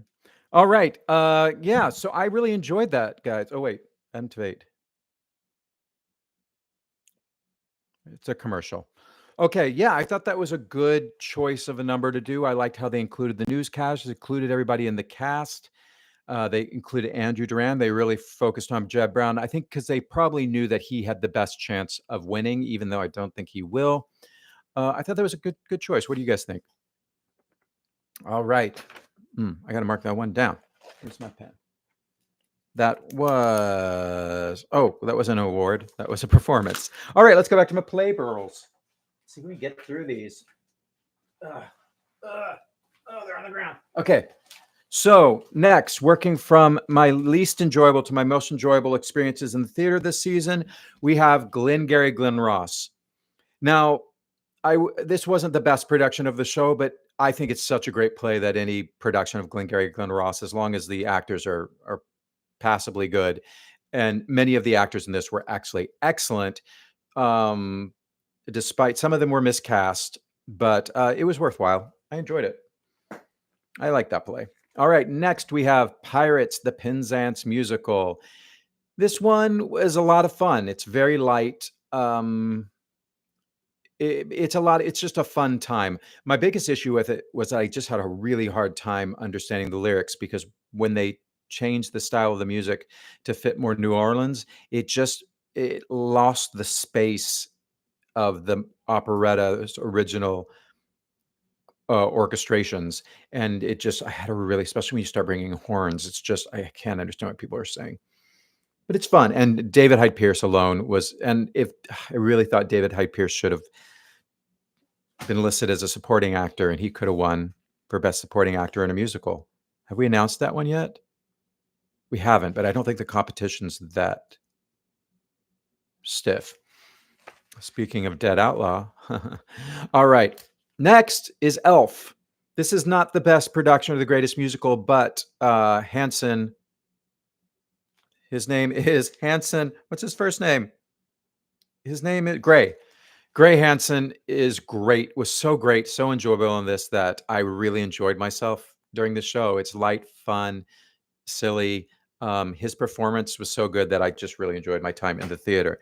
Next, we have Stranger Things. Not familiar with the show at all, but it didn't matter for me because I just found this engrossing. I hope they don't make too many more shows like this because they will take so long to make their investment back because this is all technical stuff that they would just fill up too many theaters. But we're gonna let Stranger Things have the Minskoff for not the Minskoff, whatever that theater is called that's in the hotel. Oh, Audra's in the Gilded Age. Okay. Just saw the commercial. Yeah, this is really, is it the Minskoff? No, Minskoff is Lion King. Marquee. We'll let Stranger Things have the Marquee Theater for a few years or maybe 10 years because what I understand is they're going to do three different shows from Stranger Things. I guess 3 prequels. I don't know. That's what the word on the street is. Next is Betty Boop. Jasmine is the reason that this show is ranked as high as it is because she is a delight to watch in this musical, even though the book is terribly confusing. Costumes are great. I really love Grampy. I loved just the energy of the show is fun, and really you go see Jasmine in this because she's fantastic. And this is, if you have kids, this is a family show, even though it gets strangely political halfway through. Didn't need to do that.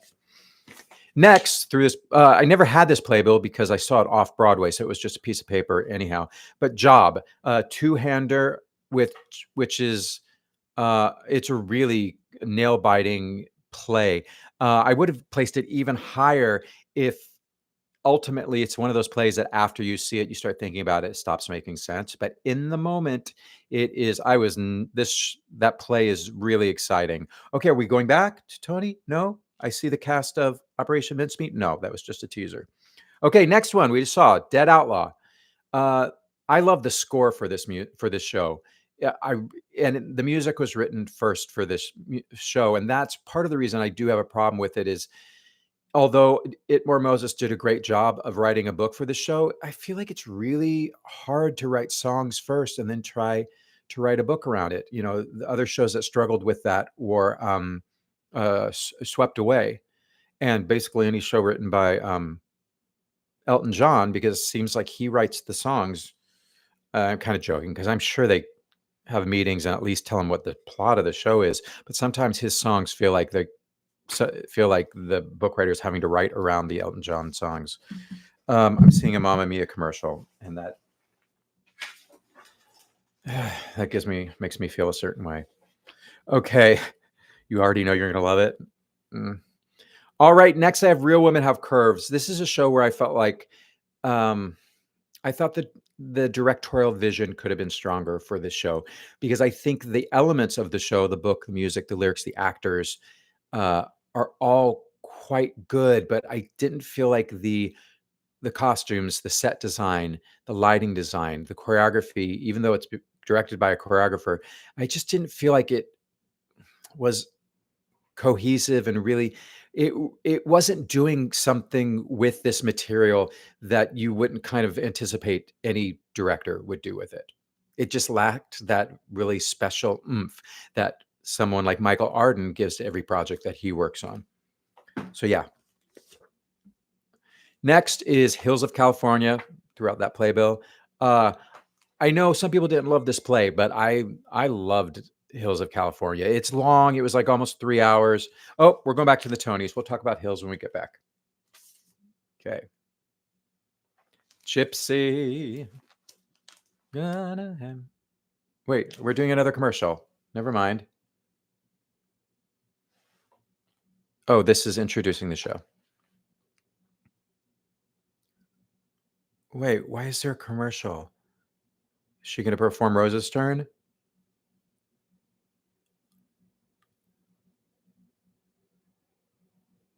Is this a commercial for Gypsy?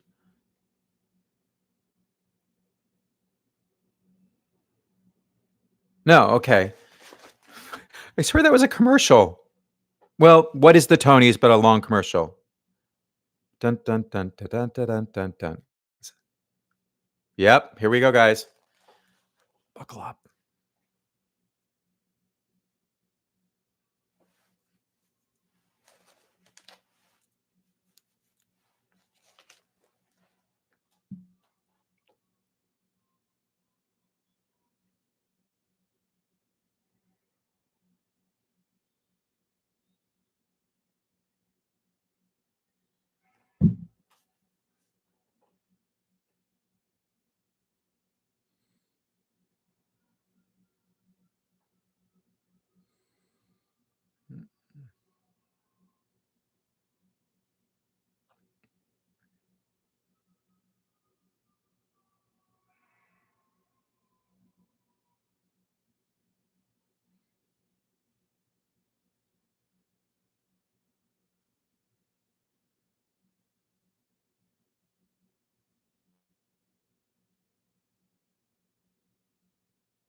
In her chest.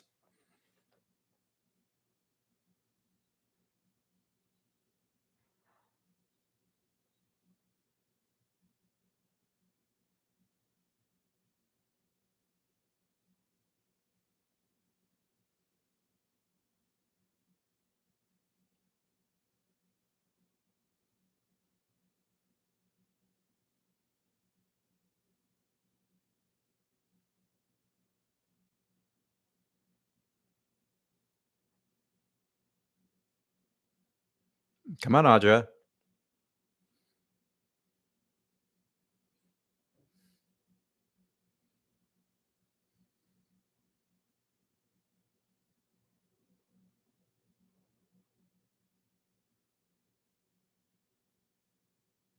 Hmm.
This is what I'm talking about, y'all.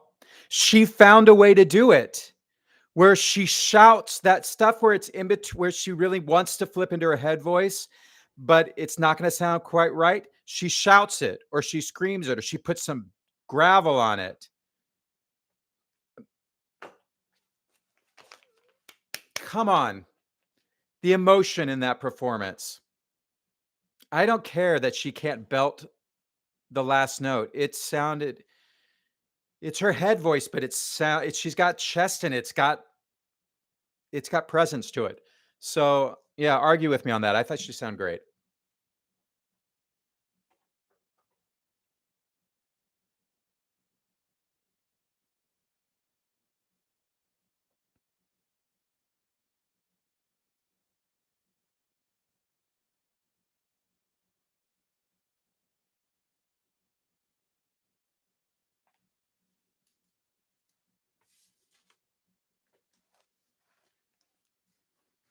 Miss.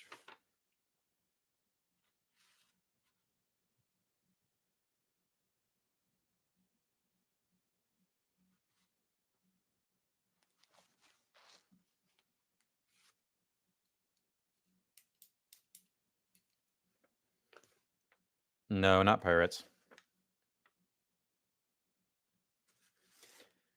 I mean, I think Sunset has to win because they didn't even nominate George C. Wolfe for best revival of musical. So I think it's going to go to Sunset.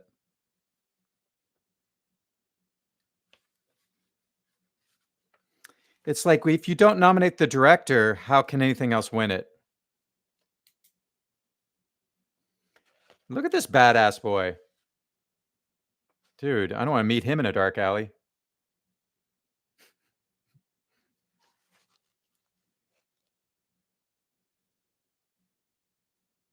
Oh, and Nicole looking amazing in this dress. All right. Nice costume change.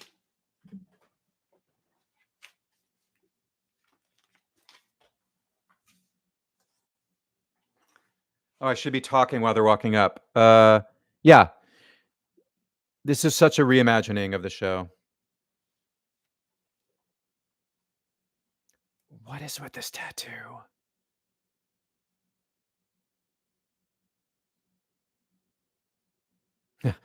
The guy behind him trying to get seen by the camera. This is how many producers it takes to put a musical on.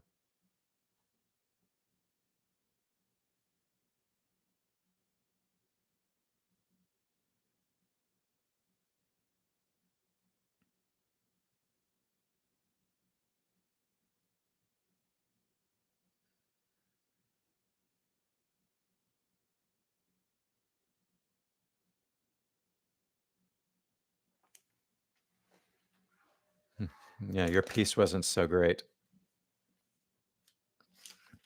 Made better.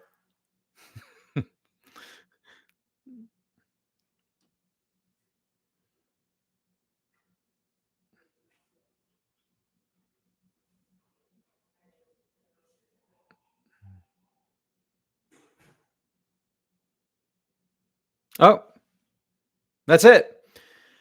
All right. No, it deserved to win. I'm not a huge fan of the original show. I get a little tired. I'm not big into melodramas. I feel like they should be operas, not musicals. Yeah.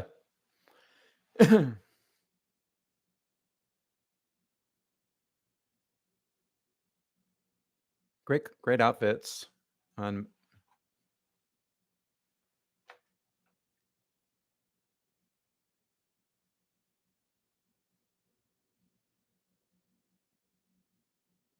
Oprah. Yeah. Oprah looking good.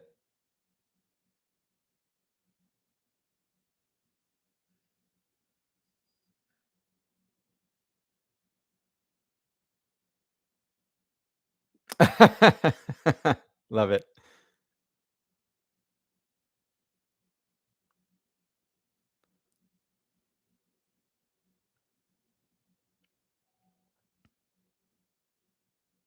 Uh, Gummy bears.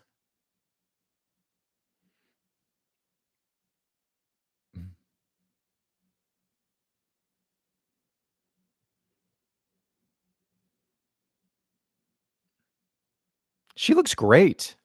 Oprah Winfrey. She's got a good makeup artist too, I think. She looks great.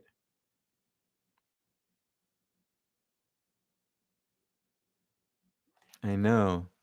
Prosciutto sa You need prosciutto sandwiches under your seat.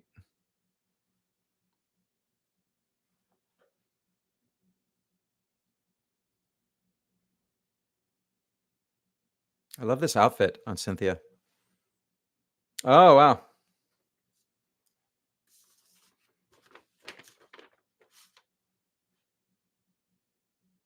Huh. That's a dress.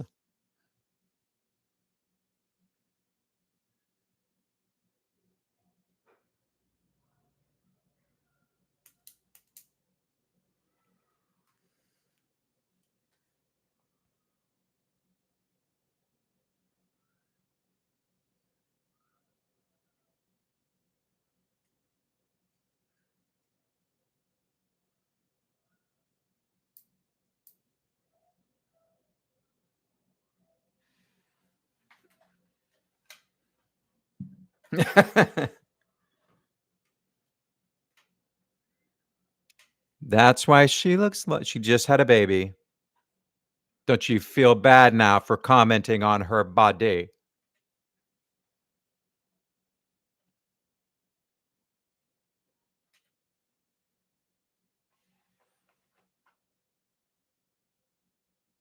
Opening number.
This rap's hard to understand.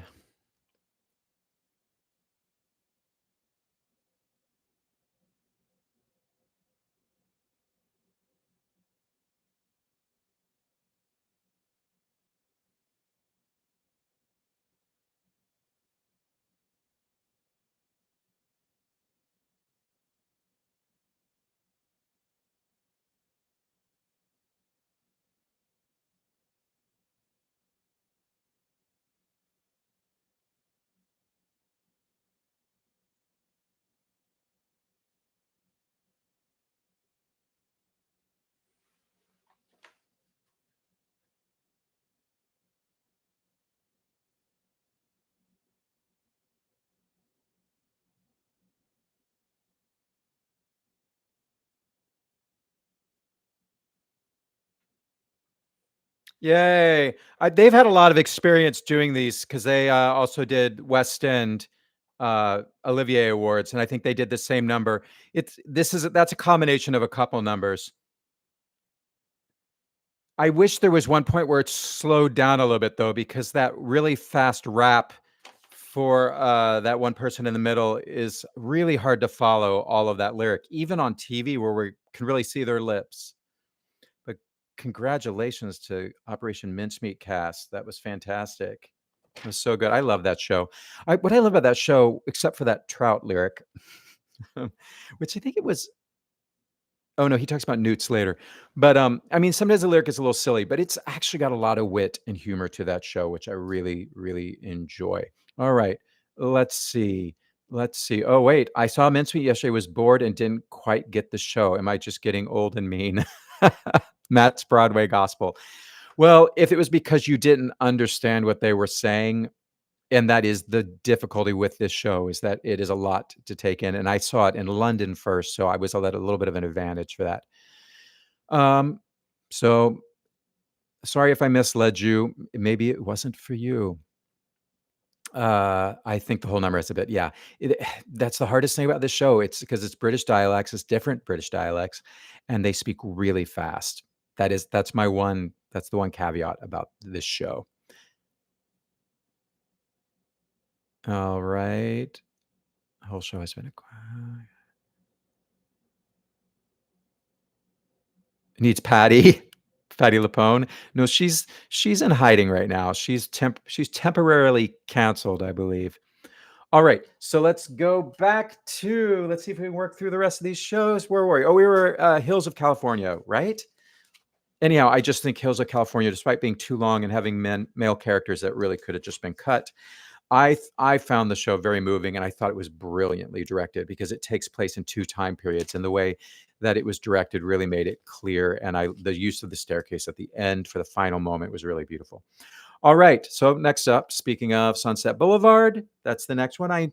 This show, 15 minutes in, I was thoroughly confused. But no, for the first 15 minutes, I was thoroughly confused. But then when I understood that Jamie Lloyd is just kind of doing a send up on this musical, I don't think he really loves the original show that much. But he was like, I can do something fun with this material. And that he did. And it's very tongue in cheek. And I enjoyed it. I had a good time. So I liked it. Next. Buena Vista Social Club. I really want to see this in a supper club, honestly. It's just the music and the dancing. It's all in Spanish, not the dialogue, but the songs are all in Spanish. So I mean, I don't think it can win Best Musical. You really need a score that's in English, and you need songs that are actually moving a plot forward. But this one, just the live band, the band also becoming actors in the show. The authenticity of this show is incredible. I'd really like to hear from a Cuban or a Spanish speaker, and let me know what you think of Natalie Venetia Belcon's Spanish lyrics. Next, we have Maybe Happy Ending.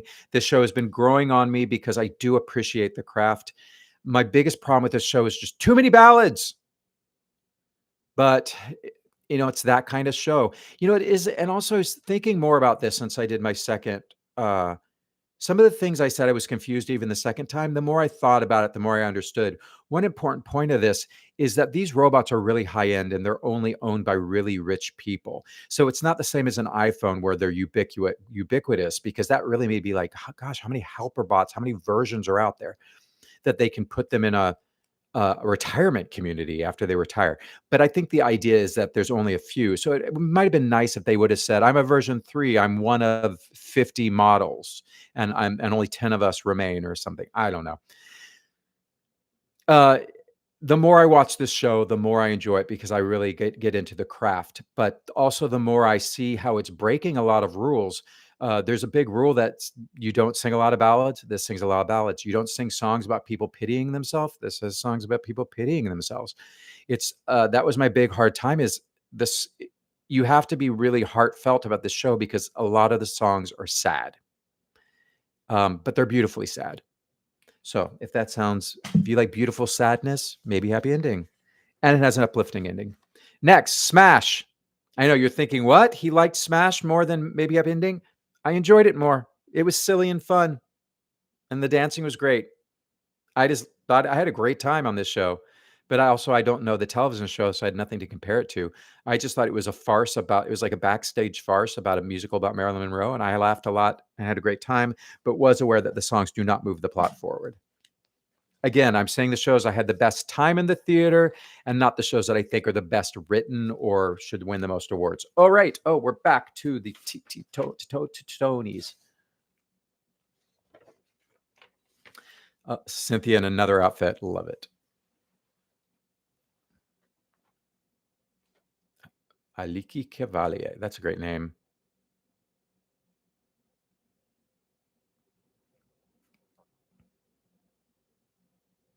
Is that who I saw in Cabaret? I don't recognize her with this different hair. I love this dress. The color blocking is very cool. Real Women, please do a good job. Please make people want to buy tickets.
Reminds me of Hamilton.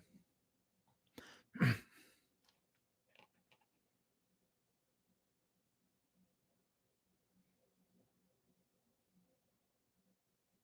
really reminds me of Hamilton.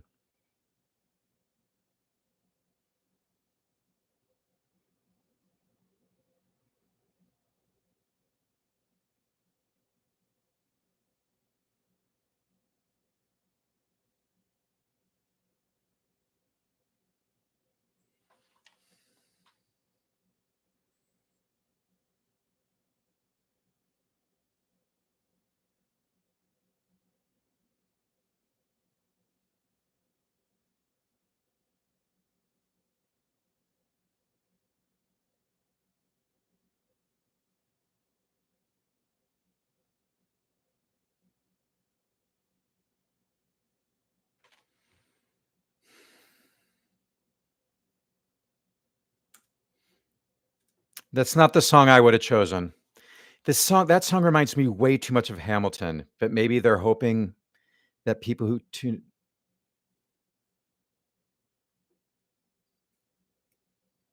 Wait, what just happened? What? It just skipped. What just happened? Okay, I just lost the broadcast. There it is. Oh, it was her, Ariana DeBois. It was her in those braids. Did not even realize. Good for her.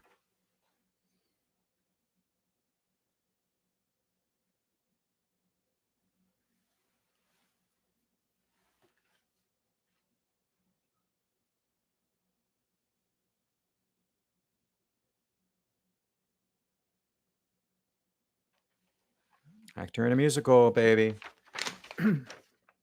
Darren Chris will win, but I want Groff sauce. No. No. No, Joe Gillis isn't a Tony Award winning character. We love Jonathan. James was nominated. He could win if the show was still open. Best singer on Broadway.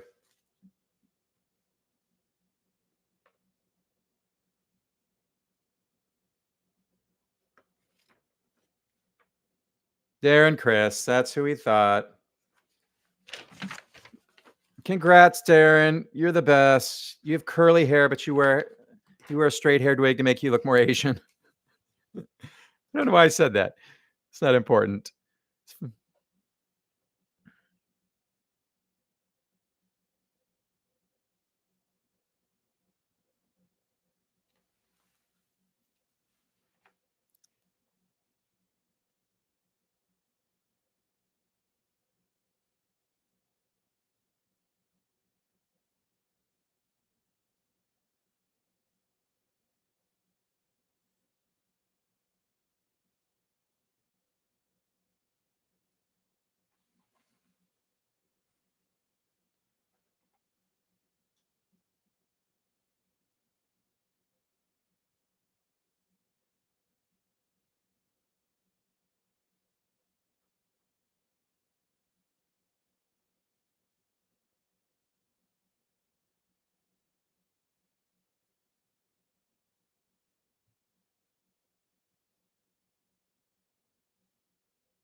Nice speech.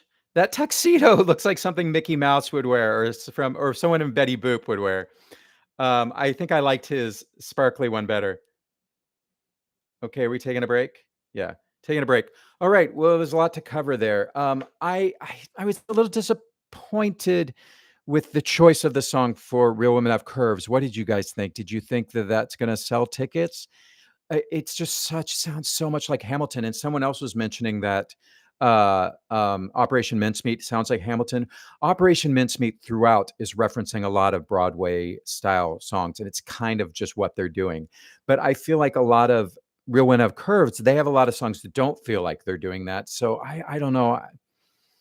What the problem I have with that number is it's not it's one of the it's kind of doing book work. It's showing things that are happening as plot in the show, and it's just not usually for a Broadway show. You want a moment of catharsis. You want a moment of emotion, not emotion of someone juggling learning how to sew and writing for a school newspaper, or not school newspaper. It's a professional newspaper. But I want a moment that's more emotionally driven to really sell a show. That's what I think. Okay. Um, yeah. I know that song sounded more like Hamilton because we just heard Hamilton. The way it was lined up with, if Hamilton had come afterwards, it may have not been so obvious. Um, let's get back. I want to get through my playbills. So the next I have, we're into the shows that I really like a lot, is Death Becomes Her. I know I was a little critical about this show because the second act really doesn't go anywhere for me, but this is a great time show. This is for people who love drag shows, people who like gay stuff, because it is for the gays. It's a big costume show where these two women not only become younger, but they become drag queens. And the biting comedy is great. The physical comedy is great. The costumes are incredible. All right, next is picture of Dorian Gray. I was a little critical of this because it's just so many screens, but I keep finding myself, I only saw it once and I didn't love my seat, and I find myself really wanting to go back and see this again because it is a singular kind of show. So I have that next. Sarah Snook's amazing. This is a great story by Oscar Wilde, and I just thought it was so timely with everyone's obsession with smartphones and TikTok and looking at themselves constantly. How's my hair? Next, we have Cult of Love. This is a family drama that really spoke to me. Oh, we're back. We're back.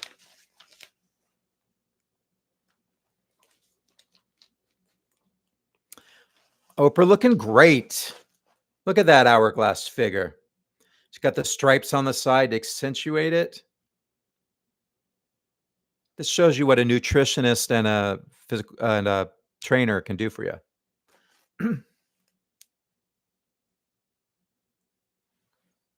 And maybe a little help from the surgeon, just a little bit.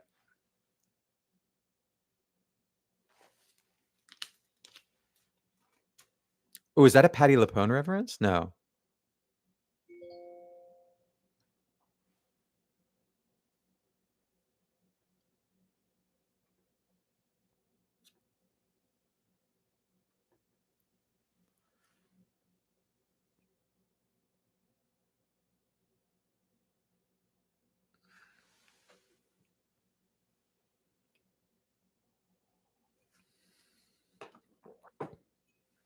Mm-hmm. Oh, we're doing best act. We're doing best actress in a musical.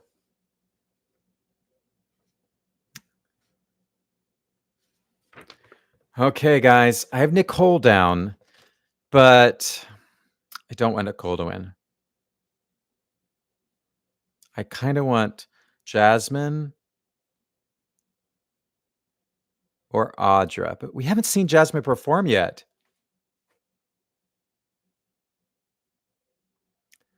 What do you think, guys? I think it's gonna be Nicole, but who do I want, Audra or Jasmine? Let's look at these faces. Jasmine looks great.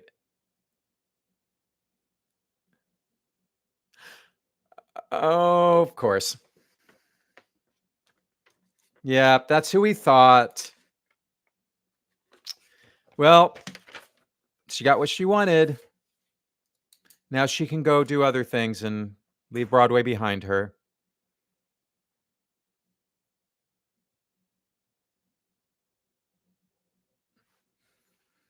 Okay, whatever. She deserves it. She did a good job. Thoughts? Thoughts on Nicole? Oh, people are getting heated on the chats here. I feel you. I feel you.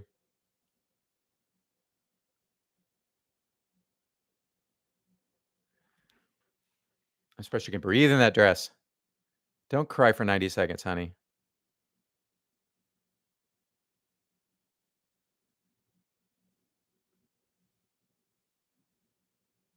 See, she is Norma Desmond. She's that girl.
Tom Francis looks like he wanted to wear Best Actress.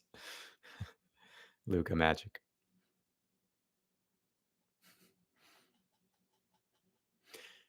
Yeah, but the thing about Tom Francis, I just don't think Joe Gillis is the role that wins. The role has to be one that really supports an actor. It doesn't have to be, but it usually is. So congrats to Nicole. I think it's deserved. Just kind of wanted Jasmine to shake it up.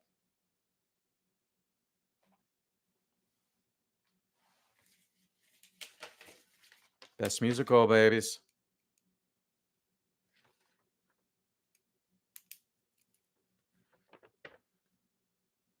Guys, we know what it's going to be, right? We're all in agreement. It's going to be Real Women Have Curves. No, but I love it. I do love that show. And so are you.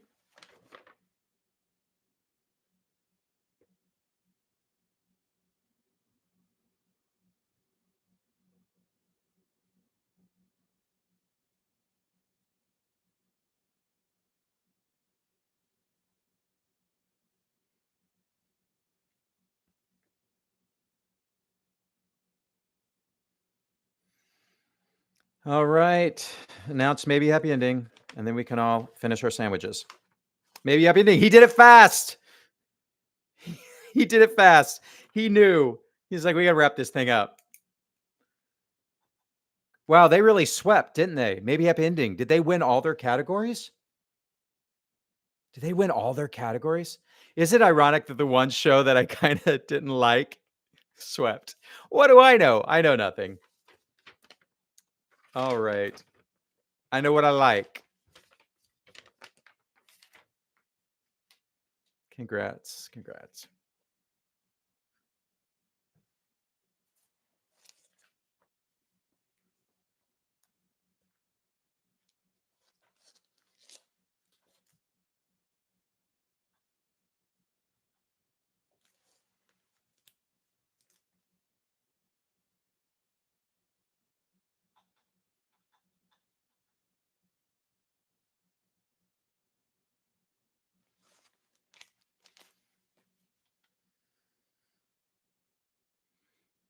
Three times.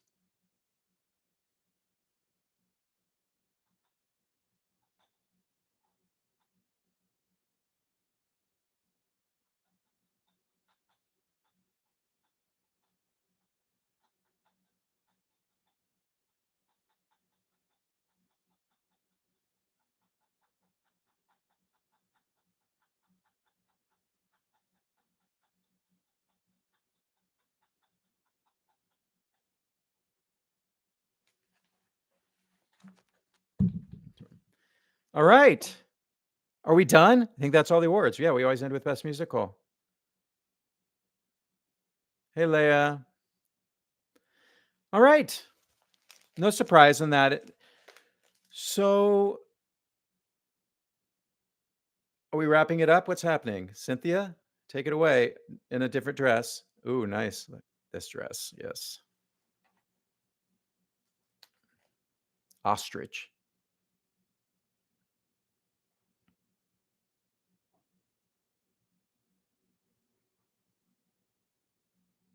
I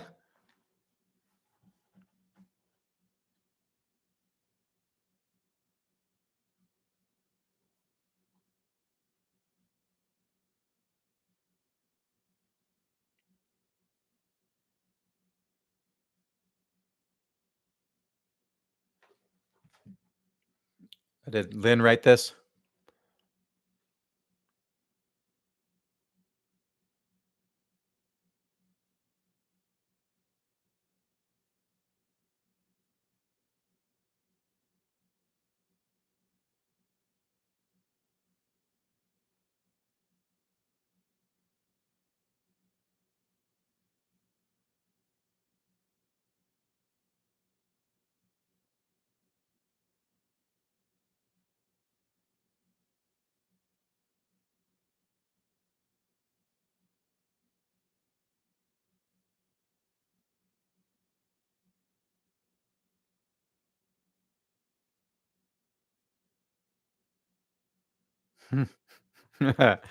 You won it.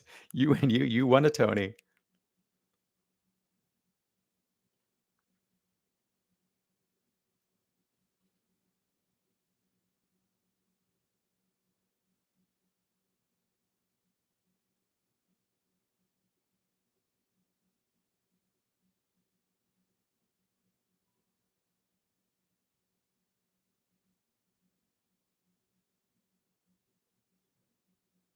Amazing. Cynthia. And to be singing lyrics that she's reading off a teleprompter. She's a pro. I mean, she's more than a pro, because a pro would actually have been able to rehearse all the lyrics. So she's amazing. I'm amazed by her voice. Does she ever have allergies? Does she ever have any issue like that I have all the time? All right, guys, that wraps up another Tony's. Let me go through the final play. You guys want to know what my favorite shows were? I just got 1, 2, 3, 4, 5, 6. I got 8 left. Okay, let's rip through these. So I was saying Cult of Love was my next favorite. It's a family drama. It also spoke about being in a like very Christian family and having grown up Mormon. It really spoke to me, and I think that's one reason I enjoyed the play as much as I did. English also really spoke to me because I used to teach English in Korea. And so a lot of these ideas in this play about understanding who you are in a foreign language really applied. I also spoke Korean. So, I really understand how that feels when you're like, especially, I think I'm funny in English, and then trying to find that same humor in a foreign language is very difficult. Next, and you're like, why didn't he write Maybe Happy Ending? Why am I not in Korea writing musicals? I don't know. Next, we have Purpose. This is just such a great family drama written by Brandon Jacob Jenkins. Beautiful cast, well directed. It's just a great show overall. I could see this over and over again. In fact, I need to go back and see it again. Next was Yellowface, which we can now watch on PBS Great Performances. So I'm thrilled to watch that again because I love that play. Francis Chu is so funny. I think it actually really helped them too. It's interesting that they won Best Supporting, but then Eureka Day. So I'm glad they divvied that out. Gypsy. Audra could have won. Audra was amazing. I loved her performance. I don't care what you have to say about her voice. But this is once I went back and saw this show, knowing what the conceit was, there should be a note. So if you're going to see Gypsy, know that it is color conscious, that it is a Black woman in a white world trying to make her daughter successful. And she's fighting not only showbiz, but she's fighting racism as well. Okay, next was Oh Mary, which is just such a funny play, and so irreverent and so great. It's not my top play because I think it's not as clean playwriting, and it also lacks the heart. It is just ridiculously silly craziness, but I love the mind of Cola Scola, and that was a lot of fun. And I still, people have seen Oh Mary. I still don't find that ending madcap medley as funny as the audience does, but I laughed a lot through that play. Next, we have Just in Time. You guys know how much I love Jonathan Groff. This I actually went back to see, and I told you I didn't love it as much, which is why it's like not my number one. But this is a fun show. I mean, you will not be I don't know how anyone who goes to see this show will be disappointed by it. It is not boring, not confusing. It's a fun time. It's got great singing, great dancing, beautiful people in it. Can't love it. And you get sprayed by Jonathan Groff. What more can you ask for? This Operation Mincemeat, guys, I just love this one because it's, although the score is derivative, that's kind of what they're going for with it. It's referencing a lot of pastiche kinds of songwriting. It's referencing a lot of other shows. But this is a scrappy show this started out in fringe festivals in London and beyond. And it's just grown so much. I saw it in London. I loved it even more here. So I just have a great time every time I see this show, because the lyric pace is so fast. I always hear something new. So I love this show, but I know it's not for everyone. I had a great time. Okay, next, Eureka Day. Gosh, I love this play so much. The second I saw it, I left the theater and I made a quick video for social media, which I never do, saying go see the show, because I knew it was a limited run. So for those of you who got to see this, you are lucky, and I hope you loved it as much as me. For those of you who are waiting to see in DC, sorry, it got canceled by the new administration, who really shouldn't have to do anything to do with the arts. Let's be honest. Stick with what you know, reality television. And finally, The show that I enjoyed the most for the whole 24-25 season is, drumroll, John Proctor's The Villain. Are you surprised? The show that old white men aren't supposed to like. I loved it. It's about people I don't know. It's about teenage girls living in rural Georgia. I don't know what that's about. I found this show funny, sad, made me angry. I felt all the emotions with this show, and the cast is phenomenal ensemble cast. I can't single one person out. Well, I have in the past, but they're all fantastic in this show. So this is a show I'm like, go see this one. They keep extending it. I think it's extended to August. But these plays, this season, the plays were so great. Don't just give all your love to the musicals. Go see this.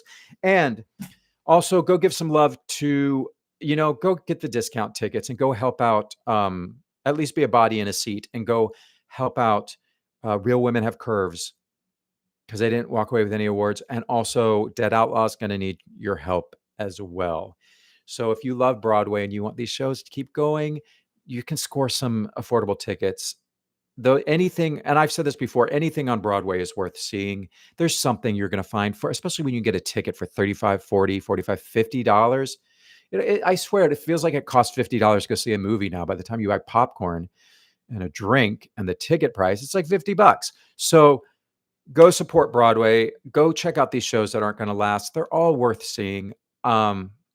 Despite my criticisms, I love every show on Broadway, and every show on Broadway I will go back and see again, because there is always, I say I would like to go back and see again, even Good Night and Good Luck, which I gave the least praise to. I would go see it again because there's something to be gained from watching that show.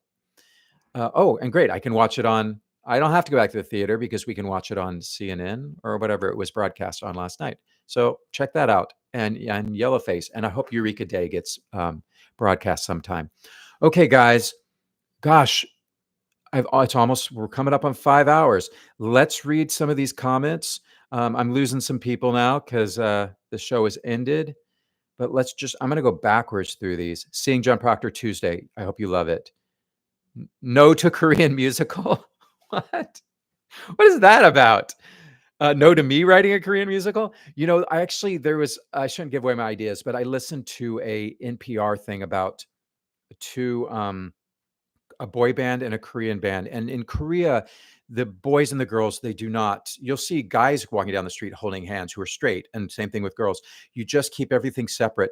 And I listened to this really interesting NPR about a girl group and a boy group. And there was a lead singer from not a lead singer because it's ensemble, but one of the singers from each of the groups were having a secret romance that they couldn't let anyone know, because the producers who control these groups so tightly, they want the young women and the young men to think that all of the singers in this group are available. So I know K-pop the musical has already happened. I didn't see it, but that's probably a good thing. But I've always thought this kind of Romeo and Juliet story using K-pop bands would be really great. I shouldn't share my ideas like that. Oh, well, too late. I shared my idea. So that's my idea for a K-pop musical. But hey, but you can't copyright ideas. So if I'm going to write that, I better write it quick. Yeah, I shouldn't have divulged. I shouldn't give you guys my ideas. What am I doing? All right. So, Oh Mary, I did actually see Oh Mary just the other night a second time. It with the same original cast. Still laughed. The jokes are still funny.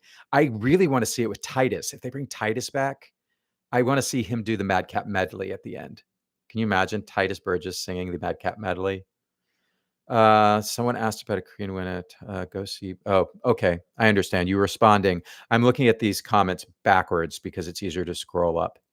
Yes, Anna A. Go see Boop as well. Boop is doing better than Real Women, but go see Jasmine in Boop because you're going to want to see her performance. Let's see. What else we got in here? Oh, has Korean musical ever won a Tony before? The interesting thing, Maybe Happy Ending it's a Korean musical in that it was produced in Korea, but the writing team, I think Hugh Park, I don't know if he's from Korea, but Will Aronson is definitely American. I believe he was in the BMI Musical Theater Workshop. So I would say it's Korean adjacent. It's got a lot of kimchi in it. Yeah, and I don't even know any musical from Korea that's even ever played on Broadway. So it's definitely breaking some glass ceilings or whatever the term is.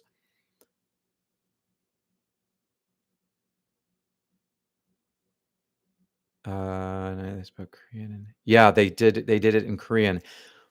But I think maybe Happy Ending was written in English and then translated. Oh, I don't know. That's a good question. Do you think it was written in Korean first? Someone look that up. Who knows the answer to that?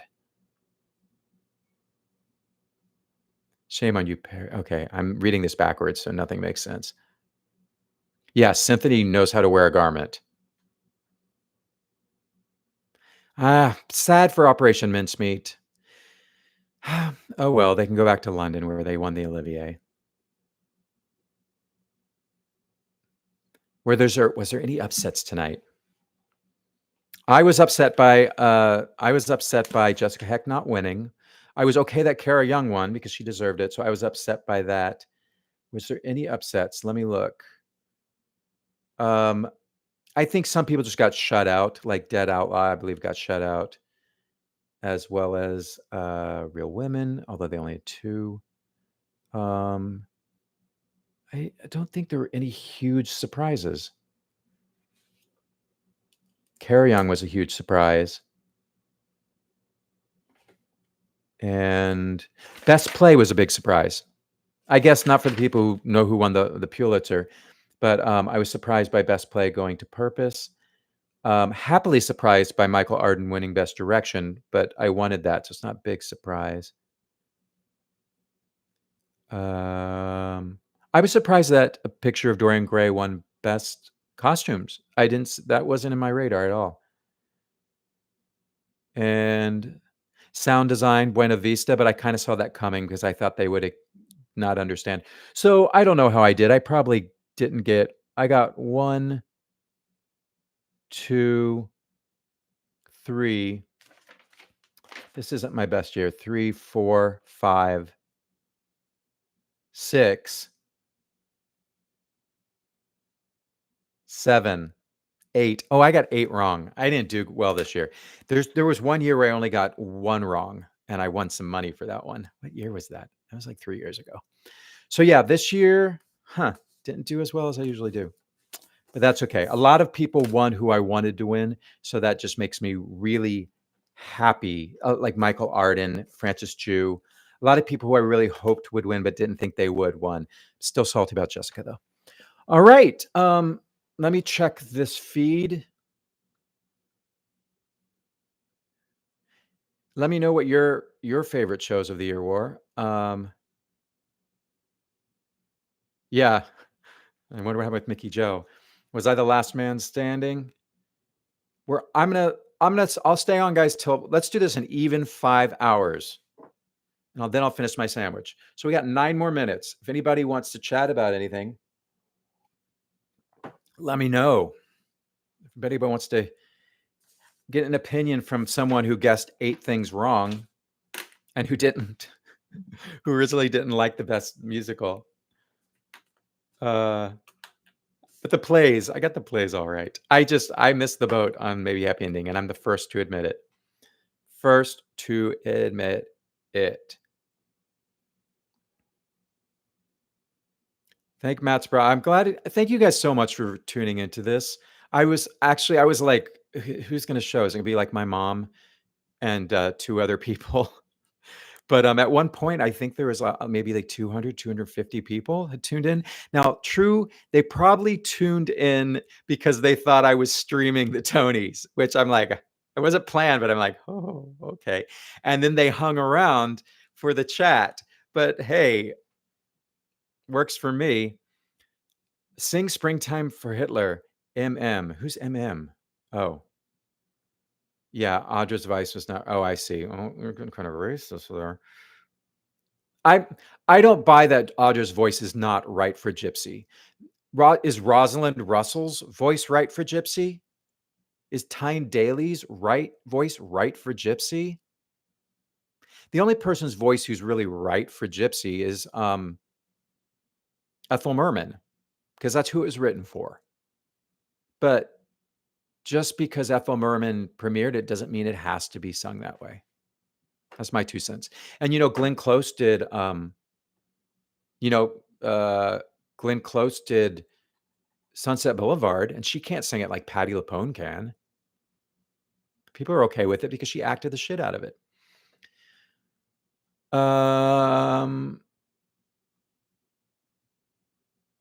And let's face it, let's go to Sunset Boulevard. We really go to hear Nicole destroy those songs. She's in a good way. She sings, it's a Nicole concert and she's killing it. And for anyone who said that, I saw a comment that popped up that Audra was overacting. Oh, what? And Nicole wasn't? She's doing full on melodrama. And you also have to realize that Audra is playing in the Majestic Theater, and so is Nicole Scherzinger is playing in the St. James. They're both playing in some of the biggest theaters on Broadway. So when they do their performance for Radio City Music Hall, which is even bigger than their theaters, but then the camera does a close up on their face and you go, oh, they're overacting. No, they're performing for the theater. They're not performing for a camera to be zoomed in on their face that close. In fact, I thought they got too close. I wanted them to pull back. I wanted them to pull back on Jeremy Jordan too, even though I think it was an artistic choice that maybe Tina Landau made to let's get in the cave. No, I want to see him sliding down. I want to see him in the dark, wandering around the cave. That was a weird choice, right? Or anything, I missed the opening number. I saw the end of it. It was a big gospel number. So I don't know if the beginning of it was funny. I always think it's a good idea to start out a show with an uptune comedy number. So I'll go back and watch that on the YouTubes. All right, 5 minutes. Thanks, Dave. Clarified, MHE did not win orchestrations, costumes, or sound, but it won plenty. How much do you think those tickets are going to cost? Good thing is Manhattan. Here's an interesting thing. Maybe Happy Ending is in a really big theater. It's in the Belasco. It's got a balcony, and it's a very intimate show. I could see that show playing in the Golden, where Operation Mincemeat is. But Operation Mincemeat is also a small show, or the Booth or something really small. So this is going to work out so brilliantly for these producers. They took a gamble on this show by putting it in a giant theater, by opening in the fall. But I first saw it, they discounted those tickets to like $25 to get people into previews. So they kept it open. Word of mouth was good. They've now won a ton of Tony Awards. They're going to make their investment back. So good producing for maybe Happy Ending. Excellent producing. Good job for you guys.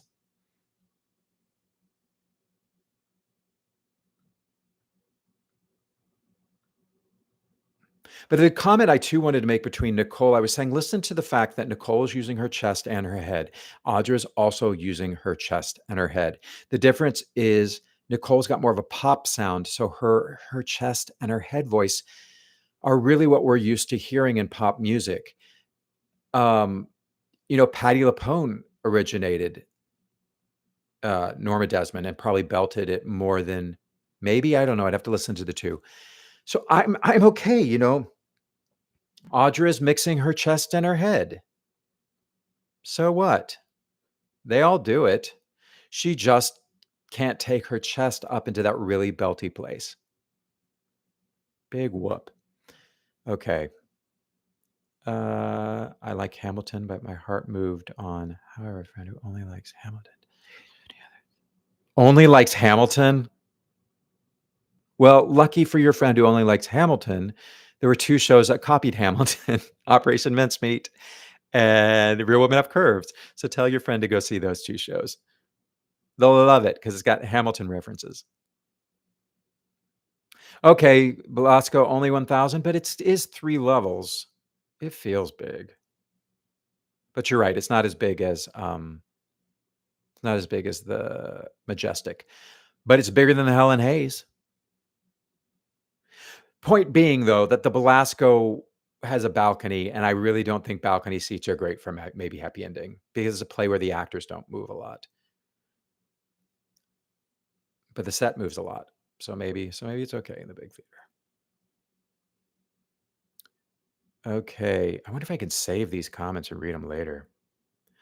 Thank you, Anna A. This is my first time doing a live stream, and I'm glad you liked the hosting. It's weird because the timing with what I was watching in Paramount Plus was probably not syncing up with CBS. And I was trying to only speak during commercial breaks and everything, but hopefully I wasn't talking over too much of the show, or you could always pause me or pause your show and hopefully sync it up. So I hope that worked out for people.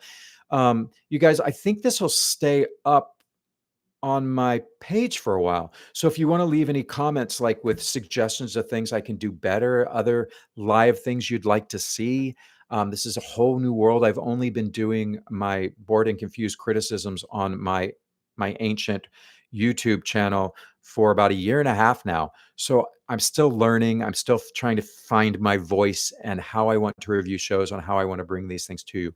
So I appreciate the 98 of you that are still sticking around and listening to me, or maybe you're asleep and it's just still playing in the background. It's probably more likely. But I want to thank everyone. Oh, we just added two. But I want to thank everyone who's joined in this today. We're coming on the 5 hour point. I can't believe I didn't have to pee during this, but I definitely need to eat my sandwich and drink some water and take off this tux and yeah, and lie down for a minute. All right. Thank you to everyone. This was a really great experience. I loved doing this for y'all. And yeah, I'm from Texas. And I will see you. My next review coming up is Lunar Eclipse. And then I'm seeing Imaginary Invalid this week, as well as something else.